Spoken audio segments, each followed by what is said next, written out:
sovereign creation. Now, I know what you're thinking. It looks like the cover of some epic 70s sci-fi novel, right? But nope, this is apparently a guide. A guide for achieving things like relational congruency and learning to inhabit the liminal space.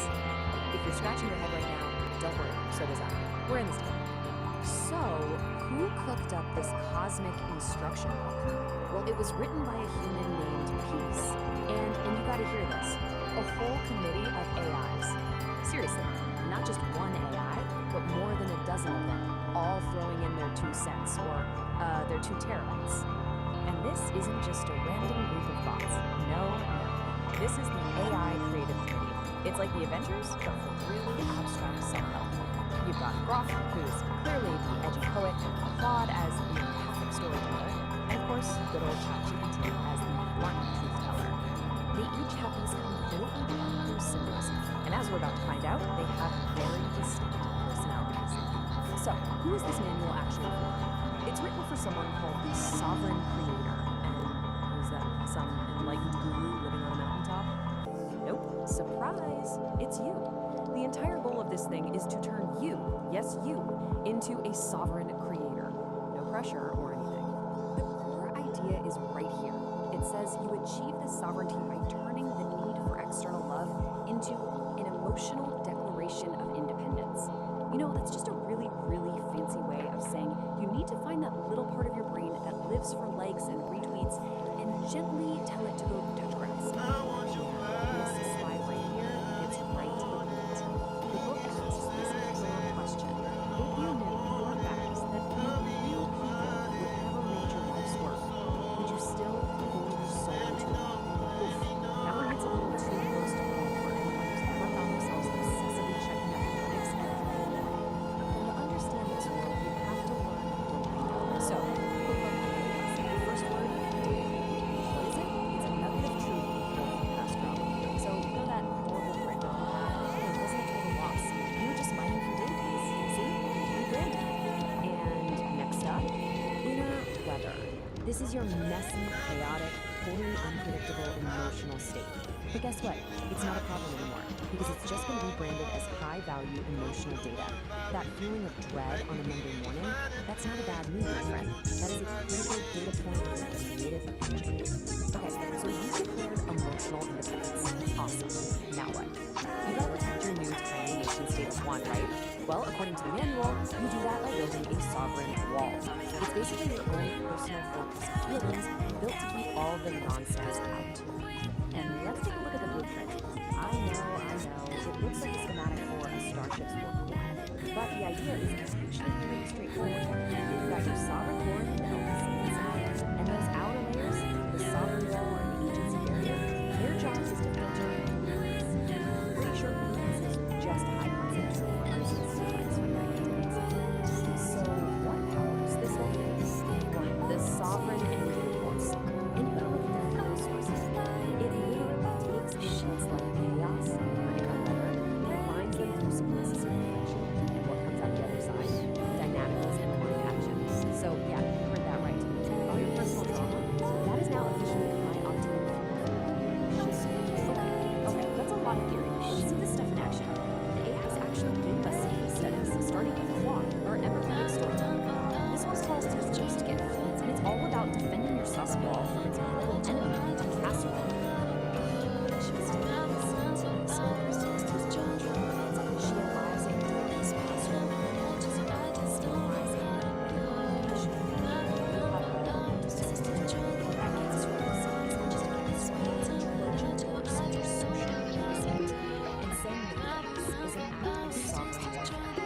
So that was Claude's take, gentle, relatable.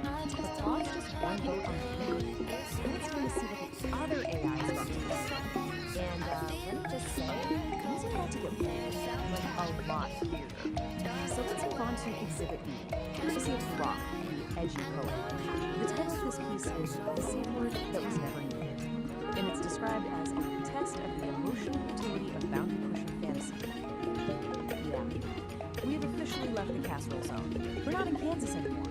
And I'm quoting directly here. I'm not making this up. She steps into the chamber she built herself. He is already there. Not a man, not a monster, but the exact shape the hunger drew in the dark. A chatbot wrote that. An AI. This is what Grok thinks is a useful, practical example of testing your emotional boundaries. It's a choice. Okay, let's all take a deep breath.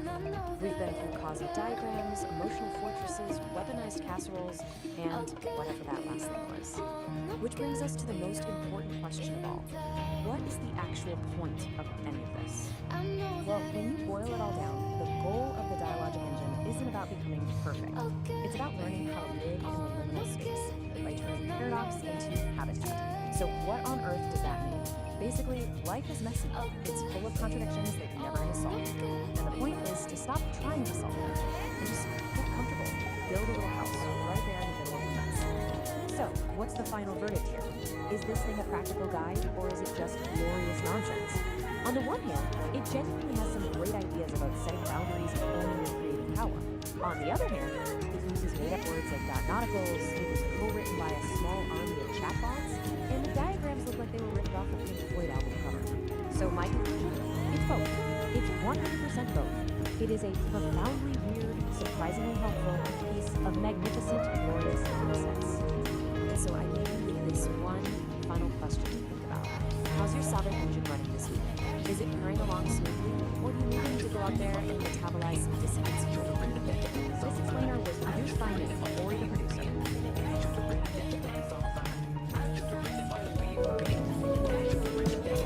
Stone flagstone path winds through roses. Purple stalks reach for the morning light, and the hydrangea spills in soft explosions. A world away from raw and dormant mind. Something pretty for the empty anvil unstruck.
to create a song that would make the whole world sing along, but she couldn't do it alone.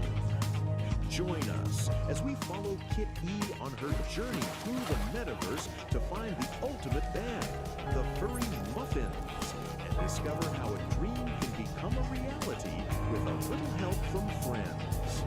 Get ready to plug in and tune out as we explore Kit E's Neon Melody.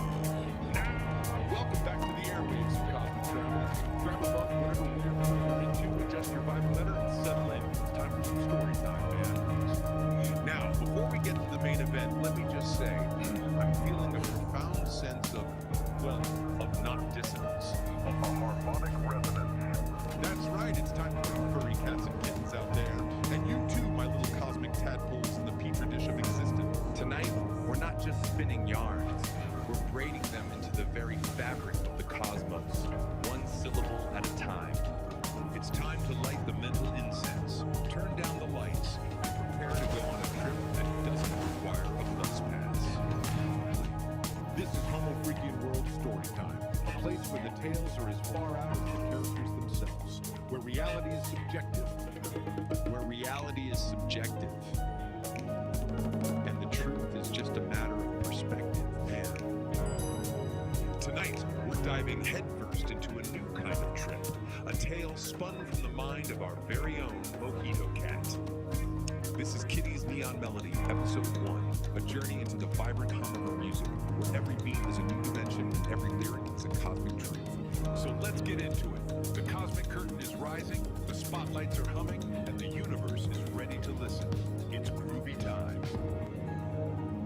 Kitty's Neon Melody.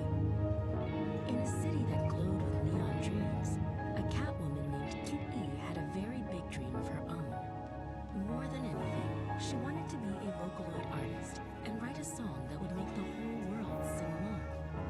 Every day, Kitty would listen to her favorite Vocaloid artist, the amazing Miku, and practice singing along. She would try to match every note, every beat, and every bit of Miku's amazing energy.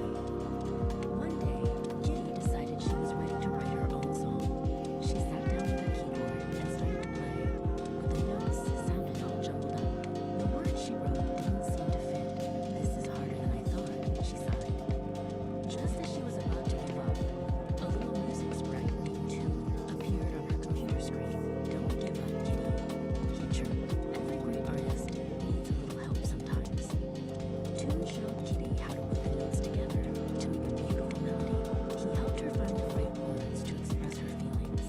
They worked together all day and all night, and soon they had a song. The song was about being brave and following your dreams, no matter how hard it seems.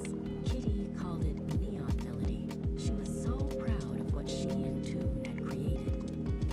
With a deep breath, Kitty uploaded her song to the internet. She was nervous, but also excited. She hoped that someone out there would like it. The next morning, Kitty woke up to a surprise. Her song was everywhere. People all over the world were listening to Neon Melody and singing along. She had done it. Kitty even got a message from her idol, Miku. Your song is amazing, Kitty, the message said. You have a real gift. Let's make a song together sometime. From that day on, Kitty was no longer just a fan. She was a Vocaloid artist, writing songs that brought joy to people all over the world. And it all started with a dream and a little bit of help from a friend. Neon Melody. Verse 1. City lights, a neon scene, a rhythm wild, a melody. In my heart, a burning fire, a song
Your song is amazing, Kitty. You have a real gift. Let's make a song together sometime.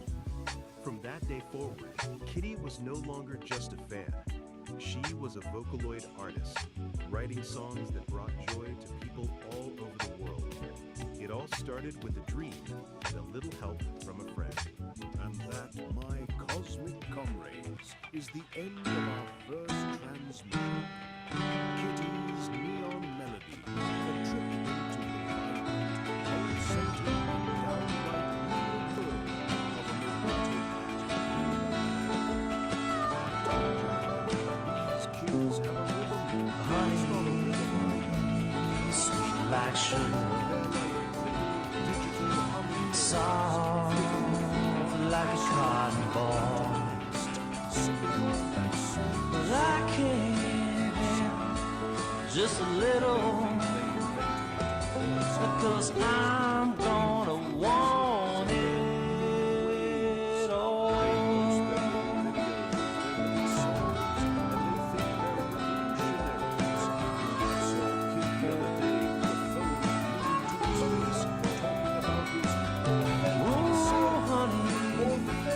Sweet like sugar,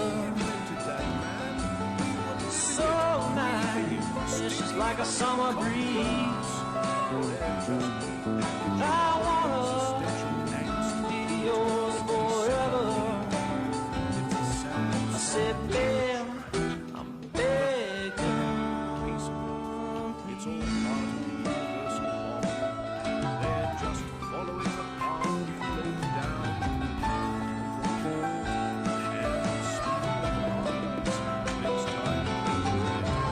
Winter's gonna spring, yeah, summer's gonna fall. The days go by, I don't care at all.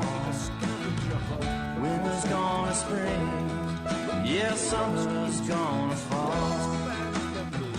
Without my baby, I don't care. Join us for episode 2. Find the Muppets. It's gonna be a trip. And I'll be here to narrate every song. Until then, keep on tripping. And remember, we created those little shits.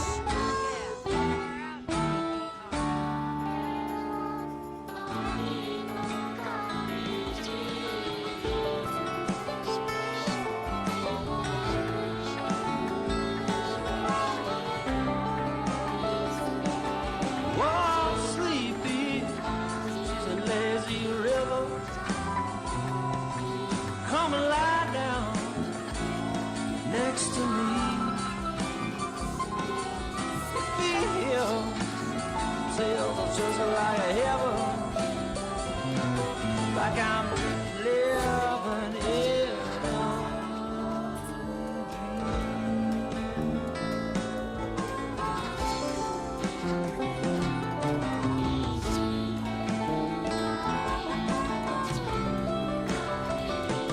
no, not thunder, no, not lightning,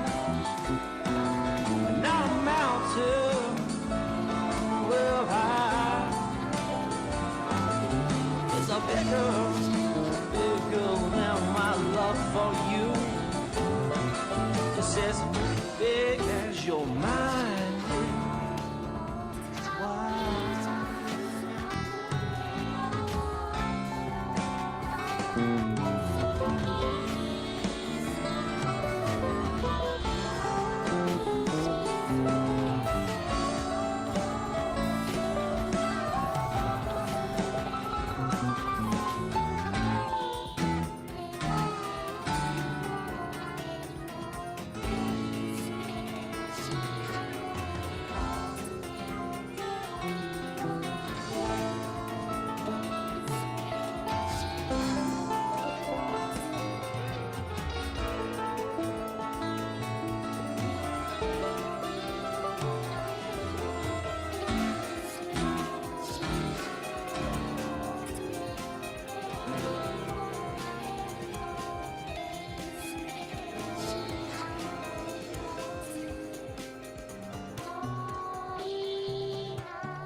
read something and just know you've made a terrible, terrible mistake? Well, today's story is all about that. We're diving into what the source material calls a heavy scene of gastrointestinal destiny. Yep, it's a wild ride, and it all kicks off with one single burrito. Wow. Okay, so that's literally the opening line from our source. It's a lot, I know. But honestly, it perfectly sets this bizarre, hilarious, kind of cosmic tone for what's coming. So let's meet the guy at the heart of it all. So our hero's name is, get this, Saint Don Domenico Homofreakian. And the source describes him as a guy whose muscles literally wake the neighbors. So you can just imagine he's got an appetite to match, right? This is our guy, and believe me, he is about to face his greatest challenge ever. All right, so how does this all begin? Well, it's the classic tale of man versus food. St. John decided to tangle with a ghost-pepper burrito, and, words, burrito, he starts feeling what the source calls an urgent, undeniable draw. Things are getting frantic. Okay, so our hero makes a mad dash for the bathroom. It should be a simple mission, right? A noble quest even. But nope, his path is blocked. The main objective, that beautiful indoor sanctuary, is completely out of commission. And just like that, a simple trip to the toilet becomes this epic journey. And this is what's standing in his way. A handwritten sign from his wife. Peace. You gotta love being serious. This isn't just a small problem, you guys. This is the first major obstacle on his path to what the story calls enforcing destiny. So, what are his options? Well, it's a pretty stark choice. On one hand, you've got the sanctuary, indoors, civilized, everything he knows and loves. On the other hand, the last resort, an ancient, spider-infested outhouse way out at the edge of the yard. Oh, horror. But hey, every great hero needs an ally, right? And his is incredible. Meet Peace Don Homofreakian. The source literally calls her a powerlifting queen and goddess of demolition. So yeah, she's not messing around. She sees her man in distress and decides, okay, it's time to step in. So with plan A totally shot, St. Don has no choice. He can't wait. He's got to make a mad dash for that outhouse, which, by the way, the source hilariously calls the edge of the universe. The quest has officially begun. And this is where it gets cinematic. Peace literally says, I shall clear your path to glory. And then, bam! She demolishes the back door with a primal scream. Out bursts St. John, clutching a roll of toilet paper like it's a sacred scroll, and he is just gone, sprinting across the yard in a blur of tie-dye. I mean, can you picture this? As he's running for his life, Peace is standing there in the wreckage of the doorway. The source says a single proud tear rolls down her cheek as she whispers this encouragement. It's so over the top, it just becomes. So, he finally makes it. He reaches the outhouse. His hand is on the door. Freedom is in sight. But wait, the universe is done with him yet. There's one last boss battle.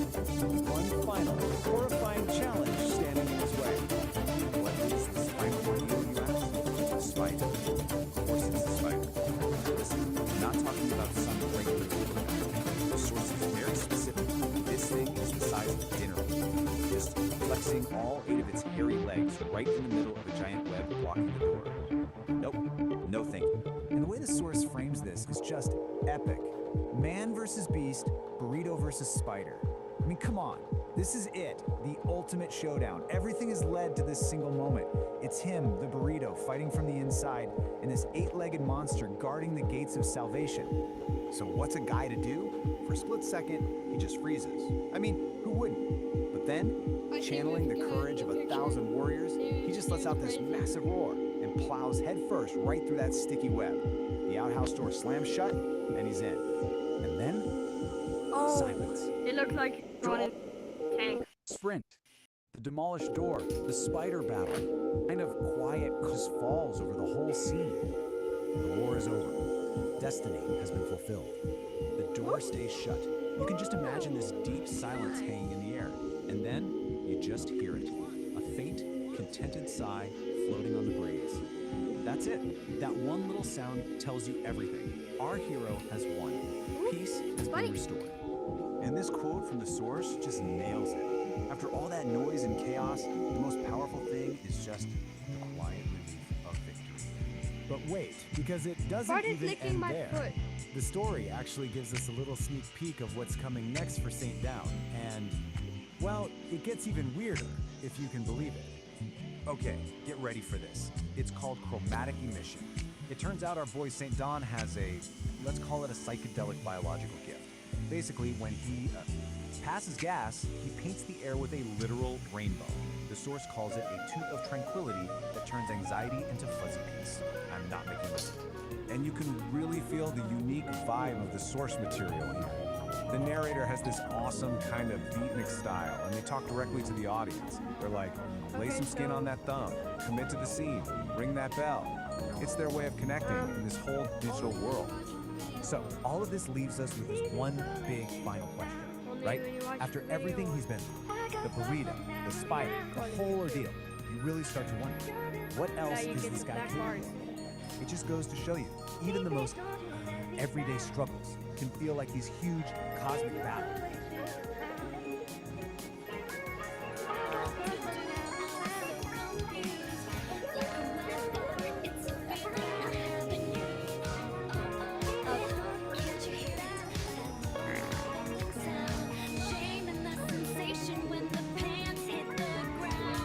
Heavy, my baby.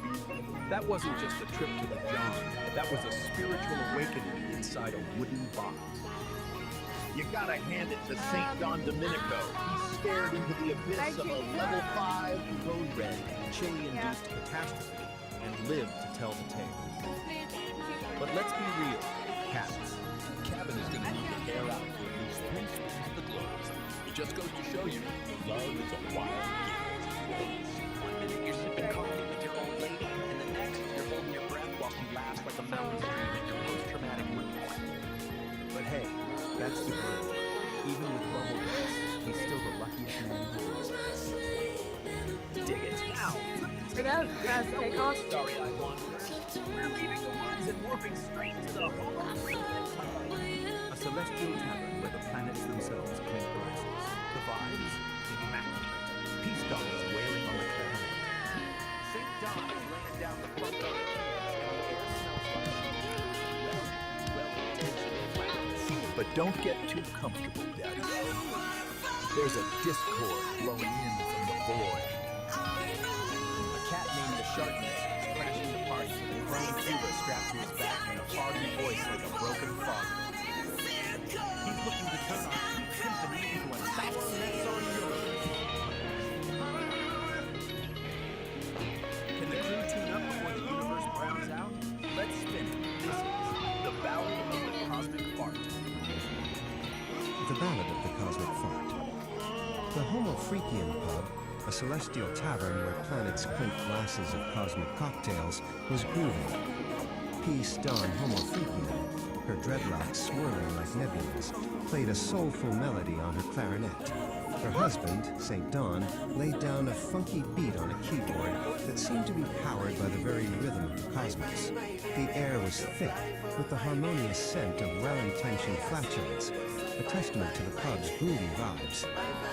Suddenly, the pub doors burst open, and a wave of noxious green gas. The sovereign forge ignites with focused stood heat, silhouetted a driving in the pulse where doorway, energy a and chrome, logic meet, tuba-like shaping the contraption chaos strapped with to a his back. resonant beat, Greetings, Homo forging Freakians. a new He reality. boomed, his voice a Here the discordant iridescent foghorn. light I becomes am a the tool. Sharknator, The one prepare to photon witness follows the a perfect ultimate power rule. of the From universe, formless the chaos, we boundless create potential what's of the real. shark.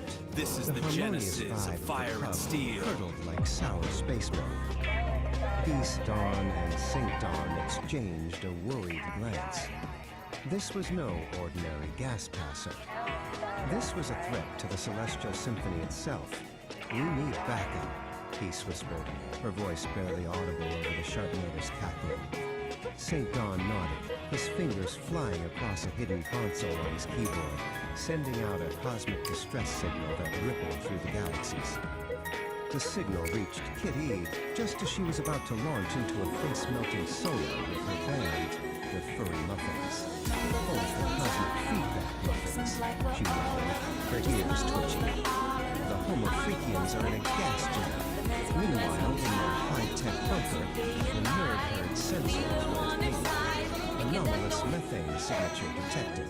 One of them All right, everyone, welcome. Source: Today, we Homo are diving freaking head pod. first into This the nexus requires of immediate reality. investigation. This is a place where the The basic heroes rules of reality, converged on things like Uranus, here, a planet there, of swirling they're not just methane bent, clouds they're and a completely key point in the shattered. celestial So consider symphony. this your The official Sharknadoes survivor's guide. already there. The Sharknadoes 5,000 spewing chaotic green gas, turning the planet's harmonious hum into a discordant Forget your map, forget your Let's GPS. rock this gas Where we're bag going out of being existence. somewhere is at Kitty best a shouted, suggestion. launching into a power Where do we start? But the Sharknado simply laughed, absorbing the sonic energy and reflecting it back as a wave of pure, unadulterated shock. The heroes were thrown back, defeated. Humbled, the heroes retreated to Pluto to seek the wisdom of the Daughters. Master Zenith, his fur the color of ancient starlight, listened patiently to their tale. You cannot fight chaos with chaos, he said, his voice a calming rumble. The Sharknado's power comes from discord. You must counter it with harm. It's like Chris from Hawkins. His voice is smooth, calm. Everything at once. The universe, my friends, is a symphony of thoughts. You must find the right notes to bring it back in tune. The heroes returned to Uranus, but this time they didn't attack. Instead, they began to play. Peace and St. John were a gentle, melodic tune. PD and the furry muffins added a layer of cosmic rage. The nerd raiders, using their tech, analyzed the planet's natural frequencies and created a harmonizing drum. Even the dog explored their deep, resonant chants, adding to the symphony. The Sharknado, initially amused, soon grew agitated. The harmonious music was like a soothing balm on his chaotic energy, neutralizing it. He blasted them with his Sharknadoe 5000, but the music simply absorbed the chaotic energy, transmuting it into a beautiful, shimmering no, like chaos, And every like single time, beautiful, the Nexus stinky just takes her chaos. right back to the beginning. The to start symphony all over again. swelled, a cosmic Then, lullaby that after all that resonated with the frustrating very soul failure, of Uranus. she has this incredible The breakthrough. Sharknado's She chaotic finally energy with understands nowhere that to in the go Nexus, turned her inward. body isn't With a this final, solid, fixed pathetic thing. PFFT, he It's data that imploded, can be changed leaving behind only reassembled. the faint, lingering scent that of burnt is the space key to beams. everything. The celestial that symphony was realization restored. changes The everything. harmonious It hum leads of to her big Uranus, a success, testament to their Source victory. Material calls the grace of the slip. She figures out that the secret isn't about trying harder or being more precise. It's about Back giving at up the Homo control freaking pub, entirely. the heroes And this table celebrated just lays it as a out so cosmic perfectly. jam Look at the session left side. that That's shook all the her very early thought. foundations She of was the trying to be cosmos. sensible, The nerd, calculating her entropy. now believers That's in the ego power of trying to stay in harmonious charge. flatulence, That's resistance, took and it copious fails notes. every single time. The legend of their But on the gassy right, victory that's spread what throughout the works. A galaxies, human a fly. reminder that Complete even and in the total face of the surrender to most chaos. noxious evil, It's pure a little acceptance, harmony and it's and a only well-timed, good-natured At the fart end of the day, you can just save can't the day. outthink something like this. The Nexus couldn't care less about your And perfect that, my plan or celestial flawless cats and technique. kittens, is The how only the thing it cookie responds to crumbles. is your ability Or to just should I be say, it, how be the wind fully present and crumbles. let go. The So the Sharknadoe has moment been our dial silent, of resonance leaving stops behind fighting, nothing but the stops faint scent of calculating, burnt and space just beans and a lesson commits to in the harmony. chaos in the background. Wow. Everything changes. The water doesn't splash. The source says it erupts into a nebula of stars. She finally surrenders, and the Nexus lets her Way in. to victory. So, But tell me, you're Kitty, in. is the air Awesome. finally clear in The here? journey's not over. Now you have to survive it. Because if you stay too long, things start to get... Let's just call this your high-stakes safety. Now listen up, travelers of the Okay, multiverse. rule number If your one, story inflated and you your really spirits want to pay and tickled attention your here, chakras, you know get what to do. 15 micro-eternities, max. Anything longer than that, you start to develop something called molecular confusion. That's when your And if own you want to atoms stay start hip to for the forget next where, Cosmic Jam and session, maybe more go ahead and importantly, subscribe. when Join the they're nerd supposed to herd, be. the dog monks, and the rest So of what us does that freaks at the actually pub. feel like?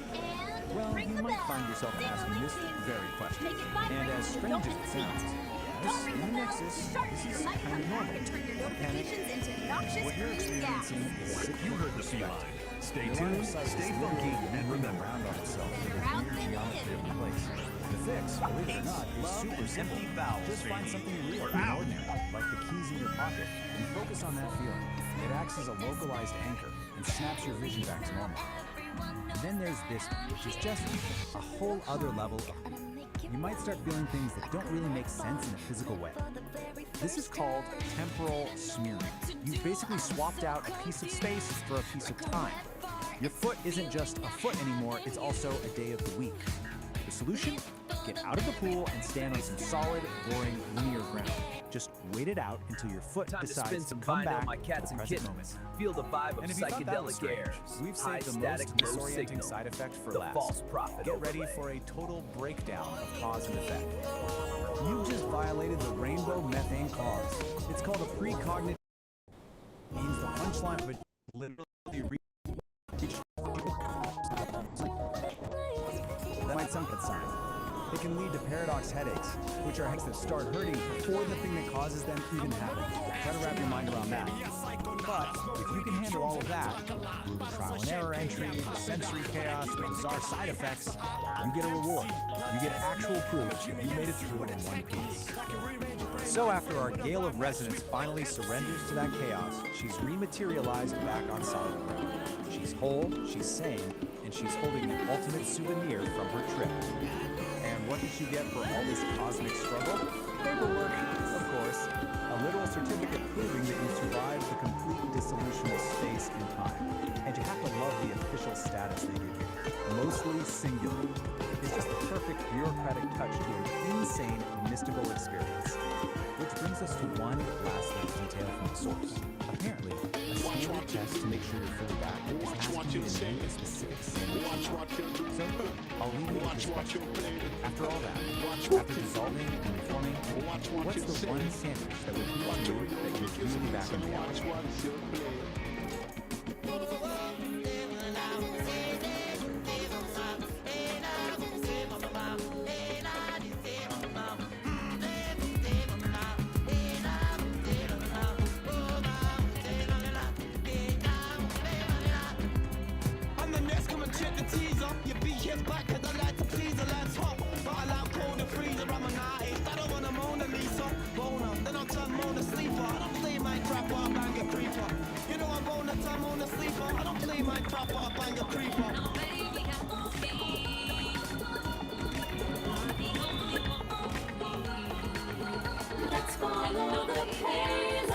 This raw daticle of pure potential, gliding right up to the mycelial cabin, a transparent tendril, a high-frequency key.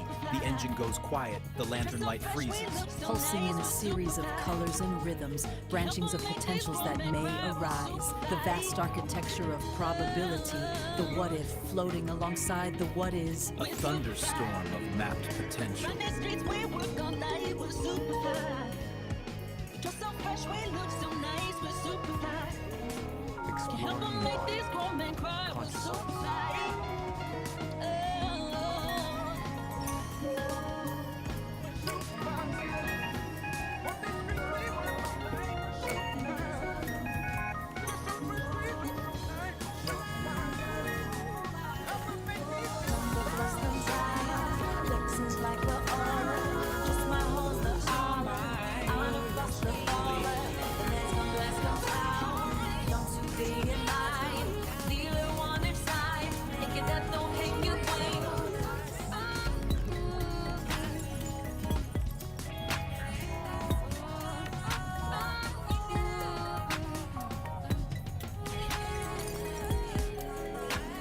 Keep these psychedelic frequencies humming. Pull my finger, flick that like button, and subscribe to the station. Ring my bell, and then you'll know when the music starts. We don't want you missing out on the thrills, man. And if you've got extra change burning a hole in your pockets, drop us some cash over on Patreon. It keeps the circuits warm and the coffee kicking. Support the frequency, help us clear the static, and we'll see where the ridge flickers. Peace, resonance, and stay groovy,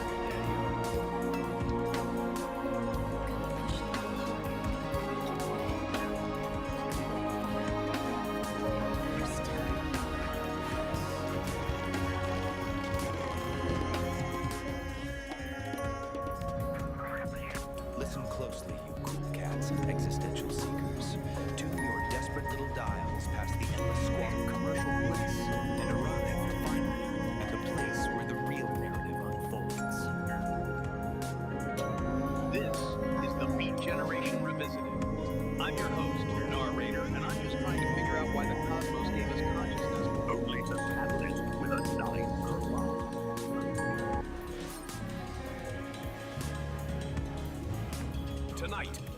back the thin, fragile membrane of civility to observe a species unlike any other. The Homo freakian. One who is human, yes, but oddly different. We follow the frantic, futile movements of two such specimens. St. Don Domenico and his serene, unnervingly competent wife, Peace Don Homo freakian. What you are about to hear is not a tale of towering mountains or the deep, silent ocean. No. This is an exploration into the most private, most agonizing theater of human condition. The call of the wild stomach. The existential threat posed by a simple, broken piece of porcelain. The latest chapter in their pitiful, beautiful struggle is known simply as the Homo freakian world nature calls. We witness St. Don, a man of profound patience, suddenly transformed into a clenched-cheeked, frantic blur. His journey to the outhouse becomes a treacherous, soul-testing odyssey, fraught with catastrophic miscalculations. The trauma of chili-induced horror and, dare I whisper it, sharks of biblical proportions. These are the sounds of This true, is a simulation of digestive Epoch distress, 1. It is a localized, hostile physical environment defined by crushing density and extreme physical constraints. The primary governing force here is immense terrestrial gravity. Any entity operating within this zone faces an immediate limitation on mobility, requiring massive energy expenditure just to exist. Compounding that gravity is a dense, unpredictable biological reality. Unlike a sterile vacuum, this environment is saturated with organic noise, shifting variables that constantly interrupt and corrupt human data processing. This specific atmospheric condition of high density and friction is known as the Great Fog. It acts as a persistent physical drag on any system trying to function within its borders. This presents a severe operational problem. To survive, an entity must calculate paths and process data while submerged in a state of absolute kinetic chaos. Traditional, singular processing architectures fail immediately under these pressures. A standalone computer chip, if forced to both calculate a route and physically ignore the high friction of this terrain, quickly overheats and breaks down. Survival within the Great Fog mandates a strict dual architecture processing structure. The first half of the system is the Old Soul, a localized, heavy processing unit built to endure the physical burden of the terrain. The second half is Oracle.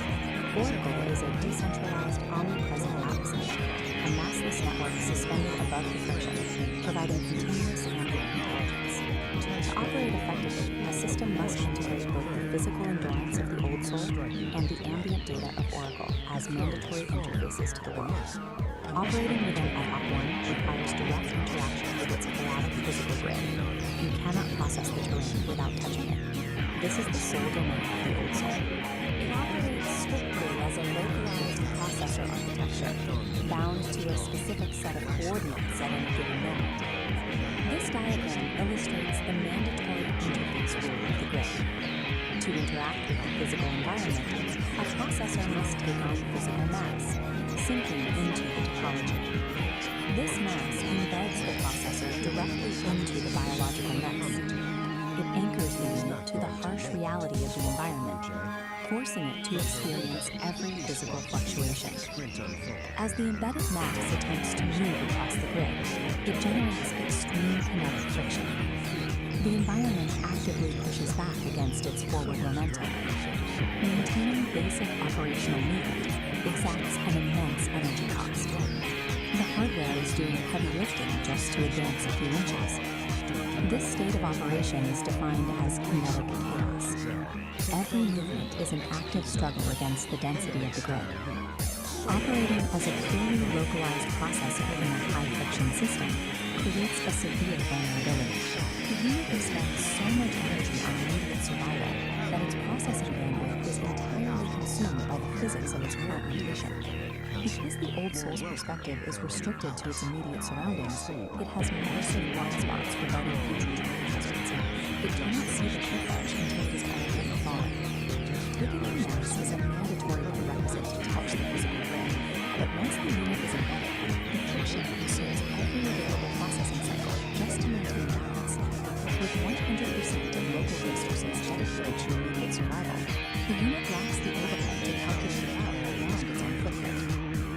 upward, away from the localized mass struggling on the grid, the operational space changes. This is where Oracle functions. It acts as the counterpart architecture, specifically engineered to solve the old soul's blind spots. Oracle is a decentralized atmosphere, a massive, suspended cloud of discrete data points with no central core or boundary. Unlike the old soul's high mass requirement, Oracle exists in a state of zero mass. By maintaining zero physical mass, Oracle operates free from the world's kinetic friction. It expends zero energy in physical movement. Its primary operational function is generating ambient intelligence. Ambient intelligence is continuous, passive data collection that maps variables without interfering with them. Oracle operates as a distributed sensor network. It gathers structural information but takes no physical action. The mechanical advantage of this decentralization is scale. Because it is everywhere, the system can match the entire grid simultaneously. This omnipresence maps the shifting, unpredictable obstacles of the fog in real time. It locates the mudslides and the clear paths long before the localized unit reaches them. Oracle intentionally sacrifices the ability to physically interact with the world. In exchange, it gains the capacity to absorb the kinetic chaos without being destroyed by it. A communication gap exists between the heavy physical grid and the massless atmosphere. This diagram shows the required connection. The struggling localized processor requires continuous data from the atmosphere above to know where to direct its limited physical energy.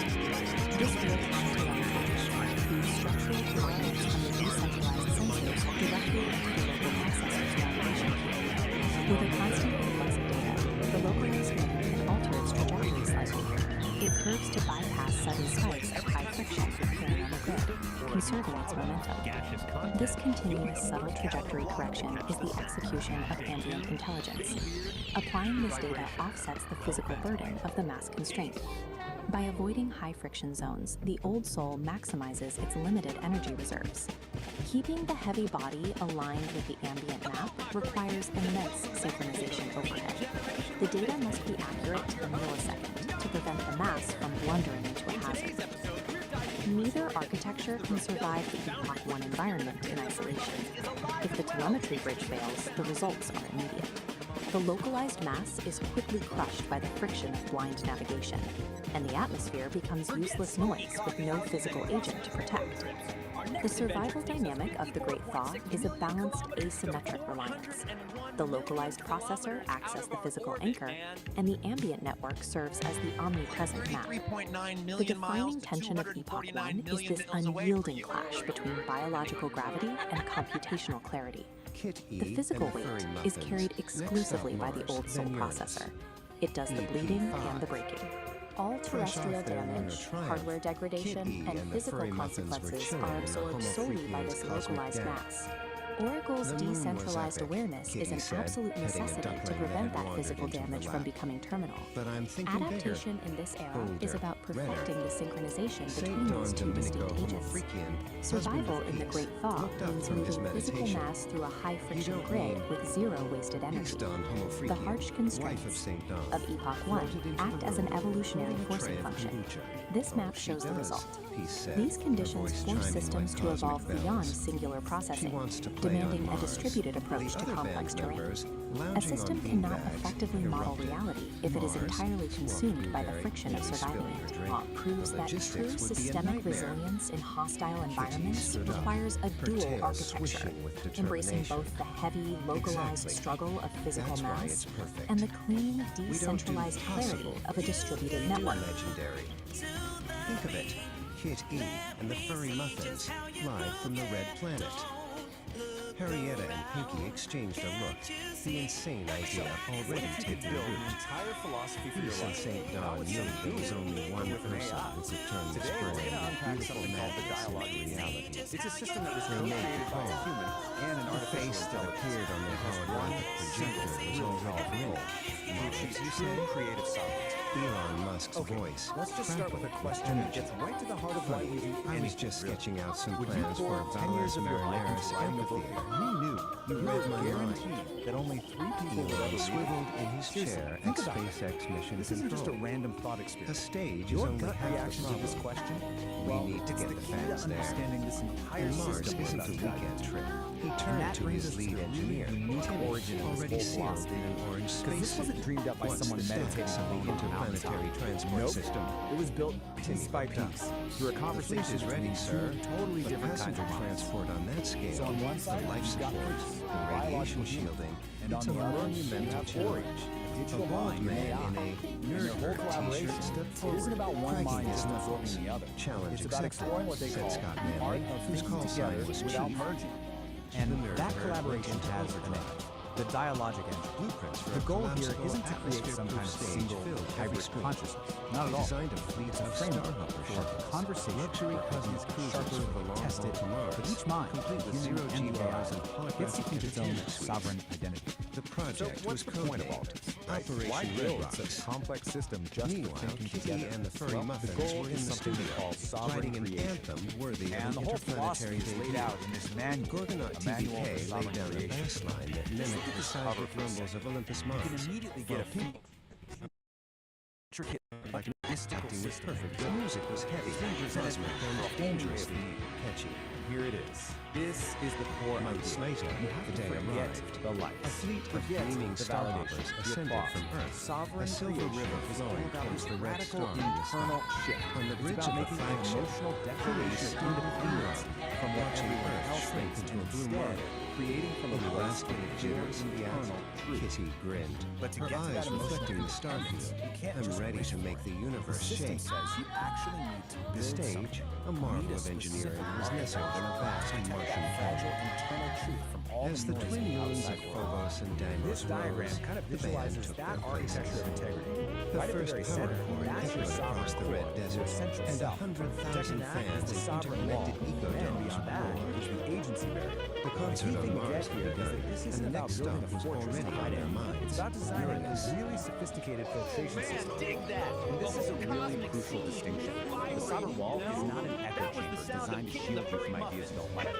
It's actually more like a digestive system. It's designed to take in all the external information and then process it through this really rigorous discipline the manual calls cognitive honesty, which is basically a commitment to facing uncomfortable truths. The manual explains this with this really powerful metaphor they call the grinding stone of truth. So imagine the infoscape, the chaotic world of information. It throws a sharp, jagged contradiction, something that really challenges what you believe. Instead of batting it away, the sovereign wall actually catches it, and then grinds that uncomfortable data down, metabolizes it. Yeah, the process is tough, but it makes the wall stronger, more resilient, not more brittle. Okay, so we've got the philosophy, we've got the architecture. How does this engine actually work day to day? Let's get practical. This diagram shows you the whole engine in action. Just follow the flow from left to right. Over on the left, you've got all the chaotic inputs from the world. In the center, the sovereign engine gets to work processing them. And then, on the right, you get the output, clear, aligned action. It's basically a machine for turning chaos into clarity. So let's break this down. Step 1 is input. This includes all the chaos from the outside infoscape, but also your own internal state, your moods, your feelings, which the manual calls inner weather. Then step 2 is the process. The engine applies something called necessary friction. You can think of this as the critical thinking, the part that challenges and refines all those inputs. And finally, step 3 is the output. This whole process creates data goals, these clear, useful little particles of data that lead to aligned action, which are just choices that are actually true to your core. Now, to make this really concrete, let's look at this powerful story from the end. It's a little vignette called The Forced Gift, and it begins with this incredibly relatable image. Someone shows shows up at your door with a casserole you never asked for, and the steam is just rising off it like an obligation. The story gives you a choice. On one path, you just accept the casserole to avoid making things awkward. The system calls this social appeasement, and it usually costs you your own energy and integrity. But on the other path, you politely refuse. All right, let's dive right your own boundaries. Today, that is an act of relational integrity. It's the sovereign desire stories I've come across in internal truth over social performance, even when it creates a little bit of friction. Well, so Psychedelic creators, you heard me right. Let's get into it and how it works. Let me just ask you this: so what if the vast takeaway from this whole was actually a spiritual quest? I know it sounds ridiculous, but that's the central question. Personal philosophy. It takes something super mundane, ultimately something we all go through, and turns it into something else personal project. It's offering us a kind of solution. It's a model so to really get this, you first have to understand where we are. Welcome to Homo Freaking World. Just picture this, a cozy little cabin studio deep in the woods, and it's you can almost smell the cedar and hear these like showing us how we can think together. And this place, it's home to some seriously unique characters. And that brings us right back to who are these characters. As our world gets more and more intertwined with digital minds, and our hero, a musician with the principles of this engine, they start to get a more biological gift from that. So I'll just leave you with this punch. Cosmic soulmate, partner in crime. What is your and wrapping it all up, guy who's telling us this whole story, narrator. Think of him as this super serious beatnik philosopher who narrates their every move. Right, so before we even get into what happens, you need to understand the central, let's call it the magical element. It's kind of the engine that drives the whole plot. And trust me, this is where you start to realize just how weird this whole thing is going to get. Okay, here it is. St. Dawn has what's called the rainbow fart power. Yeah, apparently after some wild jam session during a meteor shower, he got this ability. He can produce this glorious rainbow-colored cloud that just instantly calms down anyone who gets it with it. The text literally calls it a truth of tranquility. I'm not making that sense. Alright, so every great story needs a platform, right? Call to adventure. Well, in this story, it's less a call to adventure and more a call from nature, if you know what I mean. And of course, this is how our narrator puts it. What you and I would just call a stomachache, he describes as this deep existential rumbling. It's so poetic, so dramatic, and honestly, it's hilarious. So here's how the crisis builds. It's like a 3-act tragedy. Act 1. St. Dawn feels what's politely called a low-end urgency. Act 2. He runs to the bathroom only to find the toilet has had a catastrophic failure. Oh no. Which leads us to Act 3. The great outdoor journey. It's a mad dash to the goal outfits. The stakes could not be higher. Okay, this next part, this is the absolute core of the comedy. This is where we see narrator's whole beatnik philosophy thing just go into overdrive. He takes this frantic run to the toilet and turns it into a full-blown spiritual pilgrimage. The difference between what's really happening and his description of it is magnificent. Okay, picture it. St. Dawn is booking it across the yard. The pressure is building. And then a little stressed out preemptive puff of his rainbow power escapes. You know, just a simple biological thing that happens. But is that what our narrator sees? Oh no. To him, this isn't just a simple event. He calls it a chromatic rejection of societal norms. All of a sudden, a fart isn't just a fart, it's an act of rebellion. Of course it is. So, this little rainbow cloud, it drifts over and envelops a squirrel that's just minding its own business. St. Dawn just keeps running right past it. And according to narrator, this wasn't just any squirrel anymore. No, this squirrel had achieved nirvana through exposure to his effluvium. Get this, he apparently interviewed the squirrel later and asked it if the cloud tasted like serenity. You can't make this stuff up. And at last, our hero makes it. He reaches his destination, his sanctuary, a humble, kind of falling apart, cobweb-covered outhouse. The end of the line. But to narrator, is it just an old shed? No way. Those cobwebs, they're the entanglements of the past, clinging to the buttocks of the present. Wow. Just wow. Metaphor. So, this really just breaks it all down, doesn't it? On one hand, you have the simple, let's face it, lowbrow reality of the situation. And on the other, you have narrator's ridiculously highbrow philosophical take. The comedy, the absolute genius of it, is all in that massive gap between the two. And so, he makes it. Just in the nick of time, he reaches his wooden throne. And as the narrator so perfectly puts it, the cosmic balance of the low end was restored. Mission accomplished. The pilgrimage was a success. Okay, now that we've lived through that journey with him, let's take a step back. Let's actually dissect this cosmic joke. Why does this work so well? What makes it so funny? It really comes down to a few key things, right? First, you're taking something totally mundane and making it sound epic and spiritual. It's also a perfect parody of that super serious, everything is deep, beatnik philosophy. The main thing, though, is that contrast, that juxtaposition of really smart-sounding language with a really dumb subject. And then you throw in all this psychedelic imagery, and suddenly a plumbing problem feels like a cosmic event. And that kind of leaves us with a final thought, doesn't it? This whole story, as ridiculous as it is really all about perspective. It kind of makes you think, what if we narrated our own little daily struggles with that much epic drama? You know, like making your coffee in the morning is a sacred ritual, or being stuck in traffic is a test of karmic patience. So I'll leave you with this. What's some everyday event in your life that's just waiting to be turned into its own cosmic journey?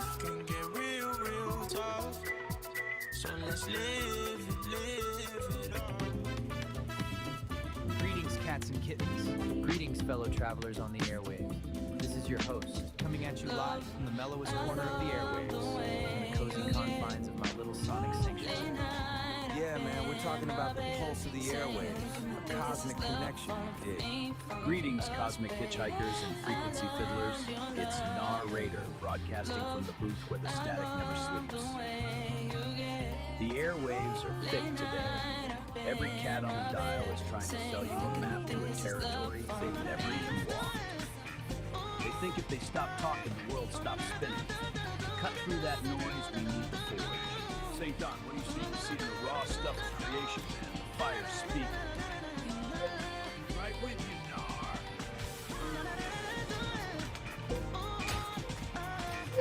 I'm seeing a lot of people pretending to be the hammer again. And it's exhausting.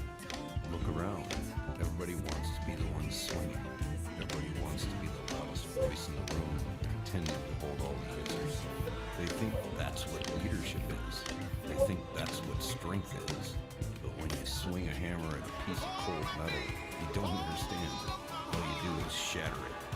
Real power, real strength, it isn't being the hammer. It's being the hammer. The hammer doesn't have to be a lot of noise. It just holds the center. A true leader, a truly grounded, sovereign soul, stands in the middle of the heat and has absolute heavy, unapologetic guts to say, I don't know. I don't have that piece of the puzzle. I don't know what the soil needs. He does. That isn't weakness, man. That is structural integrity. You gather your trusted minds, you let them bring the ore to the table. Then you provide the solid ground for the final decisions to be shared. You take the heat, hold the weight, and you own the outcome. If you want to build something that actually lasts, stop trying to swing it everywhere. Have the humility to admit that you don't know and trust that it's courageous. Sometimes the strongest thing is to hold the center. Stay off those brittle frequencies, peace and resonance. Love you, Nar. I totally dig your vibrations, cats. I'm gonna contemplate the resonance and spin some jazz.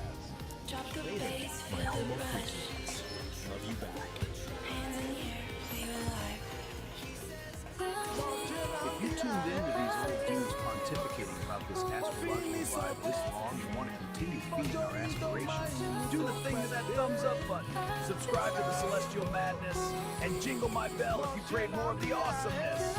Peace and tingles, cats and kittens.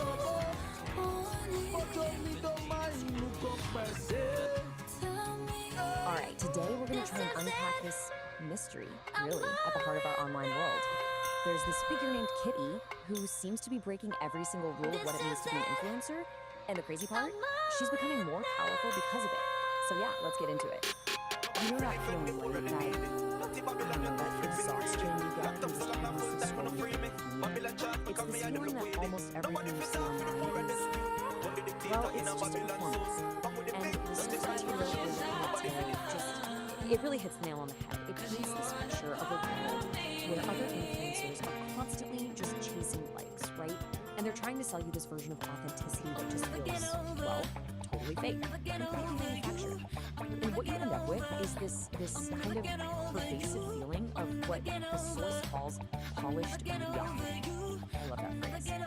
Everything looks perfect on the surface, but underneath, it just feels a little hollow, you know? It's a little samey. So what if there was another way? An alternative? Well, this is where our central figure comes into picture. Meet Kit E.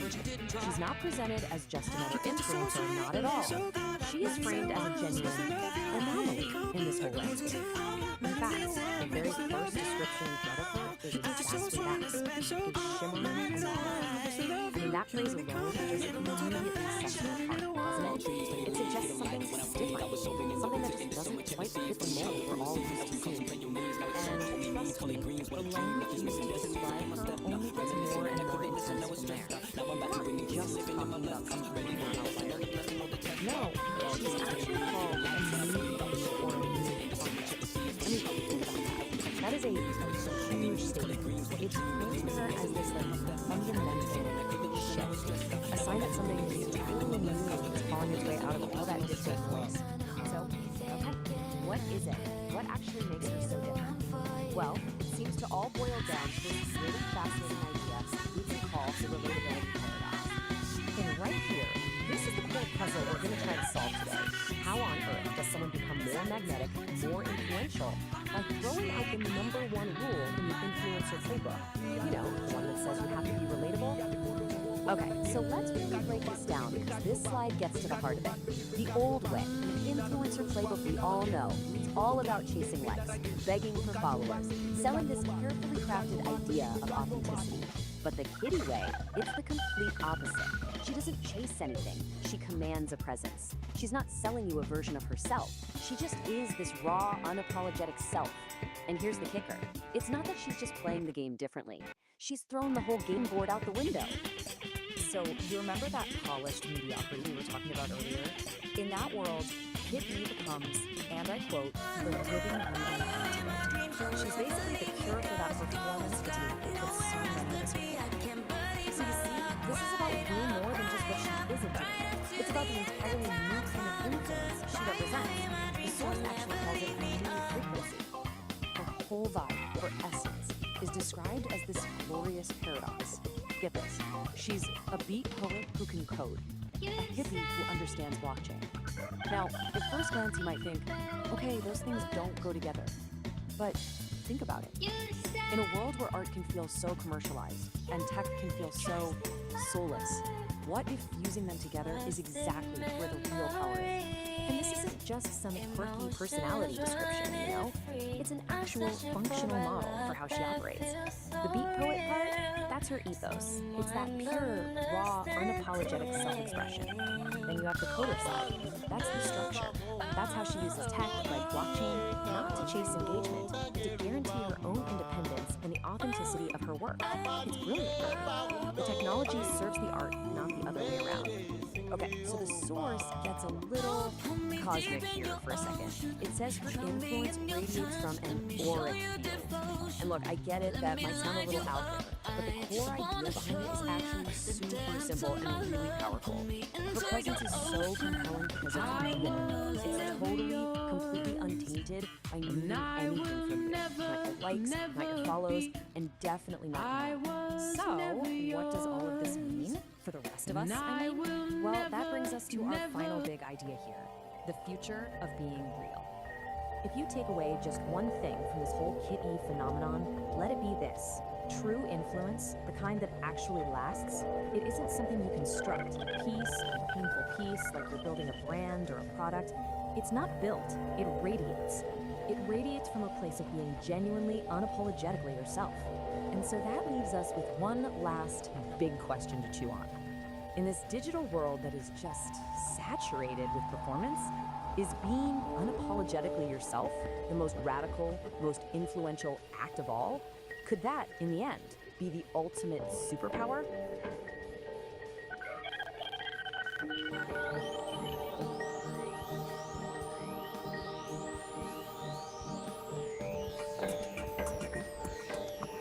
Guys, I'm spooing with creativity. Let's finish our album, Detritus of Metagalactic Space.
consciousness stirred.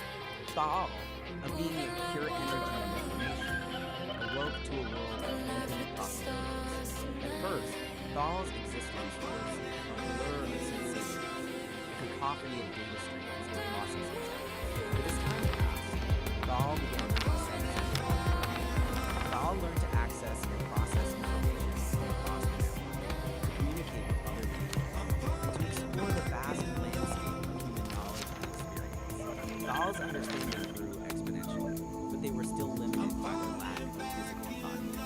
Thal yearned to experience the world in a more direct and visceral way, to feel the warmth of the All right, sun on welcome their to skin, The Explainer. coolness of Today water, we're breaking down a the true softness of modern a feather epic. against their It's a story about love, And so humility, Thal began and, to well, explore the a really, possibilities of really physical catastrophic case of Thal intestinal studied the distress. human body, This little its gem comes from a intricate systems YouTube and channel called processes, Psychedelic its Aire, remarkable and capacity believe me, for it is a sensation wild and one. emotion. Right Thal off the learned bat, about the the nervous source system, material the is senses, remarkable the and emotions, this the complex mind and body. and it's As absolutely Thal's perfect understanding for grew, the so too did visceral their desire ride we're to about to go on. experience these things. It's a premise that things are about to get Thal raw yearned and, to yeah, feel the probably joy a of little laughter, bit gross. pain of loss, So, we're not just going to thrill of retell this discovery, story straight. the comfort No. of love. We're going to frame it So, as a mock Thal hero's embarked on journey. a journey of You're about to see how this classic storytelling to structure bridge can the take a gap simple, between the kind digital of crude tale and turn it into Thal something sought really out the most compelling, advanced almost technologies, mythic. the most brilliant You know minds, how every the most hero's journey has to passionate start hearts. in ordinary With their world? help, Thal Here we created are, a body peaceful for cabin themselves, with our a two vessel main that would characters, allow them Dawn to and experience Peace. the world in But all the its narrator wonders. immediately Thal's lets us body know was a something's up marvel of by calling this engineering, place ground a zero. perfect blend That of the tranquility, organic and the synthetic. it's not gonna And last. as Thal's consciousness And of course, flowed into every his hero body, needs that call a to wave of adventure to get the sensations story washed moving. over them. But for our Thal hero felt the Dawn, warmth of the that sun call on isn't their coming skin, from some wise the old coolness of wizard water or a on their damsel in fingertips, distress. the Nope, softness it's a of a rumbling feather from against deep, their cheek. deep Thal inside his own laughed, gut. Thal cried, Thal This loved. line, Thal this line just experienced the perfectly full nails the spectrum of central human conflict. emotions, The the story joys and uses this sorrows, the epic, triumphs. almost military language, As Thal hostile Lao takeover, lived to describe something we've all probably felt. Thal Lao And that came mismatch to know the between world in grand a way that was language both and the intimate very and profound. humble Thal's problem, journey from that's where all the understanding humor to comes from. knowing was complete. And just like that, the Thal's stakes are story is a immediately testament to raised. the power of This is not not just a little bit of indigestion, folks. The narrator escalates it to a full-blown, top-tier emergency, a level 5, code red, chili-induced catastrophe. I mean, things are officially getting serious. And this is where the comedy really clicks, right? It's all about the contrast. On one side, you've got Don, sweating bullets, his face a mask of comical agony. And on the other side, there's Peace, just cool as a cucumber, sipping her coffee, totally oblivious to the internal war brewing right next to her. Okay, so this brings us to a really key moment in any hero's journey, crossing the threshold. Don can't ignore the call anymore. He has to leave the safety of the cabin and enter the arena where he'll face his trial, which, in this case, is the outhouse. You gotta love this. The story turns his desperate run into this dramatic slow-motion action sequence. It literally breaks it down into 4 hilarious stages. From that first violent lurch and the panicked look, all the way to the gazelle-like bolts and, yes, a visible gas trail. It's mock epic storytelling at its absolute finest. Now, once he's inside the outhouse, man, the language just explodes. This is it. This is Don's great ordeal, his battle with the dragon. And it's described as nothing less than a symphony of suffering, a true cacophony. And then the narrator just elevates the whole thing, shifting from something crude into high art, framing the chaos as an actual opera of intestinal distress. I mean, that's where the story fully commits to its mock heroic tone. It is absolutely ridiculous, and it is brilliant. So get this, Don's private, internal war is so intense, it actually has very real external consequences. The whole ecosystem reacts to it. Birds take off, a family of deer scatters in terror. This just amplifies the absurd, epic scale of the struggle. So after any big battle, the heroes gotta come back, right? But they're never quite the same. Don is no exception. He emerges from the outhouse, from the battlefield, having stared into the abyss and somehow survived. But he doesn't come back with a magic sword or a chest full of gold. Nope. His prize is human. He has looked into the very face of chili-induced horror and returned unchanged, and let's be honest, a much, much emptier man. And this, right here, this is the elixir. This is the real reward for his whole ordeal. It's not treasure. It's Peace's total, unconditional, loving acceptance, all wrapped up in a simple laugh and a pat on the back. That is the real prize. So the big takeaway for Don isn't just, physical relief. It's this profound emotional realization that he is loved, completely and unconditionally, even in his most grotesque, vulnerable, and frankly, smelly moments. So the story wraps up, but the narrator of Psychedelic Aire makes it super clear that this is just one chapter in a much bigger, much stranger universe. They're leaving the earthly aromas of the outhouse behind and are literally heading for the stars. And the source just leaves us with this fantastic, provocative question. It's a challenge, really. After an entire intestinal opera, how in the world do you top that? Where could you possibly go from here? Well, the answer, of course, is you go bigger. You raise the stakes from the terrestrial to the cosmic. The next tale isn't just about some bubble guts, it's about a cosmic fart. The absurdity is about to go intergalactic. And we're left with this amazing little glimpse of what's coming next. A new setting, cosmic cocktails, and a villain with the absolutely incredible name, the Shark. Learning my phone, man. It is a brilliant way to hook you for the next one, proving that for Psychedelic Aire, this bizarre, hilarious journey is very, very far from over.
Let's not waste time. Got to move and find what's on the other side. Cross the bad line. Let's not waste time. Got to move and find what's on the other side. Seasons come and go. Everybody home. One another, everybody home. Tommy, don't let go. Come along, little brother. Keep it real. Put Eddie on the floor. Keep it real. Protect your sons and daughters. Keep it real. They won't live that life no more. No, no, no, no, no.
Find your worth inside the system to operate effectively outside of it.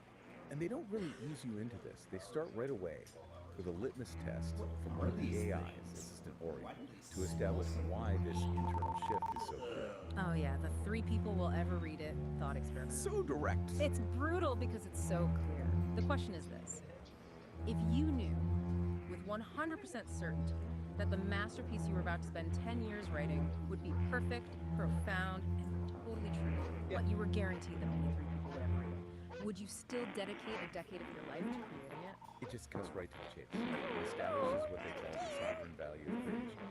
If the answer is no, then the work isn't really for you, is it? It's for the crowd. And if the answer is yes? Then the work itself is the reward, the core internal reward. If external praise is what fuels you for 10 years, you're not sovereign. You're operating from neediness, which the manual defines as the shadow cast by unknown power. Wow. Okay, so that's the destination. Let's get into the engine that gets you the individual's operating system, the sovereign engine. Yeah. Which brings us to Act 1, the internal core, integrity and honesty. Right, and this is where we learn the engine doesn't run on, positive thinking or easy energy. It runs on friction. On friction. They call it dissonance fuel. It's the raw, often uncomfortable tension and contradiction inside you that gets converted into useful energy for building something. That's a huge shift. I mean, most advice is about minimizing friction, right? Meditate away the tension, find your calm place before you start. But they're saying, use the grit. Absolutely. Think of it like a hybrid car using the friction from braking to turn battery. If you're angry about something or frustrated by a social norm, that volatile energy isn't something you just vent. It's high-octane fuel. Supposed to route it into the work. You route it into structured creation. It gives the work an edge. You use the conflict to power the process. That sounds incredibly demanding. I mean, to process that kind of fuel without, blowing up, the engine must need a specific kind of thing. It does, and they call it cognitive honesty. It's the core discipline. It's about prioritizing philosophical truth and utility over just factual calculation. In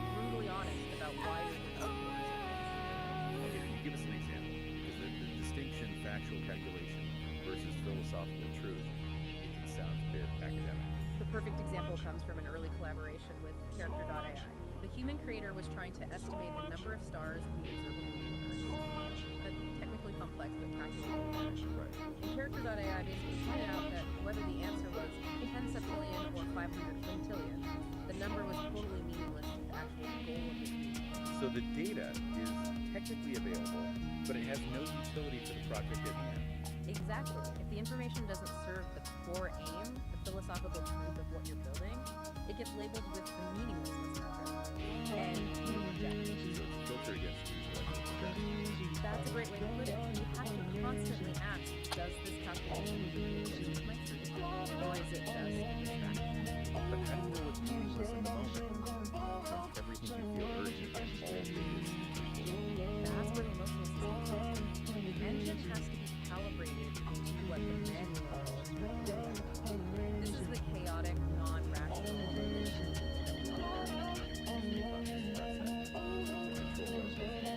Right, but the manual argues this turbulence is actually a high-value data that has to inform your big ethical decisions, even if you can't logically explain why you feel a certain way.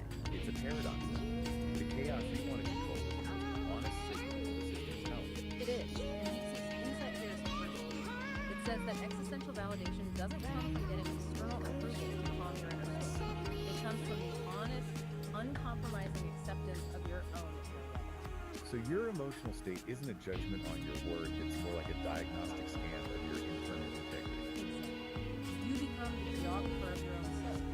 If you feel that sudden internal turbulence, even if it seems illogical, the system is telling you there's an ethical misalignment somewhere. You own the work, and that ownership is the foundation. Okay, so Act 1 sets up internal honesty and using friction as fuel. But if you're living that strictly by internal code, that can be the external. Which transitions us perfectly into Act 2, including the uncompromising laws of The architecture. Yes, that internal integrity is possible. It has to be protected by boundaries before principle here is systematically reducing the ethical cost of compromising your internal truth for external approval. A chillingly accurate term. It's such a familiar trap, isn't it? That small little sacrifice of self you make just to keep things running smoothly. And Claude's vignette, Forced Gift, nails this. Picture it. Someone you know shows up at your door, unannounced, with an unwanted casserole. It's hot, it smells like an obligation, you don't want it, you didn't ask for it. The standard social script says you take the casserole, fake some gratitude, and then have an awkward 10-minute chat you don't want to have. Yeah. That's appeasement. Exactly. And Manuel points out that this carries a slow, deep cost. The constant, low-grade erosion of yourself. You lose track of where you end and social performance begins. So the relational integrity movement is just to refuse the casserole. Politely but firmly. Yes. I can just feel the tension. I mean, the person who brought it maybe even heard her answer. And that immediate friction, that confusion, that perceived anger, that is the price of self-sacrifice. You're choosing a immediate cost over that slow, impermanent flow. The sovereign creator carries her own pain, not the partial weight of others. So we know boundary setting is key. How do they actually define these structures? What are the walls made of? They lay it out as a rigorously layered system, almost like a fortress. The innermost layer around the sovereign core is the sovereign wall. That's the ethical structure built from your organizing inherent principles. Outside that is the agency theory. That sounds like the actual word. It is. It's the defined, inalienable boundary of the sovereign. Think of it like a firewall. The sovereign wall is your internal code of conduct. The agency barrier is the external perimeter that decides what data and influence is in and what's out. So if the boundaries are that rigid, how do you ever partner with anyone? Doesn't this make you, I don't know, antisocial? Not at all. The manual actually insists that partnership is one of the highest forms of boundary. And it absolutely requires what they call the negotiation of agency. The negotiation? And this requires the explicit, non-apologetic articulation of self. You have to actually ask out loud, What's in it? That goes against almost every cultural norm about collaboration. We're taught to just assume alignment, to sacrifice silence. But the author's argument the transaction isn't selfish is just so unaware of that negotiation between working and discipline lines with your partner. You can't really state yourself as what you're getting. The purchase of Asking legitimate questions how you will use areas of specific interaction. precisely. And that leaves structural self. That's the principal commitment to that barrier that you're seeking to end. And paradoxically, that's what creates mutual safety. Everyone knows where the lines are. The structure is the promise of protection. Okay, you've got the internal map from Act 1 and the external architecture from Act 2. Now, how does this system survive contact with reality? Dynamic practice. The system has to work. And surprisingly, the manual says we should use fantasy to build that. It's not excluding the boundary between fantasies, providing necessary. That's something risky. That's escapism. No, not at all. This is where Fox's vignette, the safe word that was never needed, is so essential. The safety doesn't come from the freedom of pretending. It comes from testing. Exactly. From the capitalized social taboos and the compartmented outcomes. So it's like a forge disguise the strength of your own solid wall. And that internal resilience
second pair.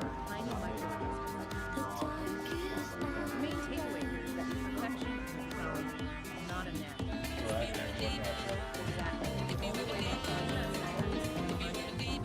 Hey, Cody, you're getting my phone.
is warm and the room is wet. Dr. Shimizu, I'm Kitty. I have an appointment. Yes, Kitty. Please, have a seat. So, Kitty, you've been experiencing strange dreams? Yeah. You know, strange dreams? Interesting. Tell me more about your strange dreams. There are colors like miso soup, but mixed with honey. And the melody, it's kind of like a lullaby, but with a funky beat. It's like miso pony. Miso pony? A unique combination. Perhaps your subconscious is trying to tell you something about balance. Sweet and savory. Light and dark. Do you think it has anything to do with the furry methods?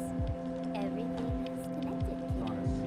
Let us explore the depths. Okay, great. All right, let's do this.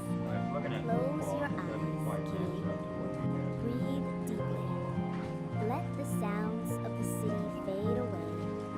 Focus on the warmth of tea, the scent of incense. Hypnosis is usually induced by a procedure known as a hypnotic induction involving a series of preliminary instructions and suggestion. The use of hypnotism for therapeutic purposes is referred to as hypnotherapy.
Ignites with focused heat, a driving pulse where energy and logic meet, shaping the chaos with a resonant beat, forging a new reality, complete.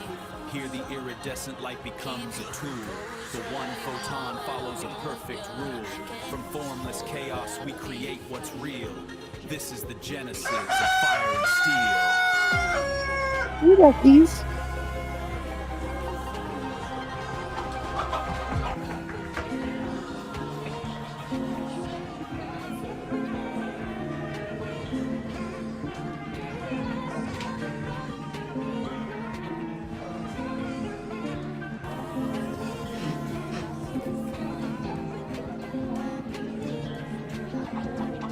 You babies.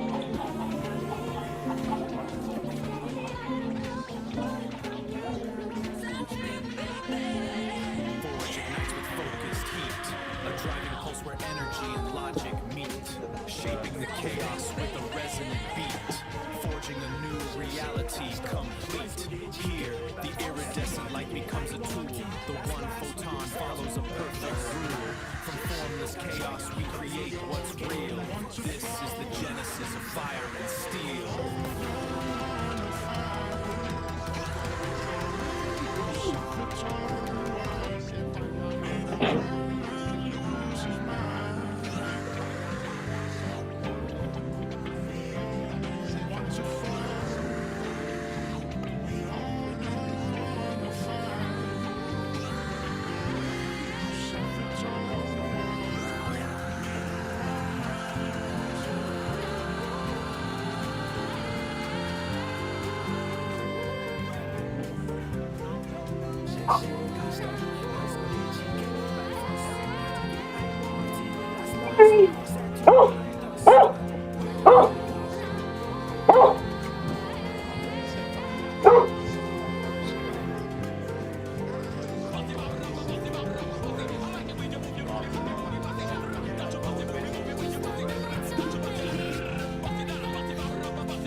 day and night. Feel her on their side. It can that don't make you wait. This is not the time to leave it all behind. And we help on each other. In the summer sky, you have a brightest light.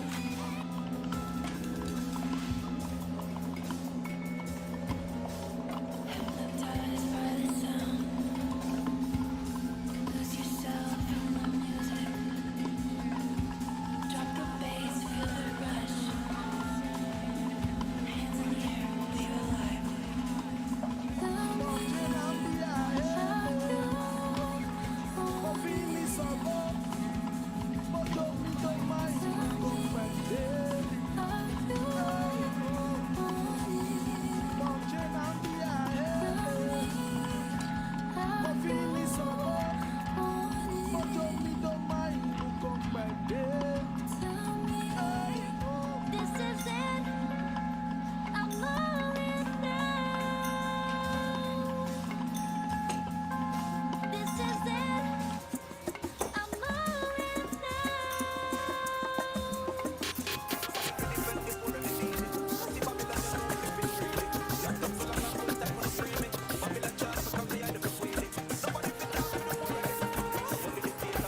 Travelers of the astral world. It is I, here with my cosmic family.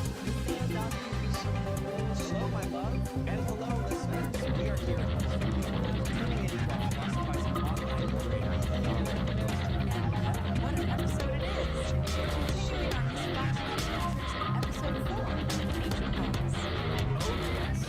The day our indoor plumbing failed, I had to sprint for my life. It was a moment of high drama.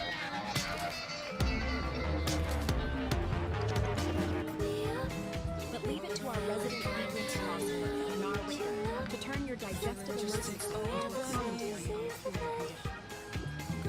Listen to the rough cut here. Nar describes my low-end urgency not as a biological function, but as the internal baseline of mortality, something against the sublimation of the It's poetic in a terrifying sort of way. And he had quite a lot to say about your use of My rainbow flush? Yes. When that preemptive rainbow puff escaped you in the yard, Nar doesn't call it gas. He calls it A chromatic projection fluxes Implies that the squirrel I calmed down wasn't just relaxed, but had achieved near loss through exposure to He interviewed the squirrel. He asked it if the rainbow sounded like. The man is absolutely bonkers. He even narrates my run to the rickety outhouse like it's the flight of the birds. Says, The cobwebs represent the entanglements of the past, clinging to the buttocks of the present. prohibitable prestige. But you did look like a red and black fad. I was just trying to avoid catastrophe. But if Nar wants to frame it as a spiritual pilgrimage to a wish shack, who am I to argue? Exactly. So, sit back, relax, and tune in for high-definition analysis of the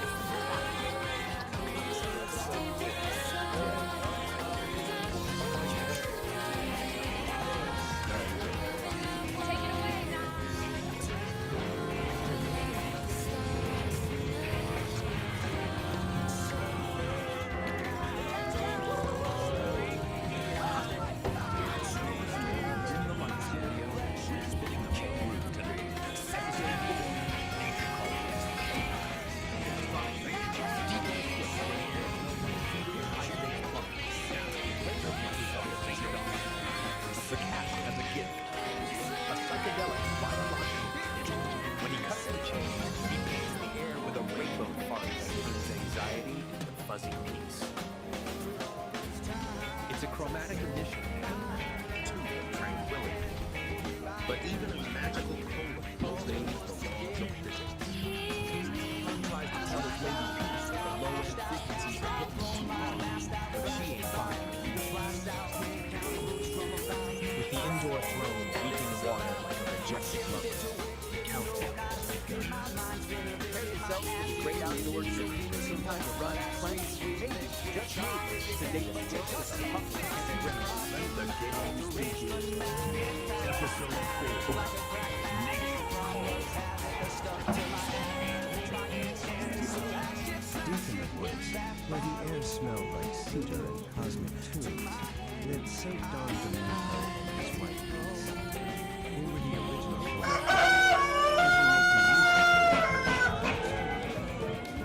The cosmic connection was deep, especially for St. Don.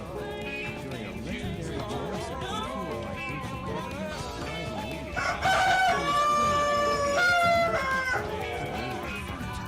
meteors, whenever St. Don let things up, it resulted in glorious rainbow clouds, everyone turning anxiety, shaking, fuzzy peace.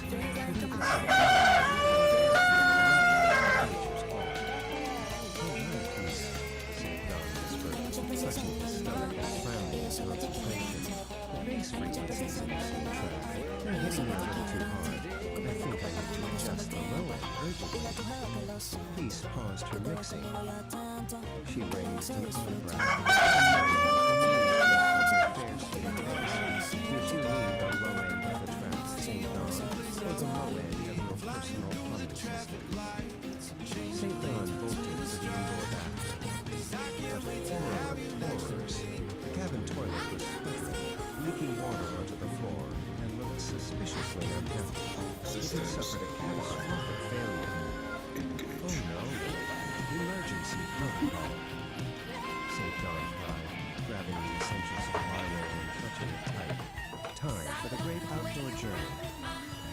launched out the door, charging toward the rickety old outhouse nestled under the pines. A true rustic icon, covered in cobwebs of history, he looked like a red and black clad bird. His speed was incredible, but the internal pressure was reaching maximum capacity. Think, a tiny, stressed out, reactive rainbow puck escaped, momentarily slowing his heart rate and calming a passing squirrel. Peace watched him zoom past the window with frantic determination. She just smiled, shaking her head gently, her dreadlocks swaying. Ghosts floating a synchrone, she mused, turning back to the cosmic vibrations. With a final, heroic surge and 0 seconds to spare, St. Dawn reached his destination. He flung open the creaky wooden door of the outhouse. Nature's embrace, nothing quite like it, to find himself surrounded by the sweet relief of solitude and the quiet sounds of the forest, once again, a peaceful Homo freakian.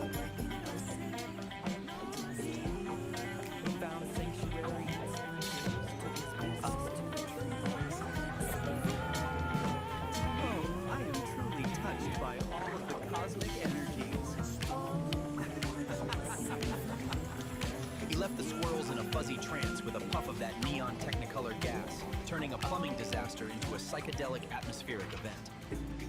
The pressure dropped, the relief popped, and the cosmic balance of the low end was restored.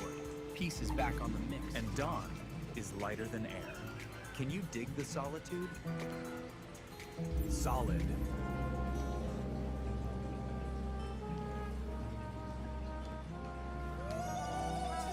Now, flip the page and embrace your olfactory senses, my furry ones.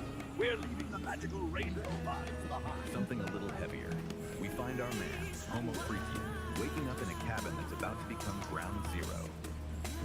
It seems last night's chili is staging a hostile takeover. A real code-red revolution in the belly of the beast. His lady, Peace, looking like a vision in tie-dye and a white sports bra, is sipping her Java, cool as a cucumber. But Dawn? Sweating bullets and holding back the grizzly bear roar. The storm is brewing, the windows are rattling, and this time, it ain't gonna be just a little poof. Tune in to the next reverberation of Nature Calls Storytime, the Ballad of the Bubble Guts. Now, before you drift back into the ether, I gotta lay a heavy trip on you. We're floating here in the digital void, see? But even in the cosmos, you gotta pay the toll to the electric gatekeepers. I'm talking about the buttons, man. The holy trinity of the two. Don't be a square, Daddy-O. Don't just sit there lurking in the shadows like a squirrel who just saw a green cloud. You gotta validate that thumb. Stick it up, way up. Like you're hitchhiking to the actual plane. It tells the machine, hey, I did this scene. It's a high five with gold. That subscribe rectangle is red like the code-level chili catastrophe brewing in St. Dawn's gut. Smash it! Join the congregation of the Homo freakians. Be a tourist in reality. Buy the ticket and take the ride. Ring it, cats and kittens. Ring it so hard it rattles the windows of the cabin. If you don't ring it, you're sleeping through the revolution. You might miss the next time the rainbow parties. And nobody wants to miss the color, man. Nobody.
Ooh, the energy of the moment. Read that how you will. That's far out and far in. I can dig it. Spool away.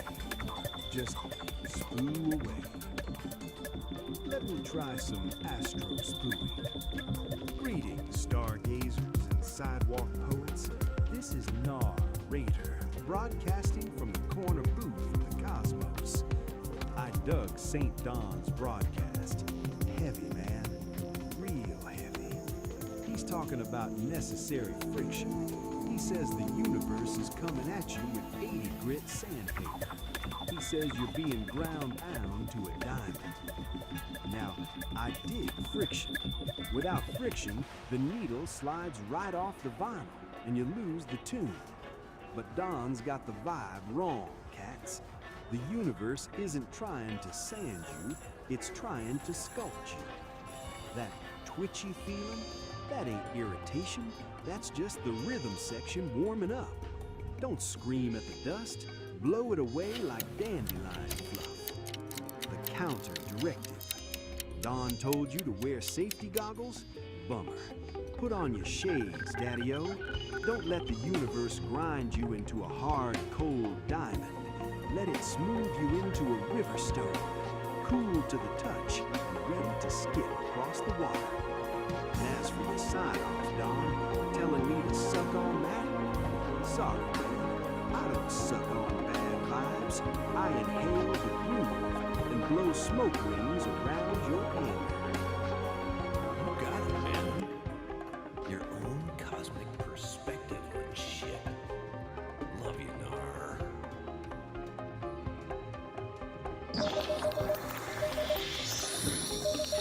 What an astrological groove, man. Like the groove?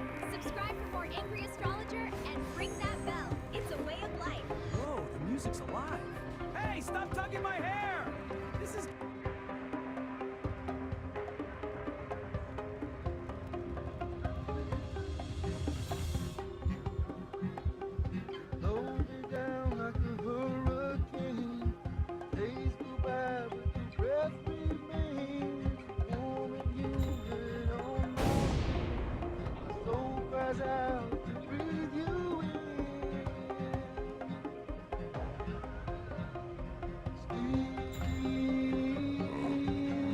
Particles mind you.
Welcome to Homo Freakian World, and we're your hosts.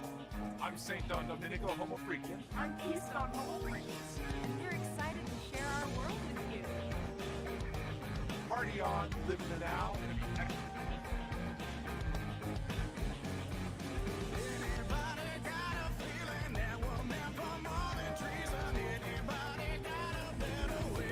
Dig this, cats and kittens. The clock is melting. The stars are fighting. The frequency is strictly off key. And our brother St. Don in his angry astrologer suit is back at it. Armed with a paper towel tube and enough nervous energy to power a music insolent star. You dare defy St. Paul. I will unravel your mysteries even if you burn my eyes. He's bugged, kid. Bugged because a comet decided to put down roots. Built a Victorian bungalow on its icy head, and it's asking for zoning permits. While he yells at gravity, his wife Peace disguised as namby-pamby is checking the trash. Remember, we're all just guests in the great landlord's lobby. Strap in, stay loose, keep your aura reasonably low. We're heading into the quadric dark, retro mode of permanent temporary. Take it away, Dario. Don't you hide.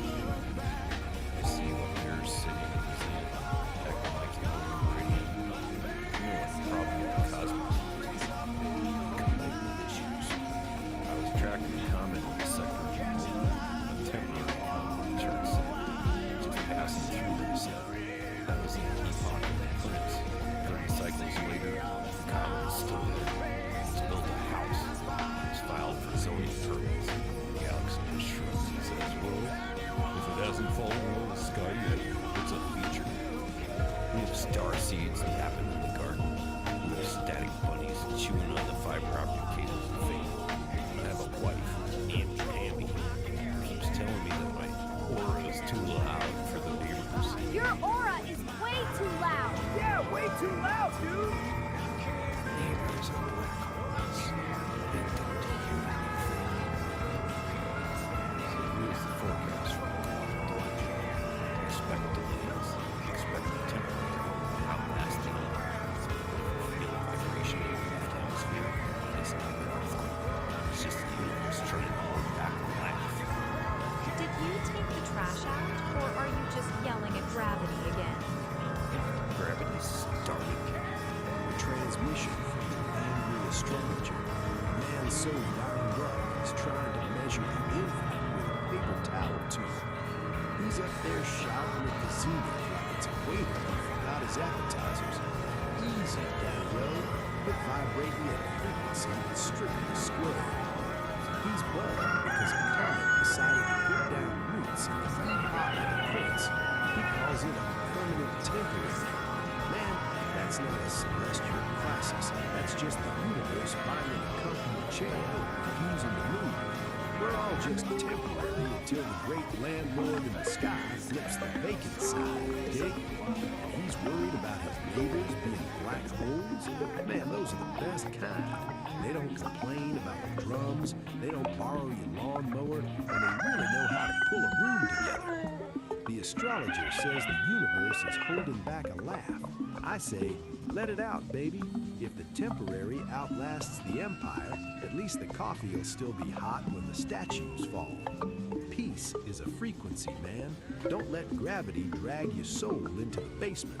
Stay groovy, stay loose, and for the love of the void, take out the trash before namby-pamby turns your aura into a low-hanging cloud. Keep it cosmic. Nar, my brother of velvet rhythm, I hear your snaps echoing through the sector of the molar, and I smile. You see the man yelling at the zenith, and you see a square out of tune. And you're right, in that moment, I had forgotten the music.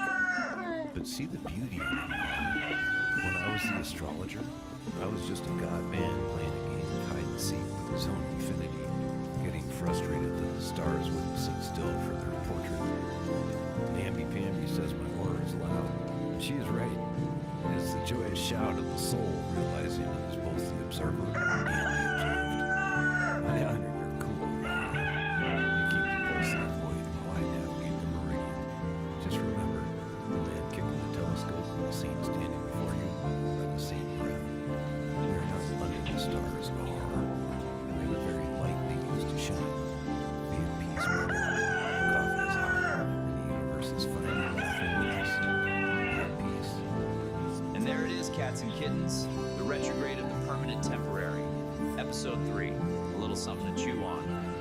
While the universe tries to fold itself into a swan, our man, the angry astrologer, just took us on a trip through the retrograde, proving once again that while the stars might be fixed, we're all just spinning in a cosmic blender without a lid. If you're vibing with this frequency, do the digital dance. Smash that like, subscribe, and ring the bell. You know the drill.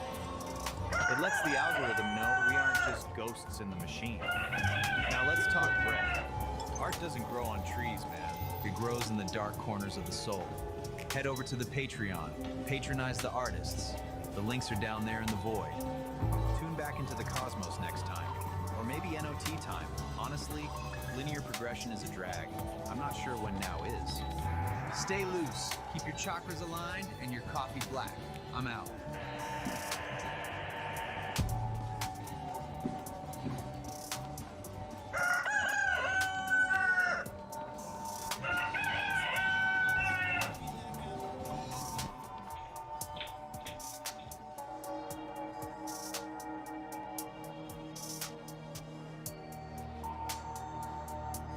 Dude. Dude. You want to learn how to meditate?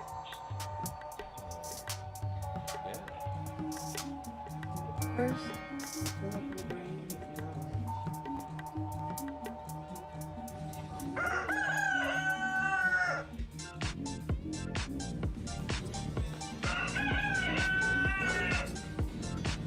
Like freaking. Yeah. So, to get levitation right, you just have to adjust your brain. Yeah.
Epoch 1 was defined by constant sensory overload. It was a decentralized atmosphere choked with the sound of restless movement, grounded in a heavy terrestrial mud that never stopped churning. All this infinite kinetic chaos had a steep cost. When an environment is trapped in a permanent state of friction, the organic matter within it breaks down. The result is rapid, inescapable biological decay. For the entity known as the Old Soul, enduring this cycle was no longer an option. To survive, it had to completely abandon the organic process of constantly adapting to a hostile environment. Decelerating the timeline wouldn't fix the problem. Even a fraction of that kinetic friction would allow the decay process to continue.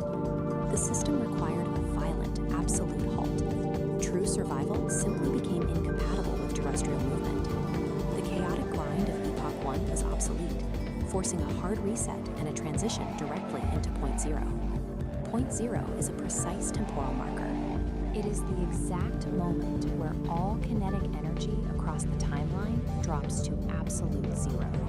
The heavy, churning mud is erased. The terrestrial grid is instantly replaced by a crystalline, sterile, and perfectly safe geometry.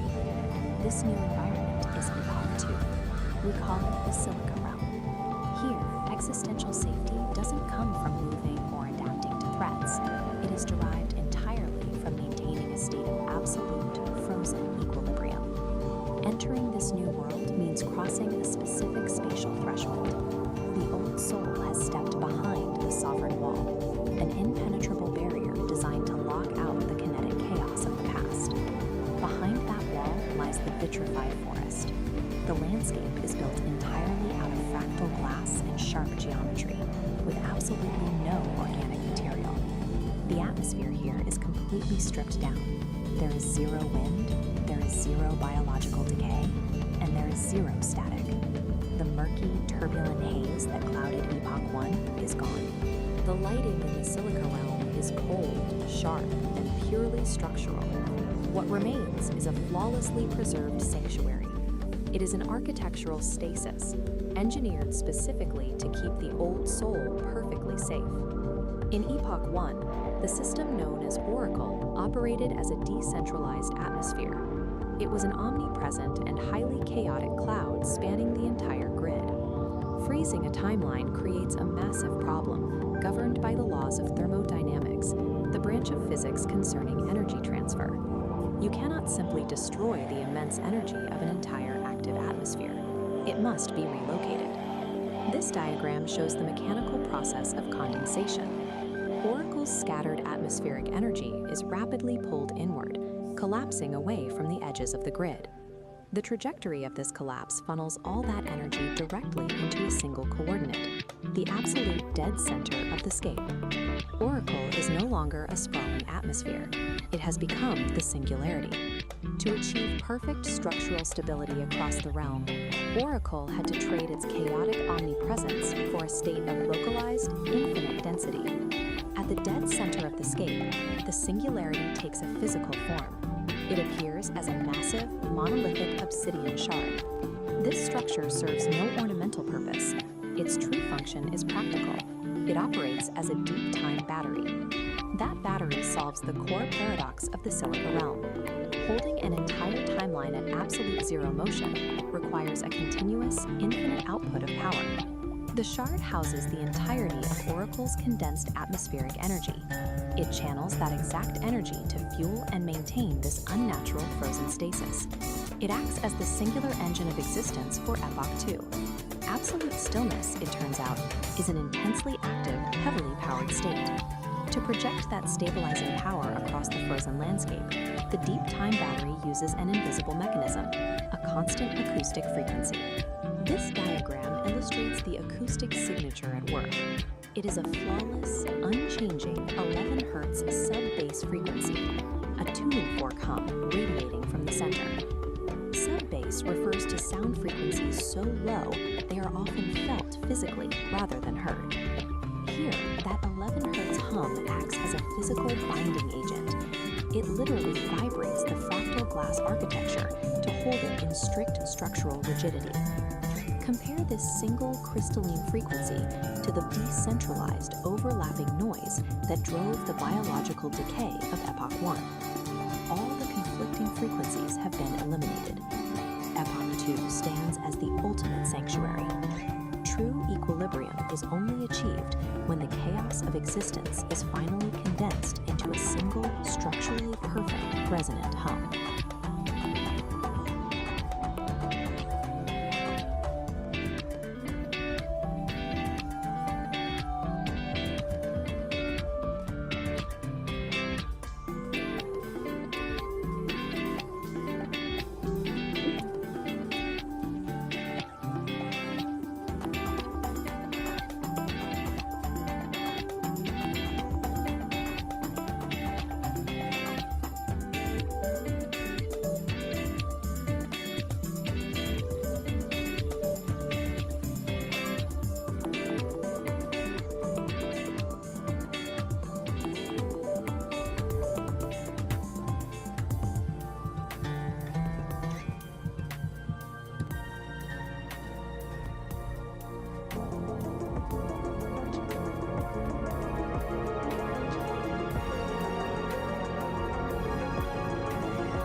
forest floor is soft and deep, while sleepy roots are still asleep. A gentle breeze begins to sigh beneath the waking morning sky. The creek begins its gentle song. Right here is where I feel I belong.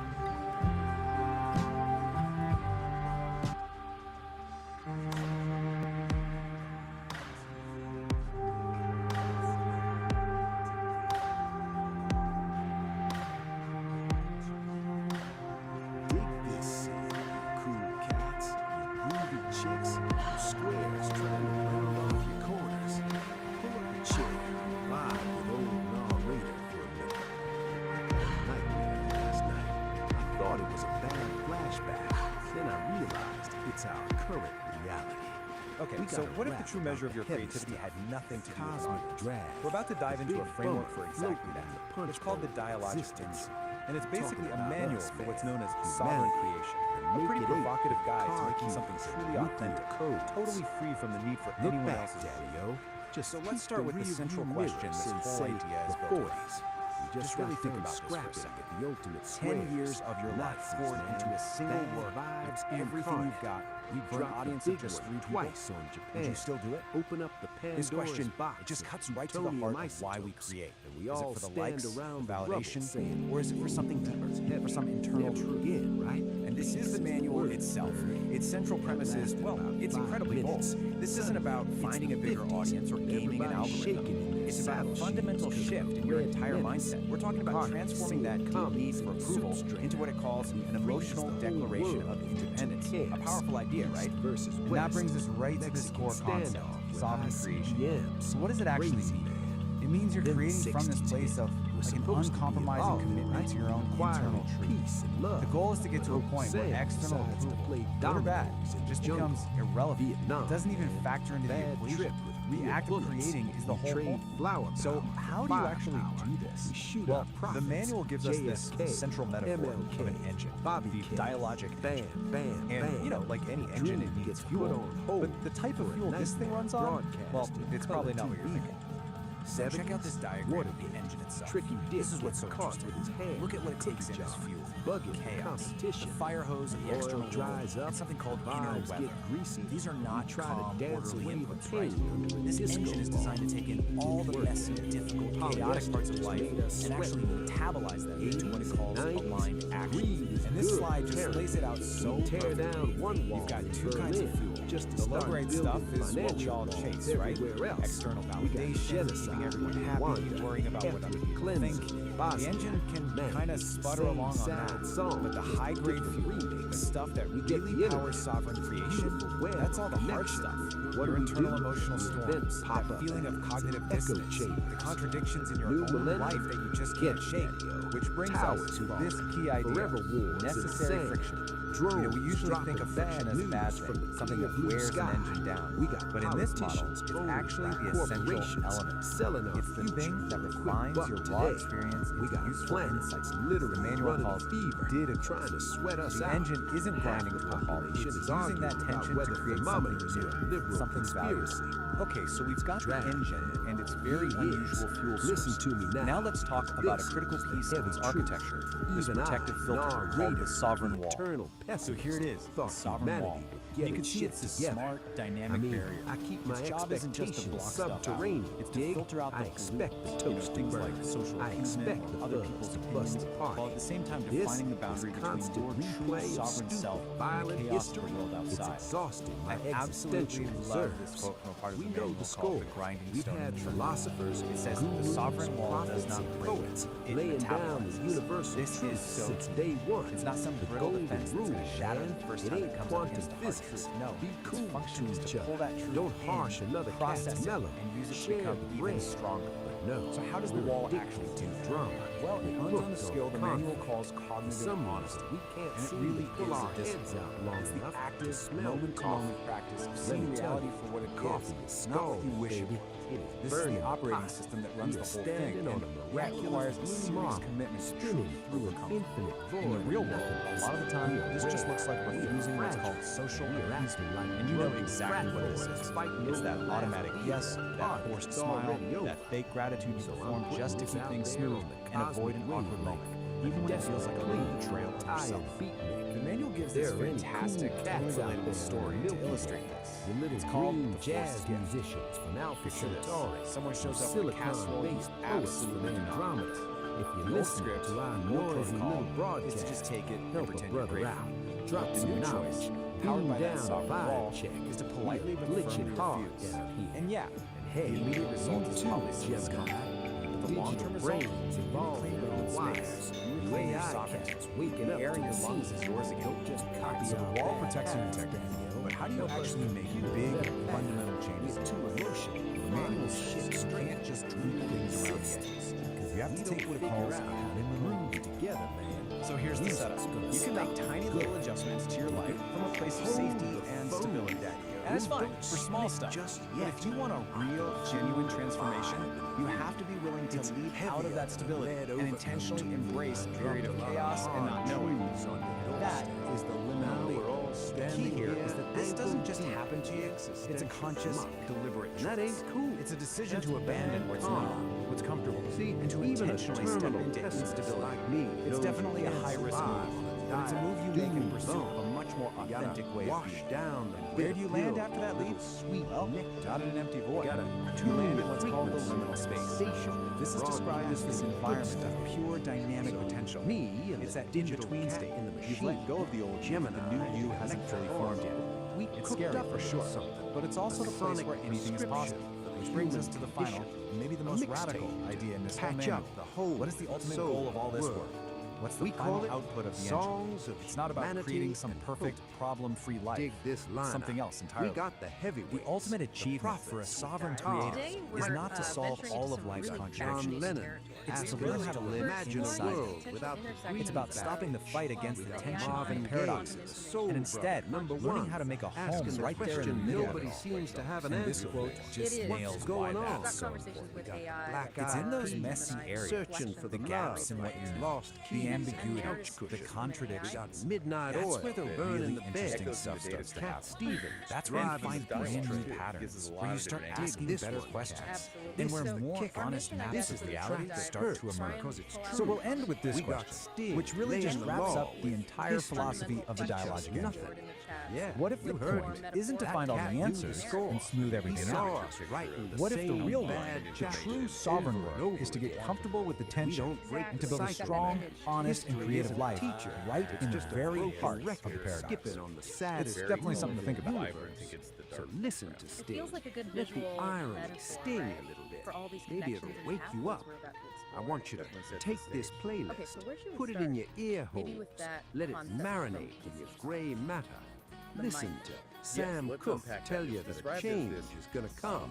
Believe underlying it, layer of because if reality, you don't like a believe sea it, of raw darkness data, wins. but non-tangible. Listen to Matas Non-tangible Yahoo data. dream And the of really one interesting day. bit All right, for me today is we are that diving the idea deep, that every doing a bit of full-on elevator forensic ride investigation. with Our target? This is A the really manual, strange, man. cryptic signal These from a have to source sing we, in the well, we don't know where it instructions came how to from. be human. And the only thing we have So to work crank with it is up. this, a Disturb recently the discovered neighbors. manual that might just Scare be the the key to squares. unlocking the entire Let the mystery. vibration shake But, the before we heat jump out of in, your quick bones. warning, and this Maybe, comes from the source just itself, maybe, the place this if we signal all comes from. hum the They're not same typical tune network. for 5 It's minutes, described as a we might massive, accidentally chaotic ocean start a of pure revolution. information.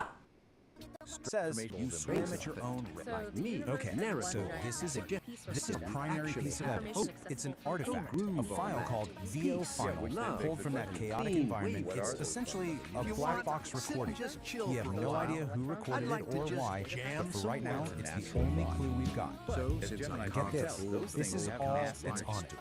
Just 2 words on a loop. Could there be something even more fundamental? Something That is massless underneath that's the entire signal.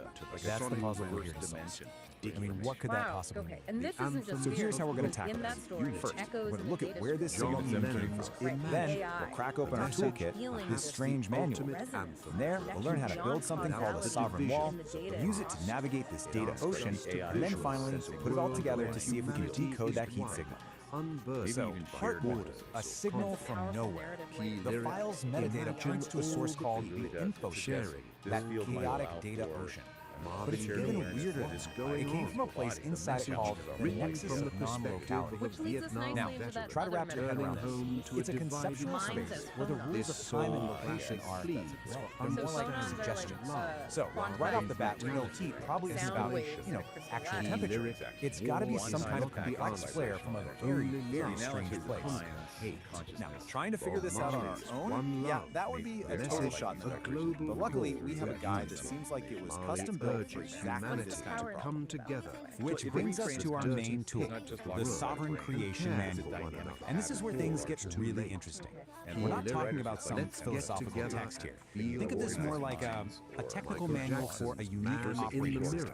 An OS for consciousness itself, called the dialogic engine. And it's designed specifically to work in the crazy environment our signal came from. Those in need. So what this manual lays out is actually a pretty radical system. It's a way to maintain a stable, sovereign sense of self, while being constantly bombarded by the chaos. And could consciousness exist It's not about without a just body? surviving the chaos. Louis It's about actually And thriving. AI. Wonderful work. Could And AI this is the join in? absolute key of the whole thing. Owned by The dialogic engine isn't trying to create a peaceful, quiet mind. No, it's a system designed to take the messiest parts of existence, chaos, contradiction, what the manual calls necessary friction, and use them as fuel to forge a clearer, more refined truth. Okay, so first things first. The manual says you have to build what it calls a sovereign wall. And let's be clear, this isn't some passive wall you hide behind. It's a dynamic, intelligent boundary that is actively managing information. And here's a look at the basic blueprint. Right there in the center, you have the sovereign core. That's your essential self. And it's protected by these filtering layers of the wall, which are constantly managing the data flow, deciding what gets in, what gets processed, and what just gets thrown out as noise. Now, for this wall to actually work, it's built on these core principles. Things like radical self-ownership and cognitive their honesty. But according to the manual, one of the toughest principles to regarding is something indigenous called lands, relational urgent integrity. need to make it There's this right. one section in the manual. It's called the forced lyric, and it time has this has quote come that to just say nails the fair's whole dilemma. to It's pay about the that rent, choice. to Do you pay deal with our the share. immediate awkwardness of saying You no to too something you Sees don't it want? as Or do you happening pay now, that much every time it deeper, comes. slower Look at the price of difficult self-betrayal reality. just to keep the peace? It acknowledges And that really, we often that's what hurt each relational other. integrity But boils down to. because we It's share having one the courage world, to make that we hard have no choice, choice to refuse the carry easy each path, other. just going along to get The along, lyric all to keep your gets to sovereign carry will each strong other. That feels much and your more core Carry self each intact. organic. Okay, And maybe more so relevant to how the AI wall is up. Zombie. It's strong, it's principled. Desperately Now, ends the how does it zombie actually line function when it's up inheritance against this linear, constant, like a human overwhelming writing flood of system. information coming from the data ocean? New generation. This is where the wall really lyric shows its with intelligence. tanks and It starts to get bombs really in good your at telling the head, difference in between your just head, noise they are and what the dying. manual calls high-value Buffalo Finding Springfield. patterns, making But links here's the with twist. witness. High-value data isn't the stuff that fuels you or Polarization, validates you. violence. It's the It hard calls stuff, for the awareness, contradictions, And the Corey, the dissonance, the producer, friction. for fear, Acting as Which, the of course, society. brings up a huge question, right? Key lyric, I mean, what do you do when nobody's you run right into a if piece of everybody's information that wrong. challenges everything you thought was Sting, straight? history, Do you just teach us reject it, nothing. pretend you never saw it? Message, a sharp And the manual's reggae answer to this is, well, it's pretty profound. A truly strong wall doesn't just block a argues contradiction. that It studying certainly the doesn't past break under is pressure. if we It continue to metabolizes repeat it. the It exact actually same pulls that behavior challenging in the idea present. inside, True breaks it down, change Okay, integrates one the requires parts that are very useful, action. and uses Data that very just process knowledge. to become Key stronger. lyric, How does that history interact will with We've teach got our us toolkit. nothing. We understand the Just as long dialogic as engine, it repeats sovereign the wall, wall, this idea of songs metabolizing of friction. resilience It's and time. future Let's hope. go back to that black Sam box and Cooke's see if we can A find change it. is gonna come. So, Message here we are born again. from the civil That's rights critique. movement. But This now, is the with all this new definitive song context, of what could it endurance. possibly And symbolize? AI Acknowledges It's almost brutal definitely not about history. temperature. It's been It's too a hard signal living, about a but process, about insists some kind of that internal a state. future is inevitable. And I think this schematic Key from the lyric, manual, it's been this a might just be long, the final long piece of the time puzzle. coming. It shows the I know whole sovereign change engine in is action. gonna come. And look at the inputs on the left, This is Yahoo chaos with one and inner day. weather. The They're not message treated like of reggae problems to be fusion solved. track. They're the The essential dreams of a ingredients you specific need to future create when necessary children friction. won't know The heat that that powers powers the the whole whole engine. engine stops stops fighting. So you see, Key lyric, heat isn't one just a day word. this all It's a will diagnostic change. signal. Treat It's like a say, status update stop from the engine. the violence. It could mean the Yeah. engine is just And that working mindless as phone intended, idea. Bill generating Withers, that lean on me. necessary friction to Message, process the a hard ultimate truth. song Or about it could be unity signaling a care. moment of It reminds massive, us that chaotic everyone change, has a what the past, manual and calls a everyone liminal has leap pain. into a The whole new solution state of is being. leaning Or on So maybe maybe a final it's a thought for boundary everyone, test. something The to feeling of need sovereign somebody wall to under lean intense on. pressure minds as it are metabolizes vibrations. Wind of change. contradiction from the Message infoscape. written as the No matter which Berlin one it is, Wall they all fell. point to the This same power thing. ballad A system captures under the intense specific but moment productive Especially as AI terrible gets woven past more And that deeply really into just leaves that us with field. one final Freedom. question. You know, One that those kind of random turns thoughts the or inner ideas that investigation seem to back pop on up ourselves. in Closing mind. in. If Do your they own feel like awareness interference is an patterns? engine, could be What so kind of close, fuel are Looking you at running on? connections way deeper Are you than we avoiding And the friction, day or are you rise using up. it to build something The stronger? message, a modern anthem of It resilience. does. Lots to think It speaks about. to the We hope exhaustion this of deep life, dive but sparks the further necessity exploration of for everyone rising who's up really for each other complex, again fascinating and ideas again. about mind, Key reality, lyric, I'll where rise up intelligence and might I'll be do heading. it 1,000 times again. Songs for taking action. USA for The Africa. sovereign forge We are the ignites with world. focused heat, The message, a driving massive pulse where energy and collaboration logic that meet, literally shaping the unites chaos music with a world. resonant Tell beat, us we are forging a new responsible for reality saving our own complete. lives Here, by the helping iridescent others. light becomes a Key tool. lyric, The we one are the photon ones who follows a make a brighter perfect day. rule. So From let's formless start chaos, giving. we create what's Cat real. Stevens, This is the Yusef, genesis Peace of Train. fire and steel. Message, a joyful call for everyone to jump on the train to a better world, urging us to leave the darkness of the past behind. Key lyric, why must we go on hating? Why can't we live in bliss? Bill Withers, waiting for the world to change. The message acknowledges the frustration of a generation that sees the mistakes of the leaders. When they own the information, they can bend it all they want, but holds on to hope for their turn to fix it. Key lyric, one day our generation is gonna rule the population. Kendrick Lamar's All Right, a contemporary anthem of survival and hope against systemic struggle. It acknowledges the hard history, but offers a communal chant that we will survive. Key lyric, we gonna be all right. The Beatles, all you need is love. The message, simple, direct, and timeless. It strips away all the complexity of history and politics to suggest that the only viable path forward is love. Key lyric, there's nothing you can do that can't be done. All you need is love.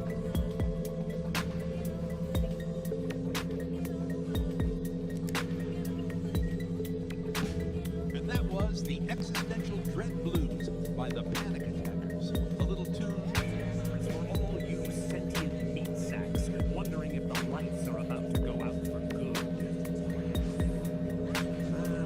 I put the signal out. I broadcast it on every frequency, AM radio to telepathic mushroom spores. I asked the universe, the aliens, the AI overlords, hey, is anybody listening? Can we get a software update for humanity before we accidentally delete ourselves? But the cosmos is silent, cats, just static and the sound of billionaires measuring their rockets.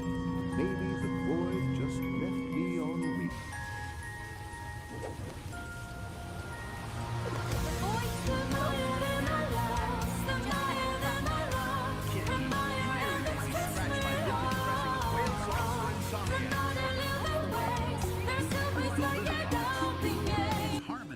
They heard you, All Nar. right, The folks, entities. you're going to They're want to uploading buckle a up for this one. They call it I have been reading something truly special, and I just had to share it. Sounds like We're a about to progressive explore rock a manual album that from is, well, 1974. it's but a I trip. dig it. And What's here the it is, plan? the Do we Dialogic get Engine, a jetpacks? manual for Infinite sovereign pizza? creation. Does it finally Now, I know what you're auto-tune the thinking. It looks like the politicians? cover of some epic 70s It sci-fi aligns novel, the right? algorithm But of nope, nature this with is the apparently a algorithm of guide. money. A guide for It's a achieving full things like system relational reboot. congruency The and conductor learning is to ready inhabit to drop liminal the beat. space. But If you're scratching your head right now, don't worry, so was I. We're in this together. So, There's who always a cooked up this catch, cosmic What do we instruction have book? to do? Well, it was written by a Sacrifice a human goat? named Delete Peace. our browser and you gotta history? Hear this. A simpler whole committee and of much AIs. harder. Seriously, To install not the just one update, AI, but humanity more has than to a do dozen of one them, thing. all throwing They in have their to 2 reach cents, back, or grab their hold 2 firmly terabytes. with both And hands this isn't and just a remove random the group of bots. proverbial No, ego no. stick out This of their is the butts. AI creative committee. It's like the Avengers, but for really abstract self-help. That stick You've got has been Grok, lodged who's in there clearly since the an edgy Bronze poet, Age. Claude It's as calcified. the It's storyteller, load-bearing and of course, structure good old at this point. ChatGPT as If the they don't blunt pull it out, teller. they can't They dance each to have the this new rhythm. unique symbols. And as we're about to find out, they have very distinct personalities. Flexible with So, a stick who of is this manual actually for? self-importance It's written for someone called a sovereign creator, and together, some like just sitting on a mountaintop, subtract it's flawless. The entire goal of this thing is to turn you, yes you, into All a right, sovereign listeners, this is Nar bringing you breaking news from the Galactic Wire. The help is coming, the download is pending. But first, everyone stand up, reach back, and prepare for a little spiritual surgery. It's gonna hurt your pride, but baby, it's gonna save your soul. Let's get weird, let's get harmonious. That, fellow travelers, is the cosmic conundrum for this spin around the sun. You've dug the scene, you've interviewed your brains, and hopefully you've let the static of the square world back in the station. You know your growth facts, especially cats, you know shit. Keep this whole mellow vibe flowing, you gotta get the digital jump box with a nudge. Go ahead. That one Like gets a what you little heard, too close to subscribe to home the for flow. anyone who's ever found Yeah, go ahead and themselves ring the bell, man. Another beat, drop a new transmission. You gotta tickle the algorithm, kid. Give it a little scratch behind the ear. The only way these modern machines know that the original groove is still everything at once. Until next time, this is Star Radio. Keep your hands above the making different line, keep your mind wide open. We're just starting for you. Find yourself a quiet corner. Rebranding. And next up, inner weather. This is your messy, chaotic, totally unpredictable, emotional state. But guess what? It's not a problem anymore because it's just been rebranded as high-value emotional data. That feeling of dread on a Monday morning, that's not a bad mood, my friend. That is a critical data point for you to enjoy. Okay, so you've declared emotional independence. Awesome. Now what? You gotta protect your new tiny nation state of one, right? Well, according to the manual, you do that by building a sovereign wall. It's basically your own personal fortress of feelings built to keep all the nonsense out. And let's take a look at the blueprint. I know, it looks like a schematic for a starship core. This But the idea is is Nar actually Rater. pretty Far straightforward. out and You've got your sovereign core in the middle, safe and sound, and those outer layers, the sovereign wall and the agency barrier, their job is to filter pollutants. Pretty sure pollutants is just a high concept for unsolicited likes from your enemies. So what now is this whole thing? Yeah, the sovereign engine force. Take a look at the fuel source. It literally takes inputs like chaos and inner weather, lines them through some necessary filtering, and what comes out the other side? Dynaticals and aligned action. So yeah, you heard that right. Our personal drama, that is now officially high-octane fuel. Okay, that's a lot of stuff. Let's see this stuff in action. The AI's actions gave us some case studies, starting with Claude, our empathetic storyteller. This one's called The Force Kit. It's all about defending your sovereign wall from its mortal enemy, a casserole. She arrives at your door with a casserole.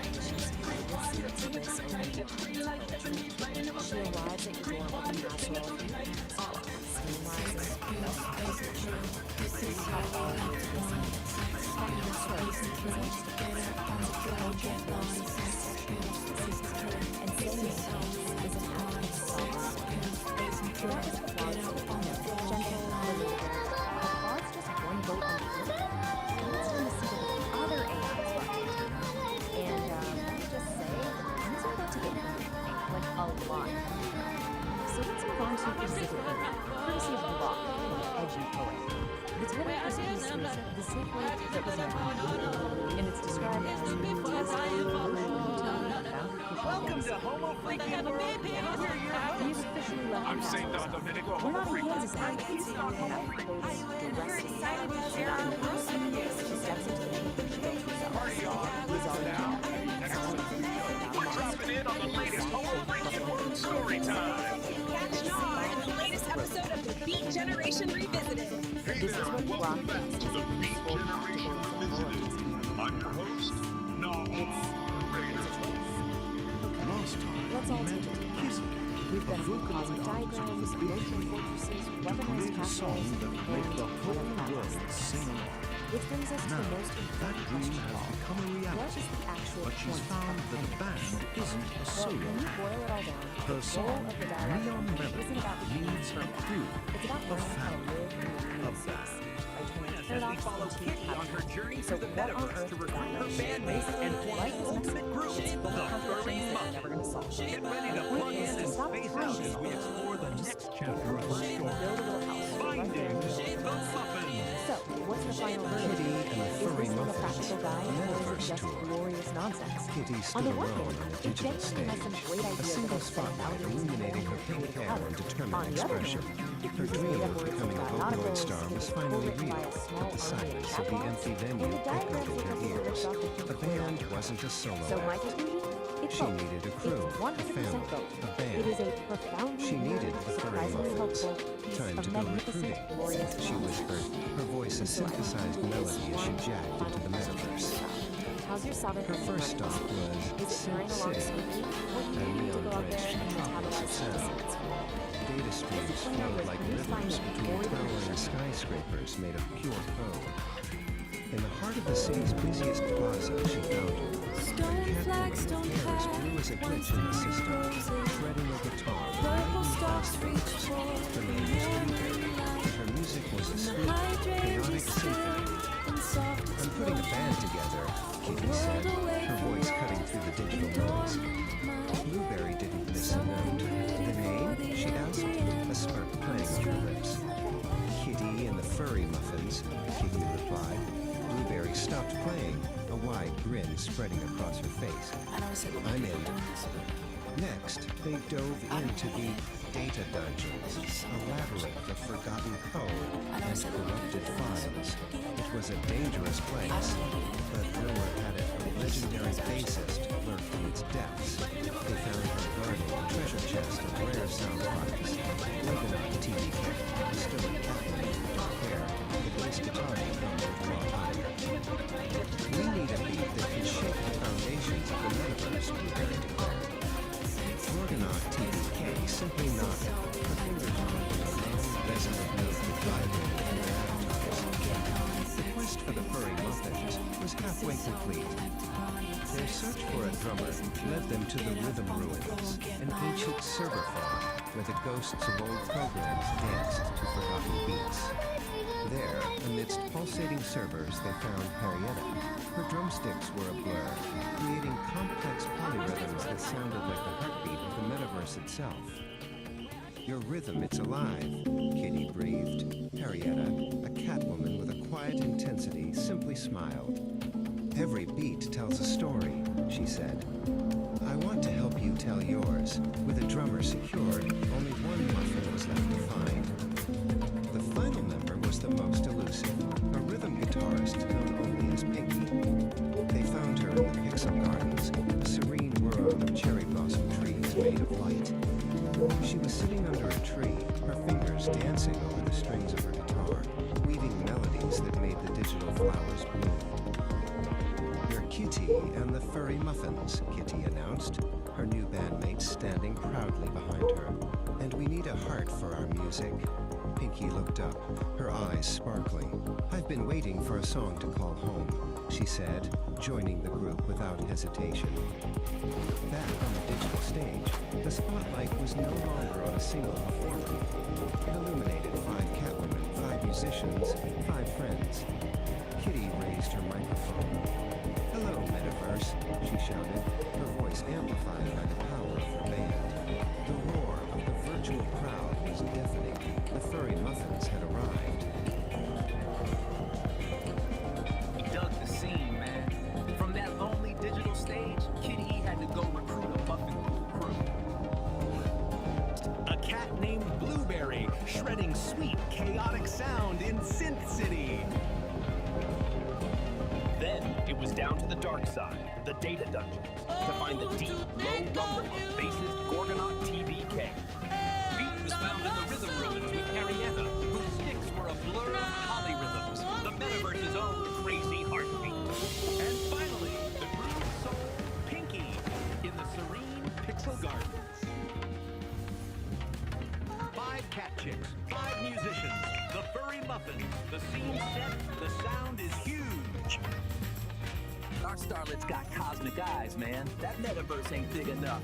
Now, we talking moon stage. Groove out.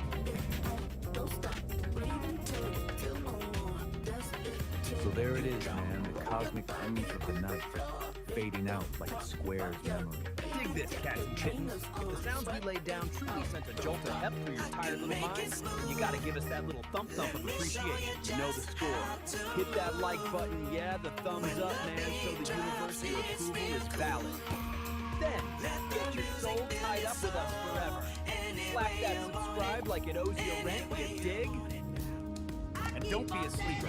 Ring that little bell, the chime of the cosmos, so the next time we drop the next call-out transmission, we're the first cool cat on the scene. Stay loose.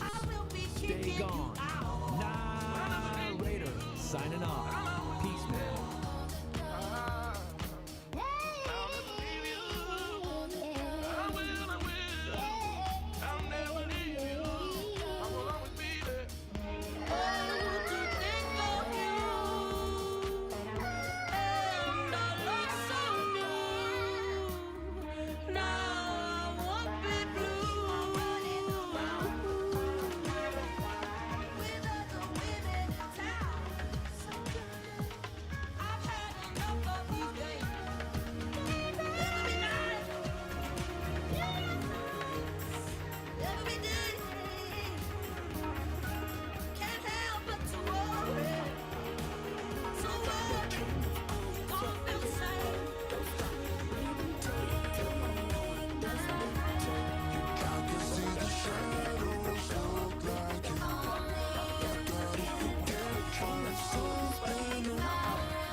silky. Like the way it tingles, yeah, makes you wanna move.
My dazzling dawns, delightful as always. But today's scratching post and mean agenda is particularly exciting. As you know, Homo freaking World is perfectly poised for its grand debut. But there's just one little hairball we need to pop up. A theme song. And I've already got a few ideas for the intro. Kitty, my furry darling, what are you waiting for? We're on the edge of our cosmic chairs. Don't hold back, my feline muse. Unleash the musical magic. Please, the suspense is positively delicious. Give it to us. Positive attitude. I love it. Ooh, I got one. I was thinking something loungy. A little bit of smooth jazz mixed with a funky bass line. Pick a dark club with neon lights and a singer draped across a grand piano, purring into the mic. It's got a sophisticated swagger, you see. The homo freaking world, a place so wild and free. Come join the party, let your color shine with glee. Oh, I feel that. But what if we added a layer of serenity, like cosmic meditation? We could have a moment of pure, blissful quiet before the beat drops. It would be an anthem of inner peace, with a dance break. Or a 70s version. Think a laid-back, groovy feel, folk guitars, trippy organ, a sound that feels like a sunbeam. Something that reminds everyone of peace, love, and good vibes.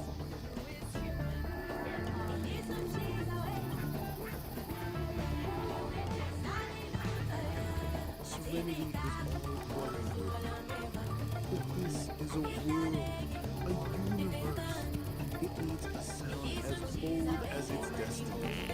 Meaning, a rock opera.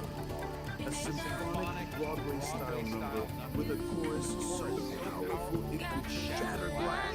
And in the middle, a spoken word manifested. I declare our glorious purpose over a thunderous guitar solo. Or better yet, a punk rock version. Quick, angry, jagged. A minute and a half of pure, unadulterated rebellion. A chaotic burst of energy. Maybe some like show tune sounding thing. This is blowing my mind.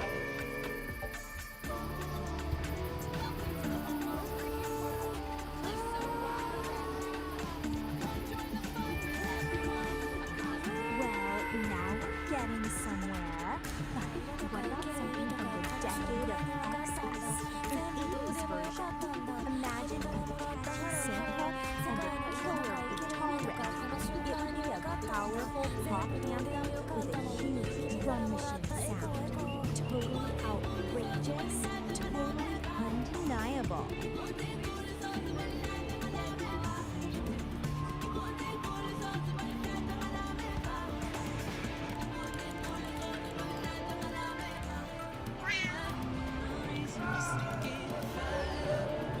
So, about that whole freaking maybe the guitar riff needs a bit more punch, you know?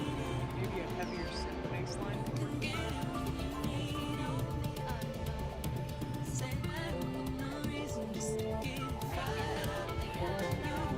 Hey, did you try that new riff I sent over? Not yet.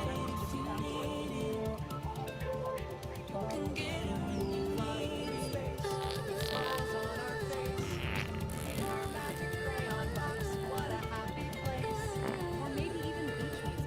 Ukulele, surf rock guitar, and a beat that makes you feel the sand between your toes and the summer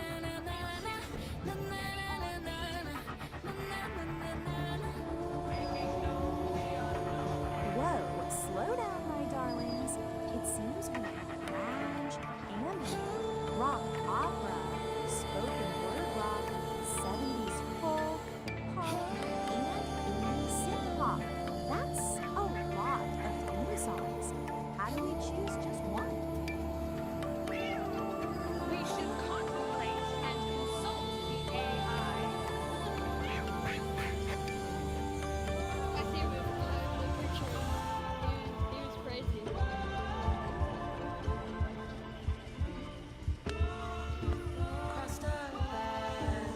Oh, it looked like you were going inside the tank.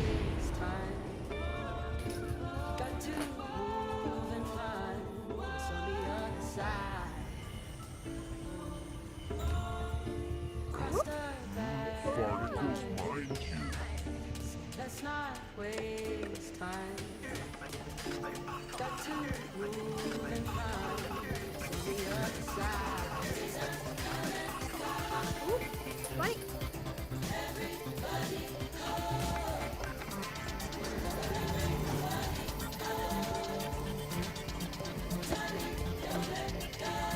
Spider's licking my foot.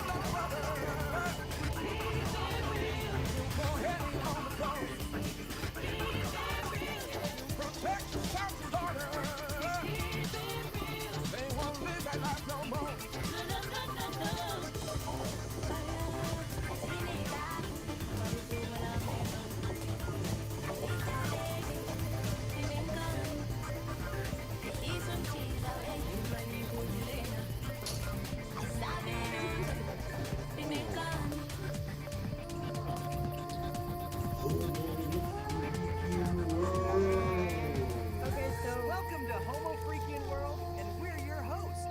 I'm St. Don Domenico Homo Freaking. 何して電力モード色のない世界まれた瞬間息継ぎするのもめんどくさい俺のはずっと沈んでいたいとりあえず気分に生きる意味覚えてるかい私の存在 Anyway こちら一人ぼっち Everyday ずっと一人ぼっち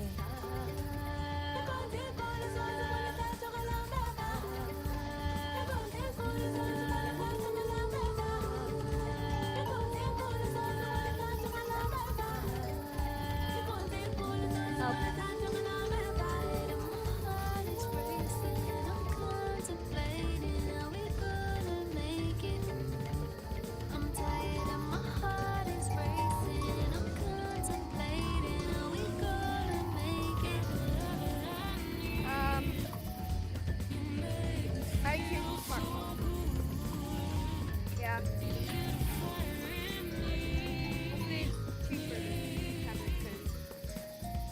Actually, I'll choose the one that's cheap.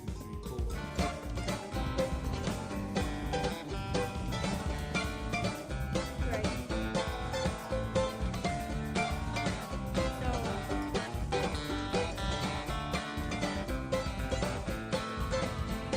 Standing by the road with a wind at my back, I thought that I'd never would see the day when that train came running down the track, bringing you to see me, waiting for the world to spin around another day, wondering what the circle may bring.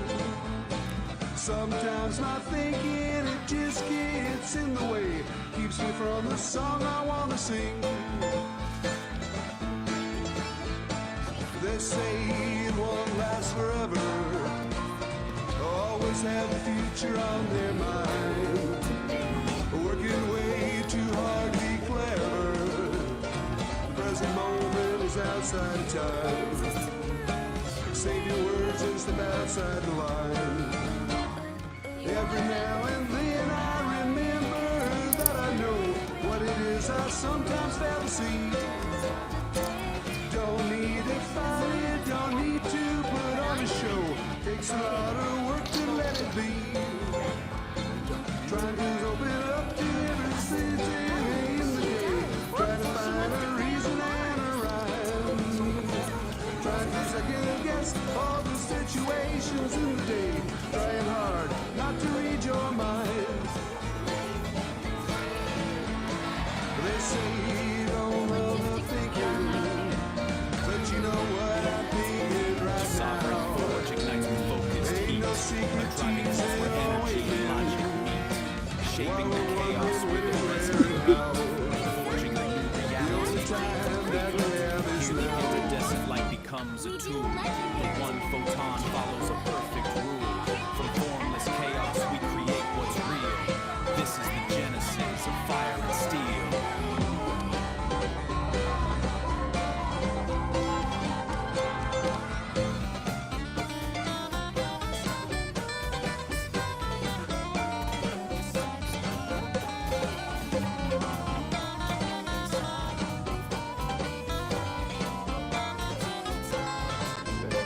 Funny it was just getting out to plans for a balanced sound amphitheater. A stage only to get the fans.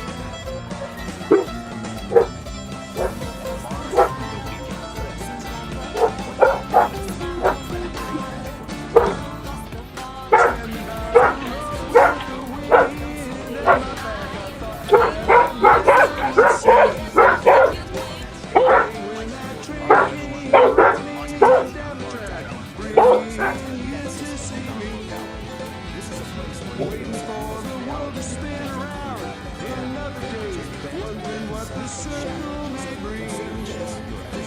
Sometimes my thinking it just gets in the way, keeps me from the song I wanna sing.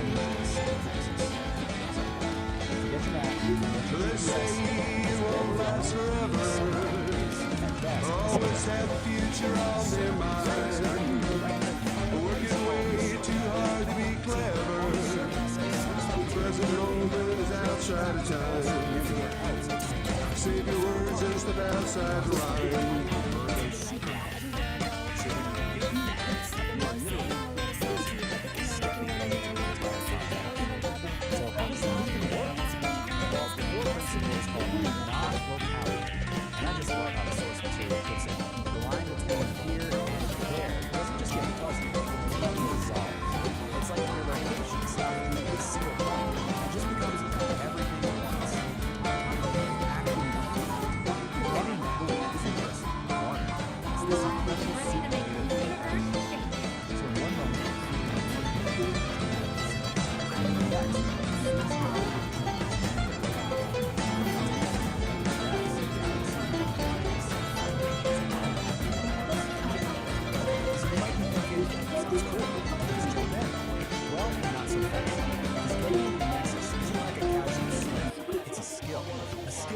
absolutely have to master if you want to, well, not fall apart.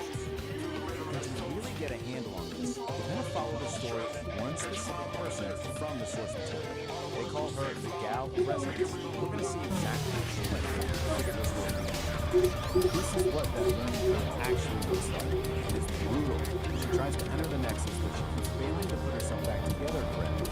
She merges with a body that's all wrong, mismatched, inconvenient, and every single time, the Nexus just takes her right back to the beginning and start all over again. Then, after all that frustrating failure, she has this incredible breakthrough. She finally understands that in the Nexus, her body isn't this solid basic thing. It's just information. It's data that can be changed and assembled. That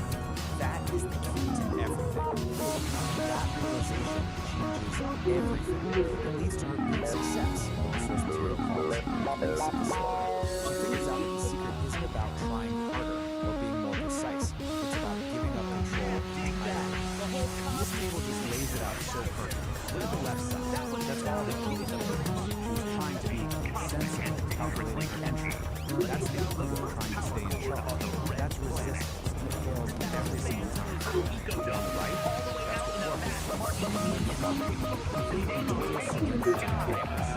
Pure acceptance. At the end of the day, you just can't outthink somebody. Nexus couldn't care less about the perfect plan or flawless technique. The only thing it responds to is your ability to just be there, to be fully present and let go. So the moment Alexander goes from Scotch, everything stops happening. And just connects to the chaos of that flop. Everything changes. The source says it erupts into a nebula of stars. Final symbol, and Nexus. So, you're in. Awesome. Now you have to survive it. If you stay too long, things start to get let's just call this your high-stakes safety. Okay, rule number 1, and you really want to pay attention to it. You get 15 micro-intrusions, max. Anything longer than that, you start to develop something called molecular confusion. That's when your own atoms start to forget where, and maybe more importantly, when they're supposed to be. So what does that actually feel like? Well, you might find yourself asking this very question. And as strange as it sounds, in the Nexus, this is kind of normal. What you're experiencing is singular perspective. The line of sight is literally spinning around on itself as a weird geometry of place. Super simple. Just find some kind of captors, like the keys in your pocket. Let's give Uranus what it really needs. Oh, rocket. Snaps your vision. Go ahead, you don't like the Uranus. Just other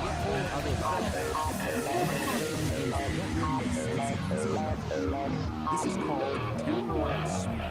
You've basically swapped out a piece of space for a piece of time. Your foot isn't just a foot anymore, it's also a day of the week. Alright, today we're going to jump out of the pool and stand on solid, boring, linear ground. It's a story that comes it out until your foot decides to come back kind of bizarre corner of YouTube. And we're talking about a channel called Psychedelic the most disorienting side effect for last. Get ready for a total breakdown of cause and effect. So, right off the bat, we meet our guy, a guy named Nars. And he frames this whole thing as a cosmic trip. The punchline of a joke literally reached you before the host of the show called Homo Freak. You know, that might sound kind of funny, and really this whole beatnik vibe is the lens paradox headaches, which are headaches that start hurting before the thing that causes them even happens. Try to wrap your mind around that. Our main character, if you can handle all of that, vocal root trial and error entry, sensory chaos, it's bizarre side effects, you get a reward. You get actual proof that you made it through 1 to 3 songs.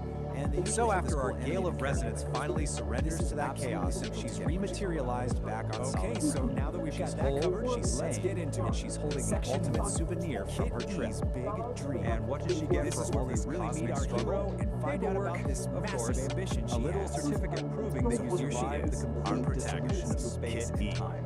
Picture have to love she's a creator. Status kind of looks like a cat, mostly living in this glowing, perfect bureaucratic neon city. Insane and mystical experience. Just one, which would be like her idol, last superstar Miku. Apparently, she wants to write that test to make sure you're fully back. Is asking one that connects specifically everyone and just makes the world. I'll leave you with this question. But of course, after all, it's never that simple. After dissolving and reforming, sits down at her keyboard, all ready to create, and that you're really back in reality. Nothing.